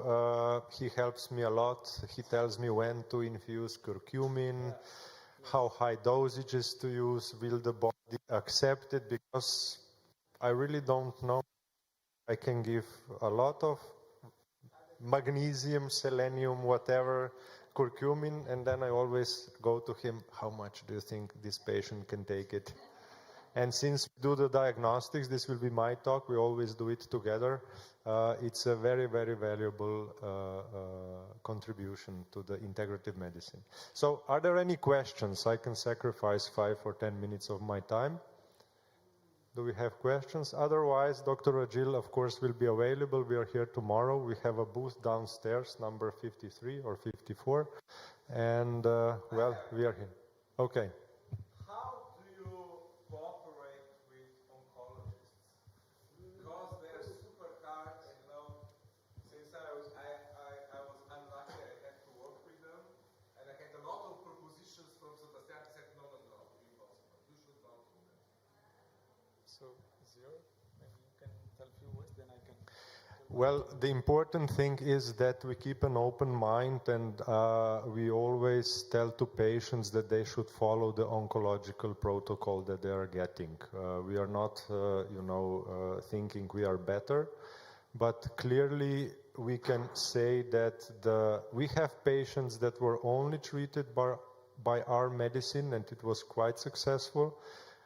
But the best results we have in the combination. So if the patients, like we are always talking about my father because we can show him on slides. Other patients, it's very hard, yeah.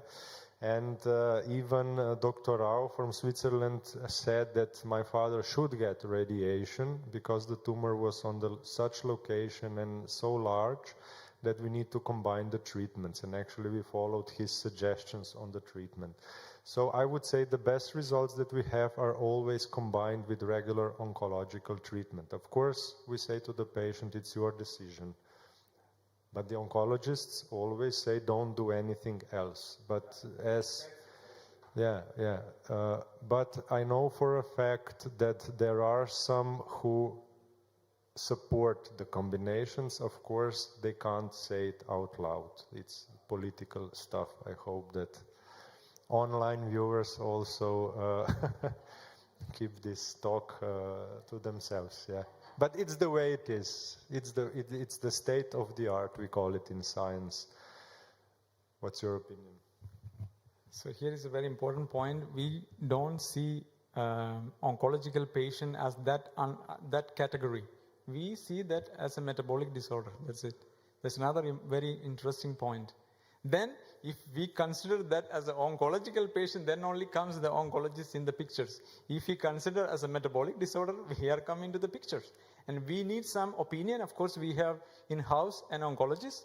Of course, she's always available. Of course, she's very cooperative in this. So we have an extensive information from her, specialist information. Then, of course, we know this factor, the integrative medicine, and then, of course, we place which stream in which place. That's a positioning. Actually, I will book the plane back and I want to sit with you for 4 hours.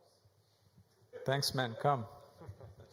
Yeah, we are extremely lucky to have an oncologist who worked at the university hospital and quit, and she's now 2 times a week working with us. And I must say, sometimes you really, because we say cancer and then we think all the cancers are the same, or there are a few groups, hormonal, non-hormonal, whatever. But in essence, there are very different. Histologically, at the moment, we are treating one glioblastoma patient, and her input is very, very valuable on what we are doing on our side. So I think integration of medicine is really something that it's the future. Okay, thank you. Thank you.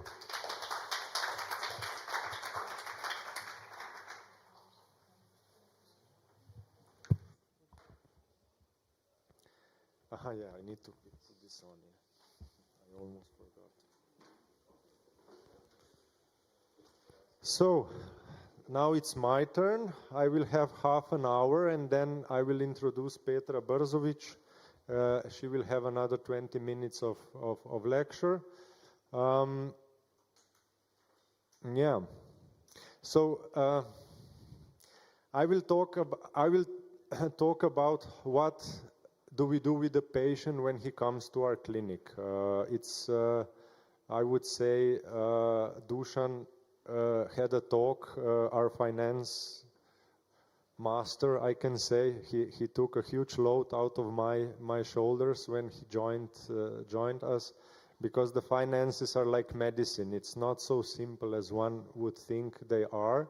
So now I will show you what I'm thinking, and maybe it will be a bit confusing, and out of this, then he must make sense out of it, so we keep the numbers positive. I always say the university hospital can make 1 million of red numbers per month and still the workers will get the salaries. If we make the red numbers, then there are no salaries and no Christmas bonuses and nothing. So it's a special challenge to increase the team. Increasing the team means better care sometimes, or most of the times, because specific people can then go deeper into the knowledge, into the topics they are doing. And of course, then it's a challenge how to communicate between people, how to connect the experts. Experts also have egos, but somehow I think we manage very well. And I'm extremely honored that we get a lot of referrals from patients. So we have a huge bioresonance society in Slovenia, and when they come to some point with the patient that they can't proceed, then they send the patients to us and we do our diagnostics, and more or less the cooperation works very well, and then we help patients to go to another level of help. So yes, we are from Slovenia.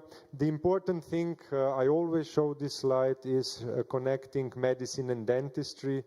Also in the integrative medicine, alternative medicine, functional medicine, whatever we call it, the dentistry is oftentimes left behind. So I'm putting another emphasis on that.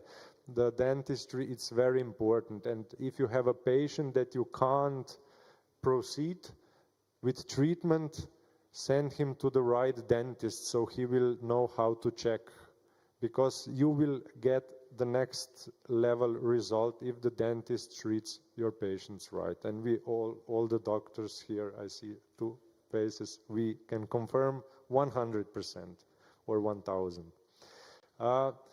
So this year I was really privileged to have invited talks on special conferences. This was European Ceramic Society on Implantology, and this was a very good event in Vienna. Many of you were there, the Effective Biomedicine Congress, where we shared what we do, and it's important to connect, to talk. I just met outside well, you're here, interesting people, so I really think we will advance the medicine in the future. The important stuff that we did this year was we published an article together with Joanna, she's from Oporto, me and Cornelia is from IMD Berlin, and these 3 great men are from Munich. Johann Lechner you probably know. So this is the inflammation of our published article. Could silent inflammation originating in jawbone cavitations play a role in activating CCL5 axis in female breast cancer? And we showed that the source of CCL5 from the jawbone influences the metastatic potential of breast cancer. So I invite you to read it. It's a free access paper, so you can get it. And the other thing was, this is something I did, and I just discussed this topic with the IOMT guys.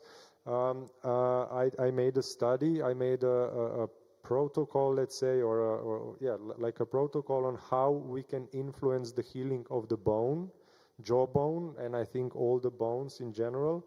And these were the results. I will just show you the results, otherwise it's a 1-hour talk. We had 105 bioceramic implants, and we treated the patients with IV ozone oxygen autochemotherapy, so ozone, and the pulsed electromagnetic field therapy. And we saw that the implants with low primary stability gained osseointegration value measured with Ostel, the dentists will know, for around 15%. So these are 2 very important works that we have done, so that we are contributing to the evidence-based integrative medicine. We launched the partner.maha.clinic portal, where all the therapists can join. Inside we have online educations. We started with the institute, so we will do. We are starting next year, and refer a patient. Is there a category where already the therapists that send us the patients go through that procedure, so we really know the right information before the patient comes to us. So I invite you to join to the portal. So it is important, this has been said today, but I think I can really repeat. We must understand that life has a health span and a disease span, and that the pharmaceutical medicine is more or less focused on the disease span. So it's a sick care, it's not a health care, because it's taking care of the diseases, and it's more or less not solving the diseases. It's not bringing people back to health span. It's just prolonging the disease span as it is shown here. Of course, the integrative medicine goal is to increase the health span and then the lifespan, and well, at one point we die, but the disease span should be as short as possible. Let's say we want that. And Zenel was talking about first pill. So the first pill is very statistically easy, followable determinant on when we go from the disease, from health to the disease. And of course, we are playing around with the parameters on and the therapies, which Agil presented very nicely in severe diseases, on how to go back to health. And nearer we come to death, of course, harder is to come back. I was recently asked in the interview, what kind of patients do we have? And we have the ones who are still healthy on the health span side. They know they should do something, but they don't. And then on the other hand, we have a very ill patients that would give everything on earth to be back on that side. And we know, if we are all the therapists and the doctors know, that that is a very hard conversion back. And of course, the revolution that Zenel was talking about, it's all about these quadrants. So it is important that we know how to communicate to patients what we are doing, because patients are the one, people are the one that will do the revolution, not the doctors. We can't count on the doctors, even ourselves. We can do as much we can do, but we must inform the patients, the people, and they will then create the demand, and the demand will push the medicine to transform. And I think it's already happening the way I see it. And again, it's very important, since I come from dentistry, somehow we have the doctors treating the whole body, and then we have the dentist treating the mouth, and then we have some therapeutic approaches that heal the whole person. That was something Matthias was talking about. And everything is actually very, very connected. And what I learned is it really depends on where the doctor or therapist is on his development or his knowledge or experience. Of course, also we doctors, dentists, we grow with years. So it's really important to see where we are and, of course, what we can do to improve. So now I'm going to the concrete part. This you have seen today already. It's really a mantra for us and also for the patient. So when the patient comes to our clinic, this is probably more or less the first poster I show to the patients, and I'm trying to figure out. For me, it's very important to see if the patient really gets the lesson of the disease or the symptom. If he gets it, what happened here? As I said in the morning, I had a patient with liver cancer that after 5th visit she came, and I learned I asked, but she didn't answer. But after 5th visit, she said that she still drinks 1 beer a day with liver cancer. You know, that's she yeah, and she but you know, it was not funny. I'm really not sure if she's still around, because liver cancers are what they are. But in her case, she didn't understand what the disease is trying to say. And liver cancer clearly says 0 alcohol and 0 foods that ferment and create even more aggressive alcohols than ethanol. And you know, and here, to me, it was actually, this patient was for me a very good teacher, simultaneously developing this schematic with Matthias, Dr. Egovets. It was even for me transformational, because I always thought, well, if you have cancer, then you know that you must eat what Agil showed, these 5 pillars, and of course there is no alcohol. On the other hand, I'm using this a lot for my staff, so also the staff knows from the psychological point of view on how to talk to patients. So to understand that yes, the symptom is there, but patients maybe are not ready to see what the symptom is trying to tell them. Or when they do the IVs or they do the Ayurvedic treatments, if they talk in between, that they really focus on getting the patient aware that the disease is trying to say something and that it's only in his power that he could return to the health span, as we talked earlier. That's clear. All the wonder, like severe cancers and they got better or even healthy, were related to awareness of the patient. Yes, I know. Every breast cancer patient will tell you that she wanted to take care of all the world except herself. That's classical sentence you will get from the breast cancer patient.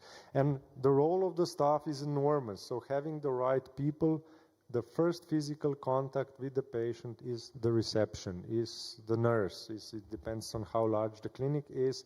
It's never the doctor, more or less. Yeah, you are there then in your office. And it's very important for the patients, his path starts here, even before on the email and the phone. But when he goes inside the building, that is where the healing starts. It's not only the labs and the IVs, it's also this part.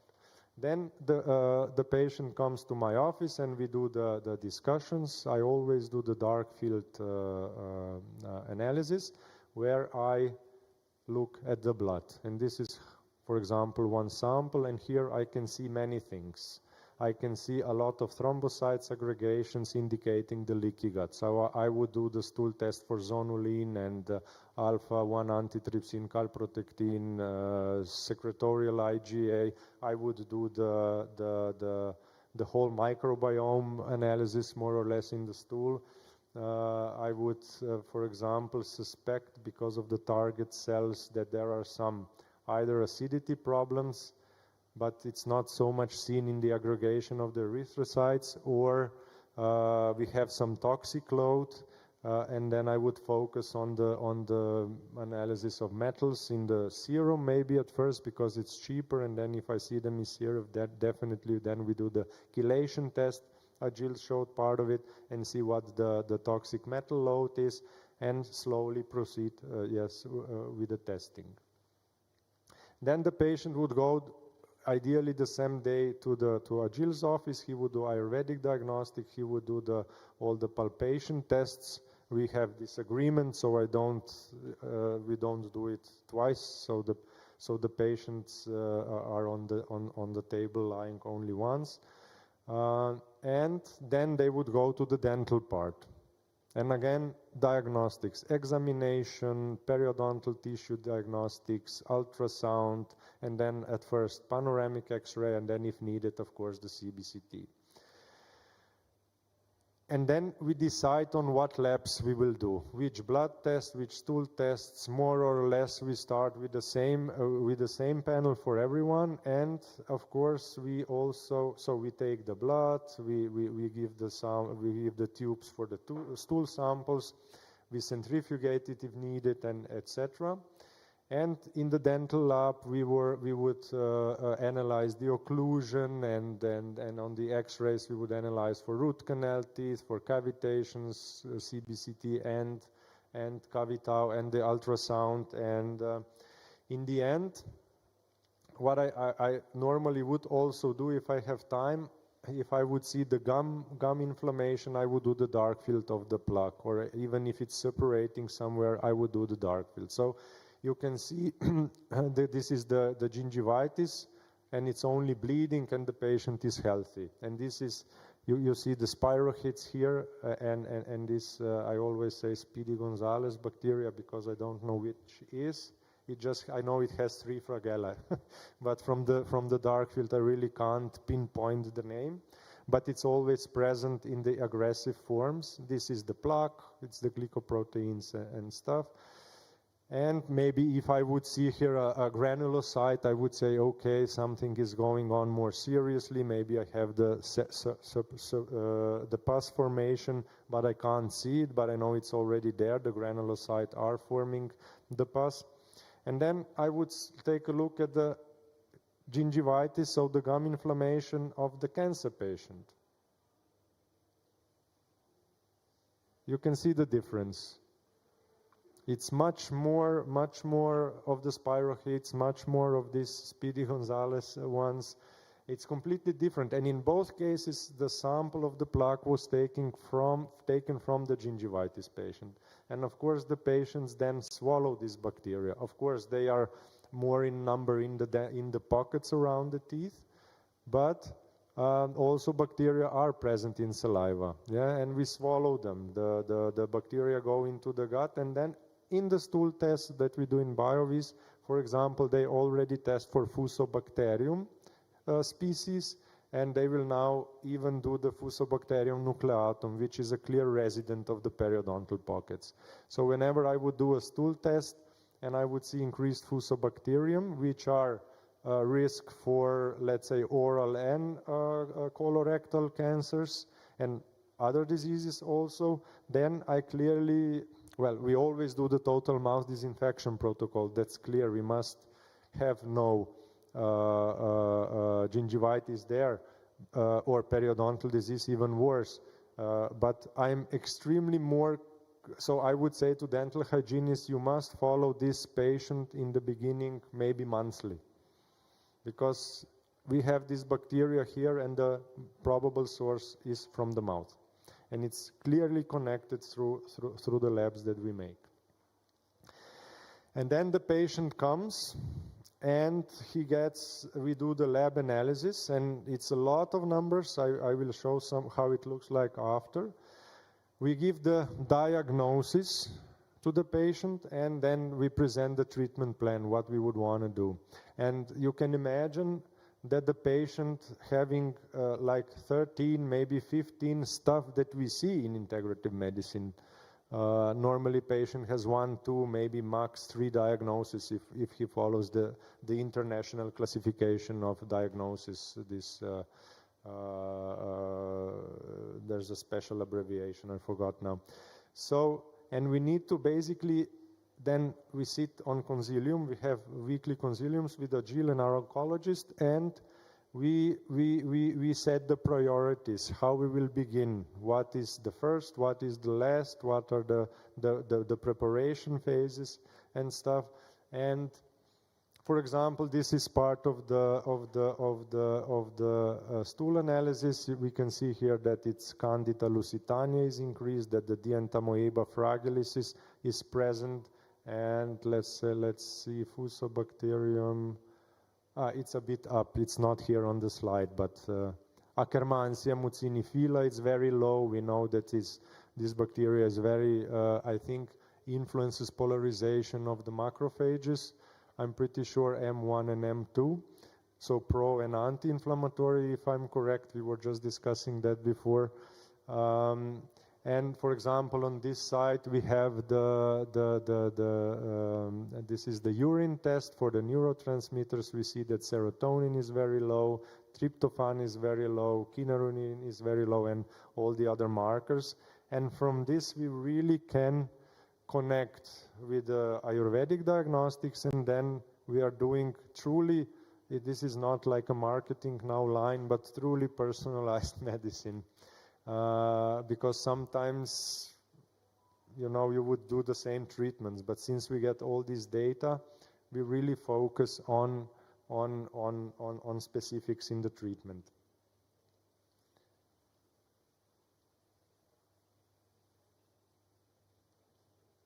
Can you move forward the slide?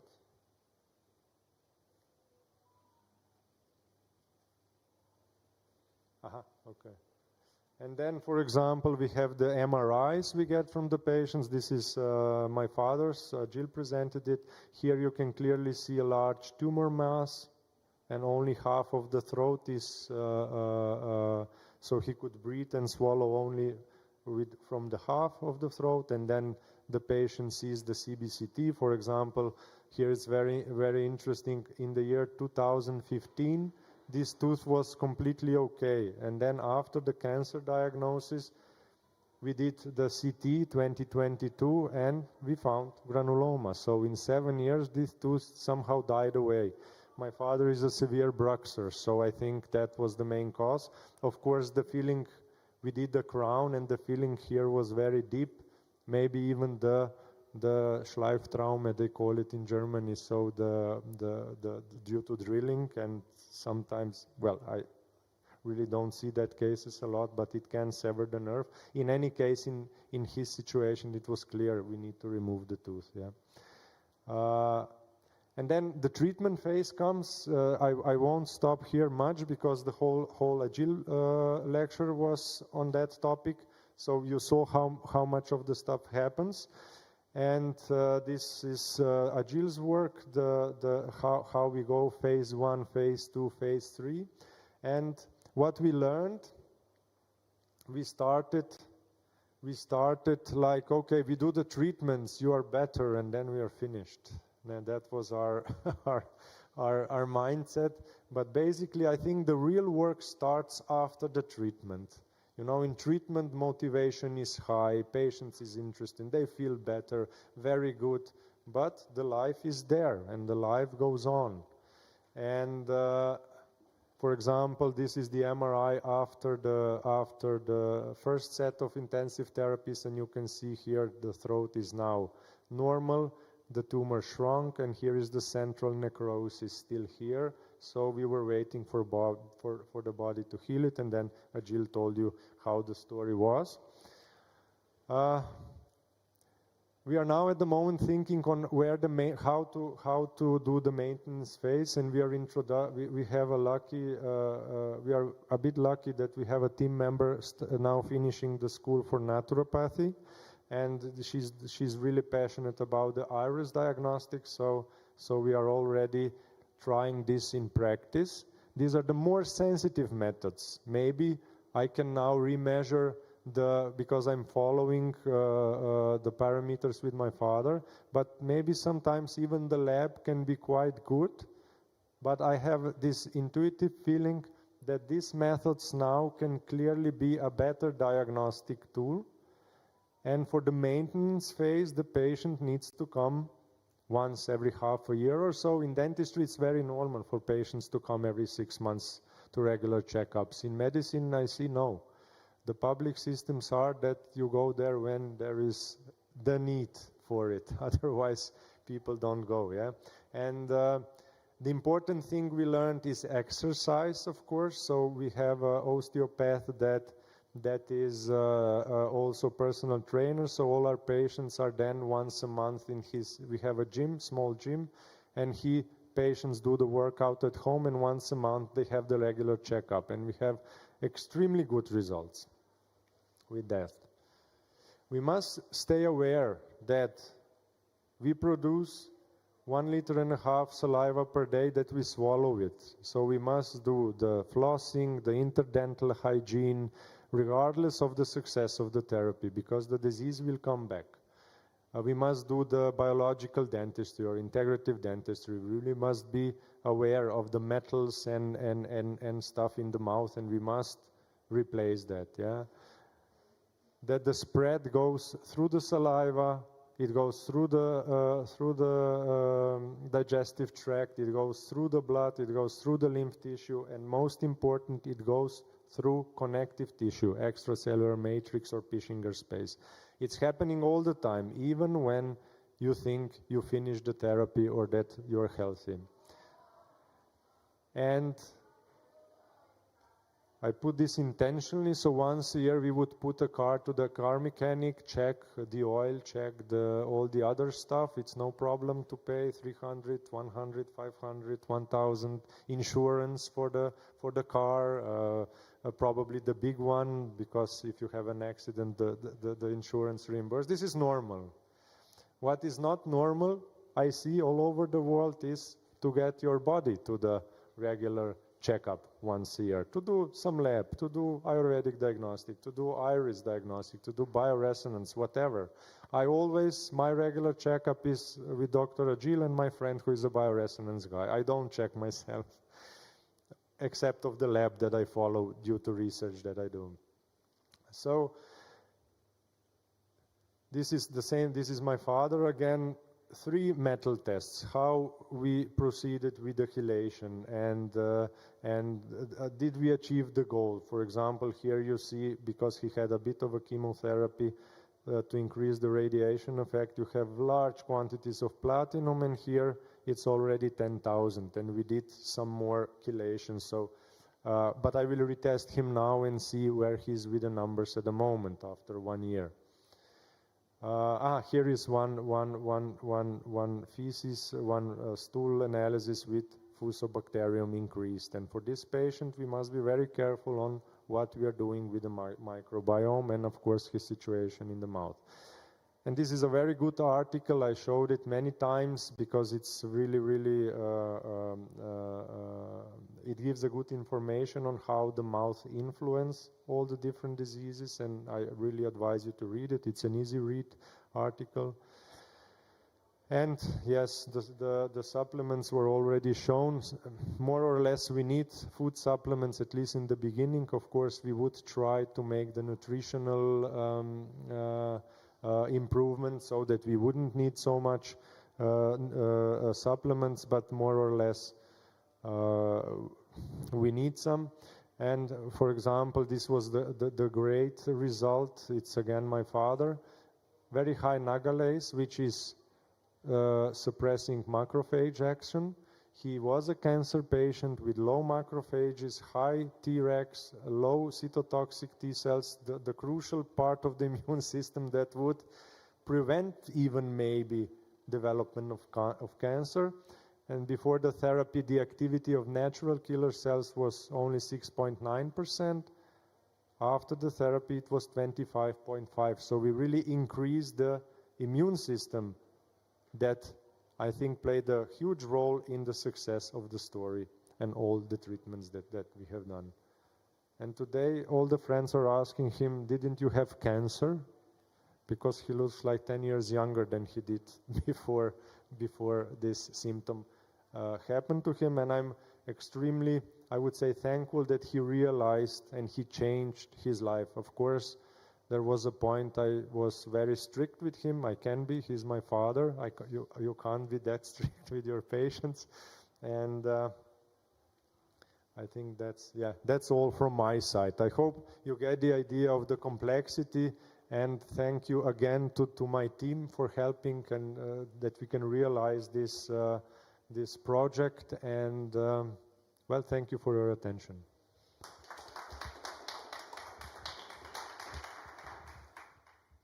Any questions? Yes? So what are the main physiological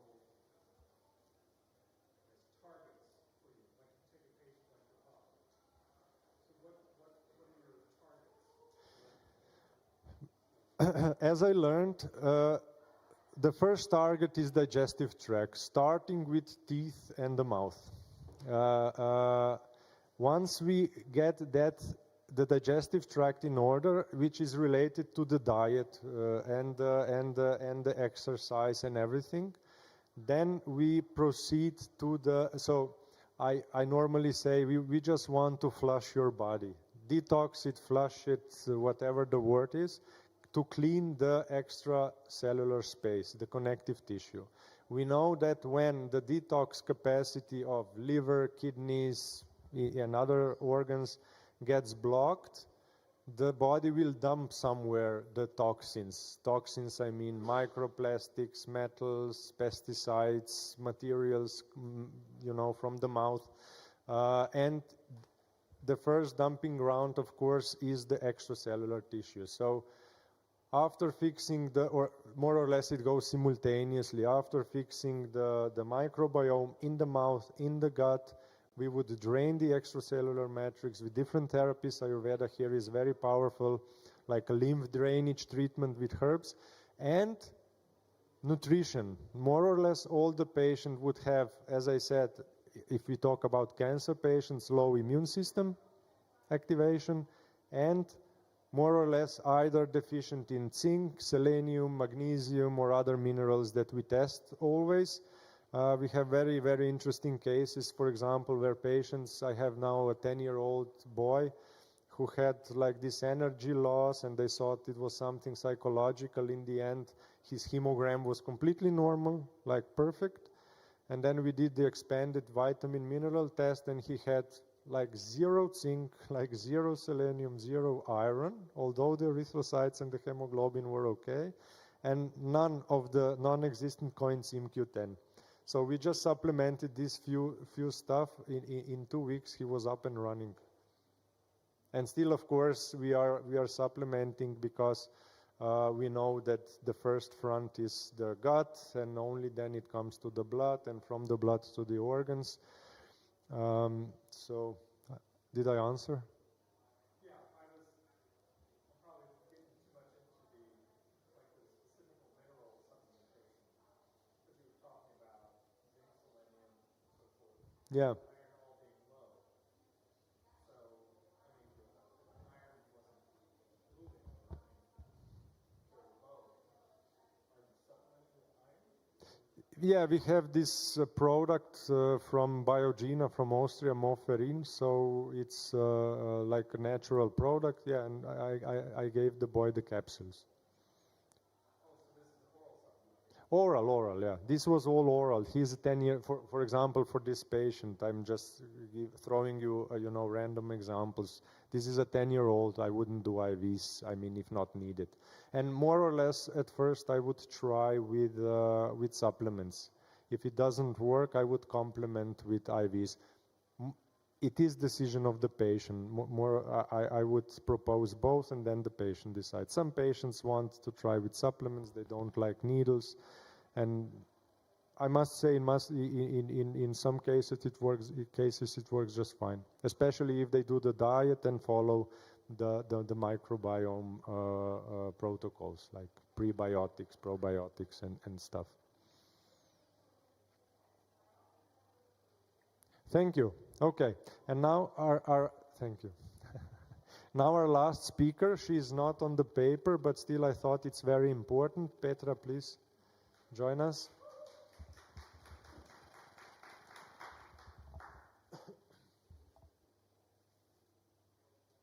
Petra comes from Zagreb, from Croatia, and she's very, very powerful and good therapist. I have some patients, well, many patients from her, and they are very, very well taken care of on the psychological level. So please share your magic. Thank you very much. How do we move it? Which one? This one? Right, yeah. Right, left. Yeah, exactly. Okay. Can we have the other presentation, the one that Dusan sent you? Okay, we are missing a slide. But then I'll tell you what's missing.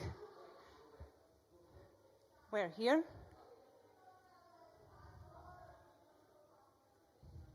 Yeah, there's a slide missing. Never mind, I'll tell you about it. Anyway, like Sebastian said, we share quite a lot of clients and patients together. And I see myself as someone who is holding all other aspects of a patient and helping them find the underlying causes of the illness. Because what I find in my work is that every disease has a deeper cause that actually started on a much more subtle levels until it showed on a physical level. So, among my academic background and everything, I believe that my clients and my patients are my greatest teachers, and all I learned in the last 25 years is what I learned from working with them. And today I would like to just briefly in these 20 minutes share with you what actually I see daily in my work. So as we already spoke a lot today, and as we know, there are many possible causes of an illness. Of course, there is genetic and epigenetical causes, and definitely, the stress levels that can be really high for some people for a prolonged period of time that really affects the immune system and then all other systems of the body. And also the lifestyle, sleeping, nutrition, etc. But if we take it on a side, we have to ask ourselves, but what actually really happens deeper inside of a person's subconscious and superconscious mind that affects that whole system that human is, because we are not having bodies, having souls in bodies, we are souls that are in a body. And that's where I step in. So the way I work with my patients is I work on a deeper levels, on a subconscious level and superconscious level, which means I work in deep trance states. Mostly I use hypnosis and regression techniques, so I expand their consciousness so much that they remember what actually happened way before and what actually started the whole disease. And what I found in my work is, along, of course, everything I mentioned, like epigenetics and genetics and lifestyle and everything, that there are three main causes what starts the disease on a subtle levels, and that is a trauma, whether it's stemming from this life, whether it's from childhood or the birth trauma or prenatal trauma while the baby is still in her mother's womb, or even from ancestors, parents, grandparents, etc., which is often inherited, or sometimes we bring it on a soul level from other lifetimes so that we can master the lesson in this life. And then, of course, there is what I say a soul's calling, when somebody is, for example, staying in a relationship that's not healthy for them, or staying on a job that's not good for them. The soul is actually nudging them to change something, and unless they do that, the illness appears. As I mentioned, I already mentioned this, the trauma can stem from traumatic events that happen later in this life, such as loss of a loved one, or a divorce, loss of a job, whatever. Trauma, as you know, is very individual, so each one of us are affected by certain events in a different way. So something that might be traumatic for me might not be traumatic for you, and vice versa. We all carry traumas, and that is just the way it is with us humans. Most of us carry traumas from our childhood, but as I mentioned, birth trauma is often what we see, and quite often in my work I see the trauma stems from time while the person was still in her mother's womb, whether there was something happening in her mother's life or his mother's life, and that was traumatic for the baby itself, or it took whatever mother was carrying and stored it in the body. I'll show you a case later, and then that blows up maybe decades after in this life. As I mentioned, ancestors, so parents, grandparents, it's all also taken from other generations, sometimes on a really cellular level, genetically, but quite often on a more subtle level, we just carry a trauma that wasn't even ours. I'll skip this just because we don't have much time. So when I work with people, what I do is actually I bring them in a deep trance state, and then I let the body or the subconscious mind guide us to the root cause of the problem. And as I mentioned, most often they wound up directly into a moment where something traumatic was happening, and they were either too small, too young, or they didn't have the capacity to handle what was going on, they didn't have the right support, or it was lasting for too long. So it can be even later in life if somebody is living in a very unhealthy relationship for a longer period of time, that will definitely, not definitely, but for many people will leave a consequence in form of trauma.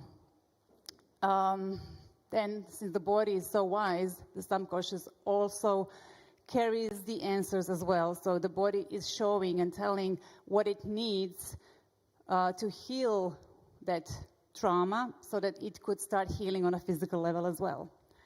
And then there's also a higher reason why actually the person was experiencing that traumatic event. Why did it leave a consequence in form of trauma?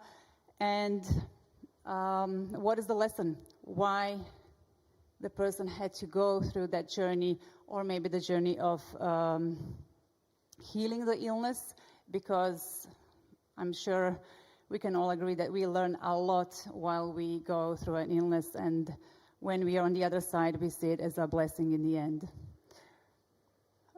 So I mentioned that I'll just share a few case studies with you so you can start to understand what I'm talking about. So I just chose the recent 4 I work with, which really every session blows my mind, and I'm really, really passionate about what I'm going to share with you. For example, Eva, she's a young woman of 42 who was one morning getting dressed, and while she was putting her socks on, she stayed paralyzed. And not only that she couldn't move, but she also lost control of sphincters, so she was really, really deeply affected by what happened at that moment.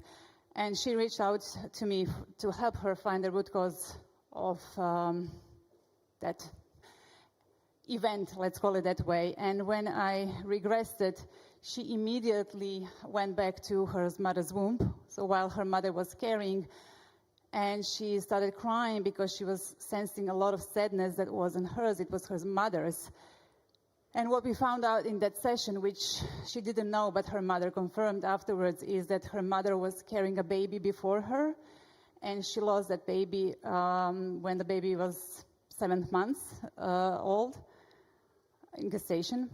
And the mother did the process, the sadness, fell pregnant with Eva, and then all that sadness was still carried in her womb, and Eva absorbed it and stored it on a subconscious level in her lower back, which then exploded 42 years after. So, as I said, every case is different and beautiful in its own way. So Antonia is another person who was really struggling with IBS and anxiety and depression, which often all goes together.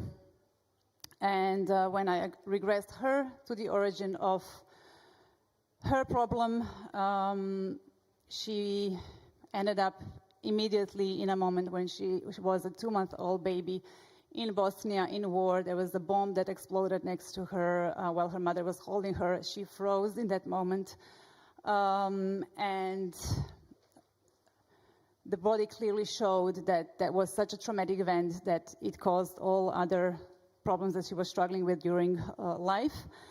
And also there was an inherited pattern of alcoholism that she took over from her father for various reasons that I won't go too deep into it, but out of, I'm missing an English word, loyalty towards her father who was absent, she continued to carry alcoholism as something that was binding them together. Then last week I worked with Kruna, who's a great 46-year-old man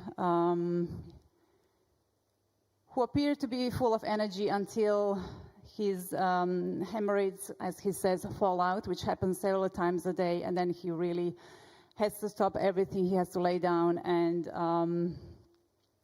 it severely affects quality of his life.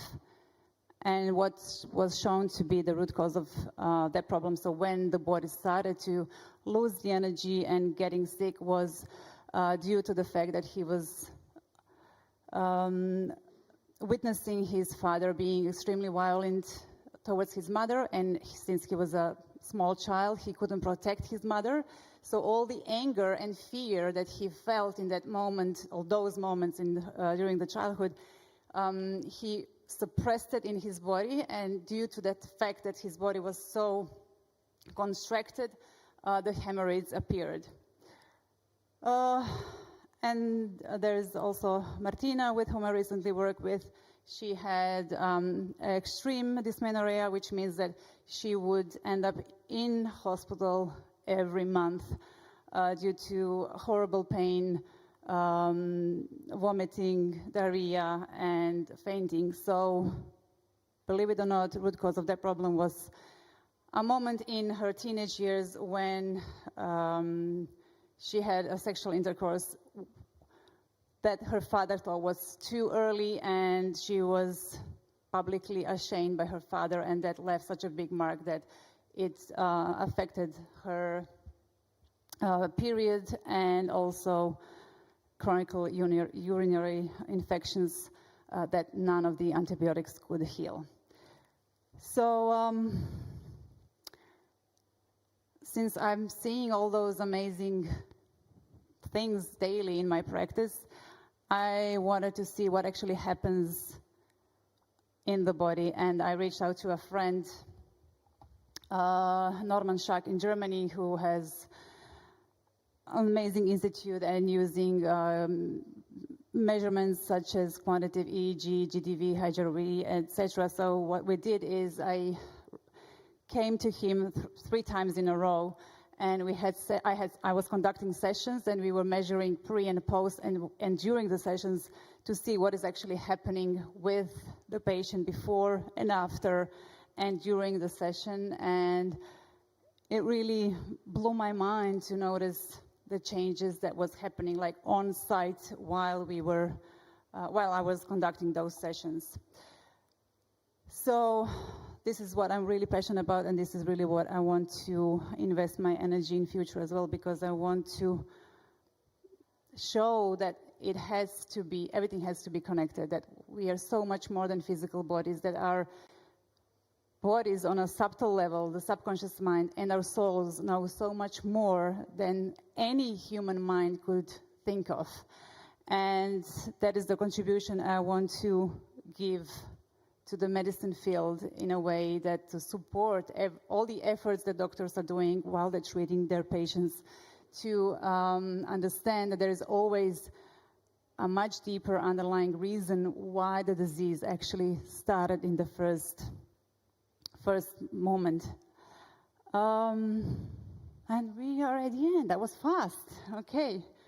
I didn't mention in the beginning, what I also do is I started educating therapists, and that's one of my passions, and I'm looking forward to spreading the knowledge to others so there are more people that can support doctors in future years. So that was all. Thank you. Short and sweet. Thank you very much, Petra. Well, that concludes the afternoon session. We are waiting for Elizabeth if we will have the panel discussion now with the speakers. So I would say we have 10-minute break, and then you can come back.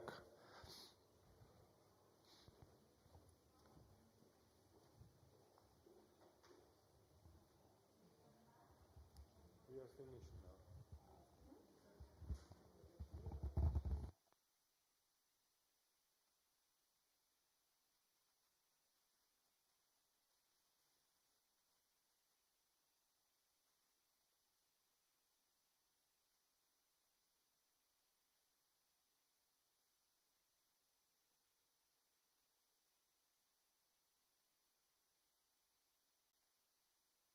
I think so the panel discussion starts at 5:30.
Okay, welcome back everyone. Thank you for joining us for this final session.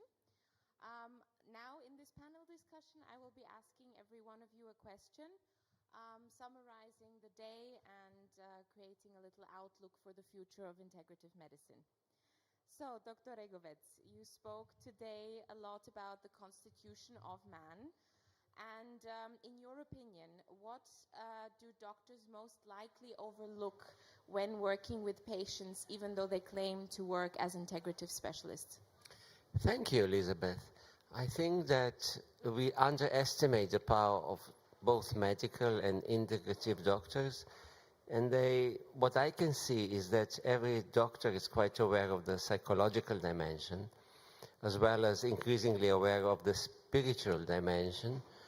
But what lacks is the connection and the tools, what the old Greeks called ta enter, or the tools. How do we connect the physical with the psychological level of the symptom, the physical and the spiritual level of the symptom, the physical and the thinking level of the symptom. And I think it's really important bridging. It's like a Lewis Bridge in Porto, you know, it's a symbol of bridging all those approaches that were shown today, East and West, reductive, holistic, thinking bodily, thinking psychic, thinking spiritual, spiritual psychic, spiritual bodily. And that for me is the alchemy of the symptom. And there is a book on the alchemy of symptom, I think, in your booth, yeah. Thank you very much. Dr. Ajil, Ayurvedic medicine is very complex and it takes many, many years to master it. If you could gift your colleagues in integrative medicine one skill or one tool from Ayurvedic medicine, which one would it be? Yeah, the very important is the body exists in a non-linear form. So you need a non-linear marker to approach the body. Whatever, it could be also in the dentistry, because it's a non-linear, because you all said, because mouth is connected with the body, right, bridging. So you need to understand also the tools, how to select the tools, the markers to analyze the gross body, because body is in a non-linear form, so we need a non-linear markers. In Ayurveda, according to the dosha, I mean bioenergetic markers, it gives a clear idea about the total structure of the body, and because it's very complex. So how to simplify the complexity of the gross structure? That here plays the role about Ayurveda. In my opinion, every integrative medicine clinic need an Ayurvedic base, or also Chinese medicine, because that's also very, what we can say, the non-linear approach. Because some concept, the base foundation, this is a part of the base foundation of an integrative medicine clinic. So here, my point is non-linear body needs a non-linear marker. Thanks. I have a question for Dusan Banovic. Money is always such an uncomfortable thing to speak of, and especially for doctors, it's always an ethical conundrum going between having to earn money but not wanting to earn on illness. How does a clinic go about staying financially safe and intelligent, but at the same time act ethically and not turn into a longevity supermarket? Well, very good question, Elizabeth. Well, I mean, the first thing is that we need to set up the system that clinic is actually being able to have a sustainable long-term growth, meaning that whatever we do has to have a meaning and has to have certain level of profitability so that we can actually sustain the company and the clinic itself. As Sebastian said that during the day, at the end of the day, we do have to pay our employees, we do have to pay our bills. So we have to come up with a model that is sustainable. But on the other hand, you know, we do have a lot of examples where we can provide a service that is subsidized or service that is being free of charge, and that's not basically throwing the money. it's actually also being us advertising us that we are also caring about the patient, that we are not just a money-driven organization, we are patient-centered. And also we have a lot of examples where we actually ask our patient or who are our contributors to become donors. So in this Maha Integrative world, we actually have examples where patients are helping a patient, spreading this whole idea that it can be possible that everybody can have good medical care, and at the end of the day, they're happy about it. Thank you very much. Dr. Madeira, you spoke this morning a lot about communication, and I was wondering, could you let us into your world of communicating with your team? How do you communicate the vision of integrative medicine in your team? Elizabeth always with the best questions. She's good, huh? She's good. So I have the honor of having part of my team here assisting us, and they're not going to let me lie. It's, I think, first of all, they need to experience. They need to live it. They need to feel it. Otherwise, they're never going to pass that to our patients. So it's like that story of when you have, if you are trying to sell a cake, that first of all you need to buy that cake. It's not that it's not possible. Imagine if I have the most tasty cake and most expensive one, and we have companies that the employees think this product is so expensive, I would never buy it, so they would never sell it, or not good sellers or ambassadors in this case, because it's always very tricky to talk about money and in medicine, and of course we want to make this good investment for our patients and clients, but it's very important that the team understands what is our concept, what is the value that we add at the end of the day to our patients, and I invite them to experience the papimi, to the Ayurvedic treatments that we have, the whole journey that the patient is passing by. So that is very important, and training them, meetings, motivations, inspiring, because sometimes when we have big teams, we forget that in the end of this room there is someone that's not listening what we are saying now, and if we want to go far, we need to go together. So it's taking care of the team as we take care of a family or a relationship. Lovely, thank you. Yeah. I have a question for Petra Przovic. Thank you for passing the microphone. Thank you. You work a lot with trauma patients, and I was wondering if you could change the regular medical system in your country, what would you, or where would you introduce questions on and around trauma in a regular checkup situation? Right from the beginning, because we need to demystify trauma itself, because people think that either only other people have trauma or only I have trauma, when the truth is actually that we all have some kind of trauma, and that we should normalize that and understand that it's part of life and it carries a lot of wisdom, and because of that, a lot of potential for healing. So right from the beginning, I would love to, and that's what I also do, is to educate everyone that the body knows how to heal, and that the trauma itself carries the answers, and we need to go there to ignite the healing. Thank you. Welcome. Question for Zanella. You have the very rare role of being both a patient but also working with integrative specialists in a business manner.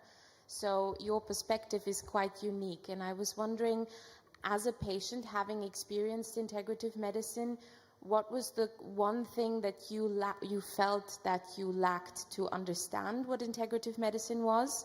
And how would you have preferred that it would have been communicated to you a lot earlier on in your journey?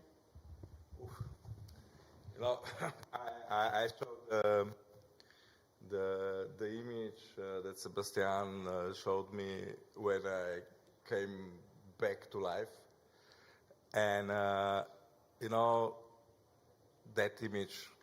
We will share it. You know, it's the image, the diagram that is so complex, so complex. You know, and then when you realize, you know, because when I realized what I have, I said, you know, I completely understand why I got it. I had no questions why that happened. But when I saw the diagram, I said, that diagram I should see in my secondary school. That's a very important thing. You know, and I think you know, I was talking today about who is the enemy for our industry. Because I see this industry, so it is the industry I would bet my money that is the right industry for the future.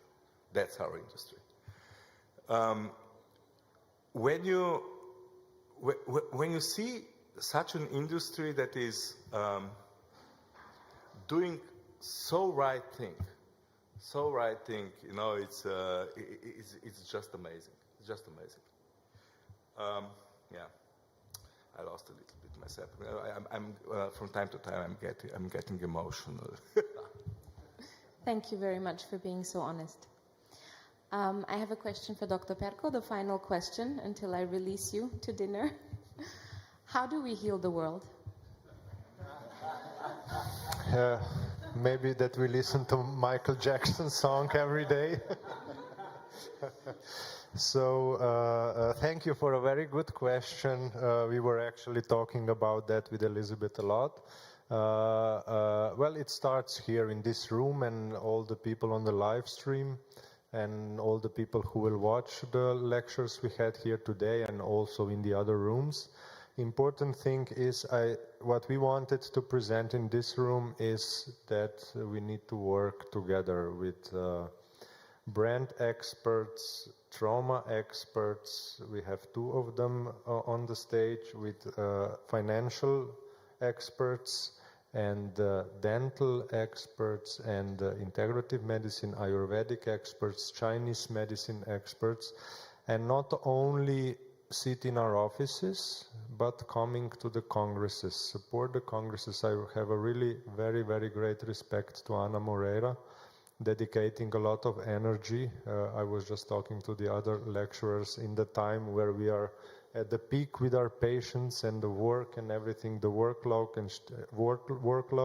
and still she manages to organize such a fine event where we exchange very good ideas. I just met two very pleasant gentlemen from IAOMT, and we are already taking it to another level, and I really hope that we do, knowledge-wise, and I think that is how it goes. And I really believe that the business part is very important. Doctors, we are uneducated in finances.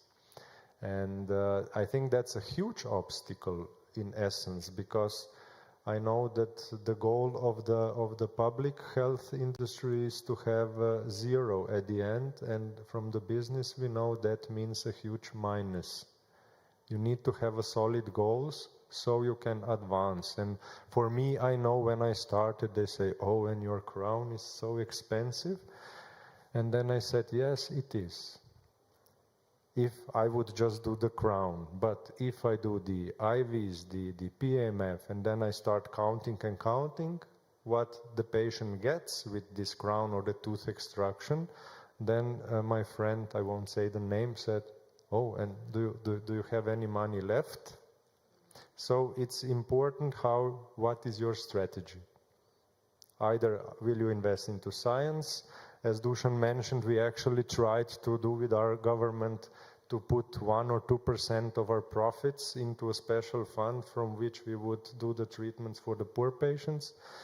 For example, we have quite some very rich patients in our clinic, and they probably gave 50,000 euros already paying medical services for the poor patients.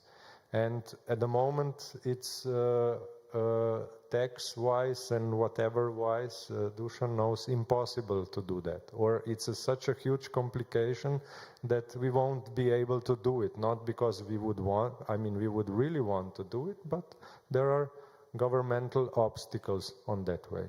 So, well, to conclude, we are healing the world now, here on this stage, in this room, in all the rooms, and on this Congress.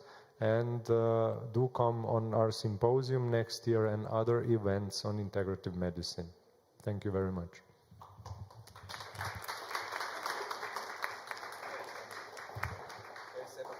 I just would like to add something. You know, the important thing is this is the industry of the future.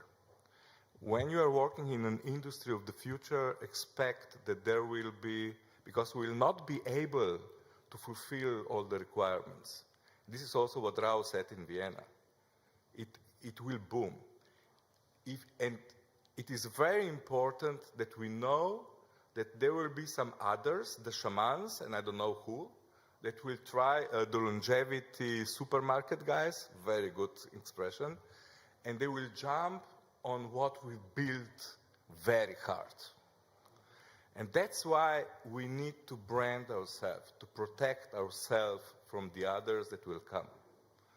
So it's about the answers, it's about the thing that we do together. It's, you know, the together element is so super important, you know, because the balance that we need to do, that our patients need, it cannot be done with recipe. You have to work with them. It's human intensive job. We will need to attract new talents. It's a super important thing.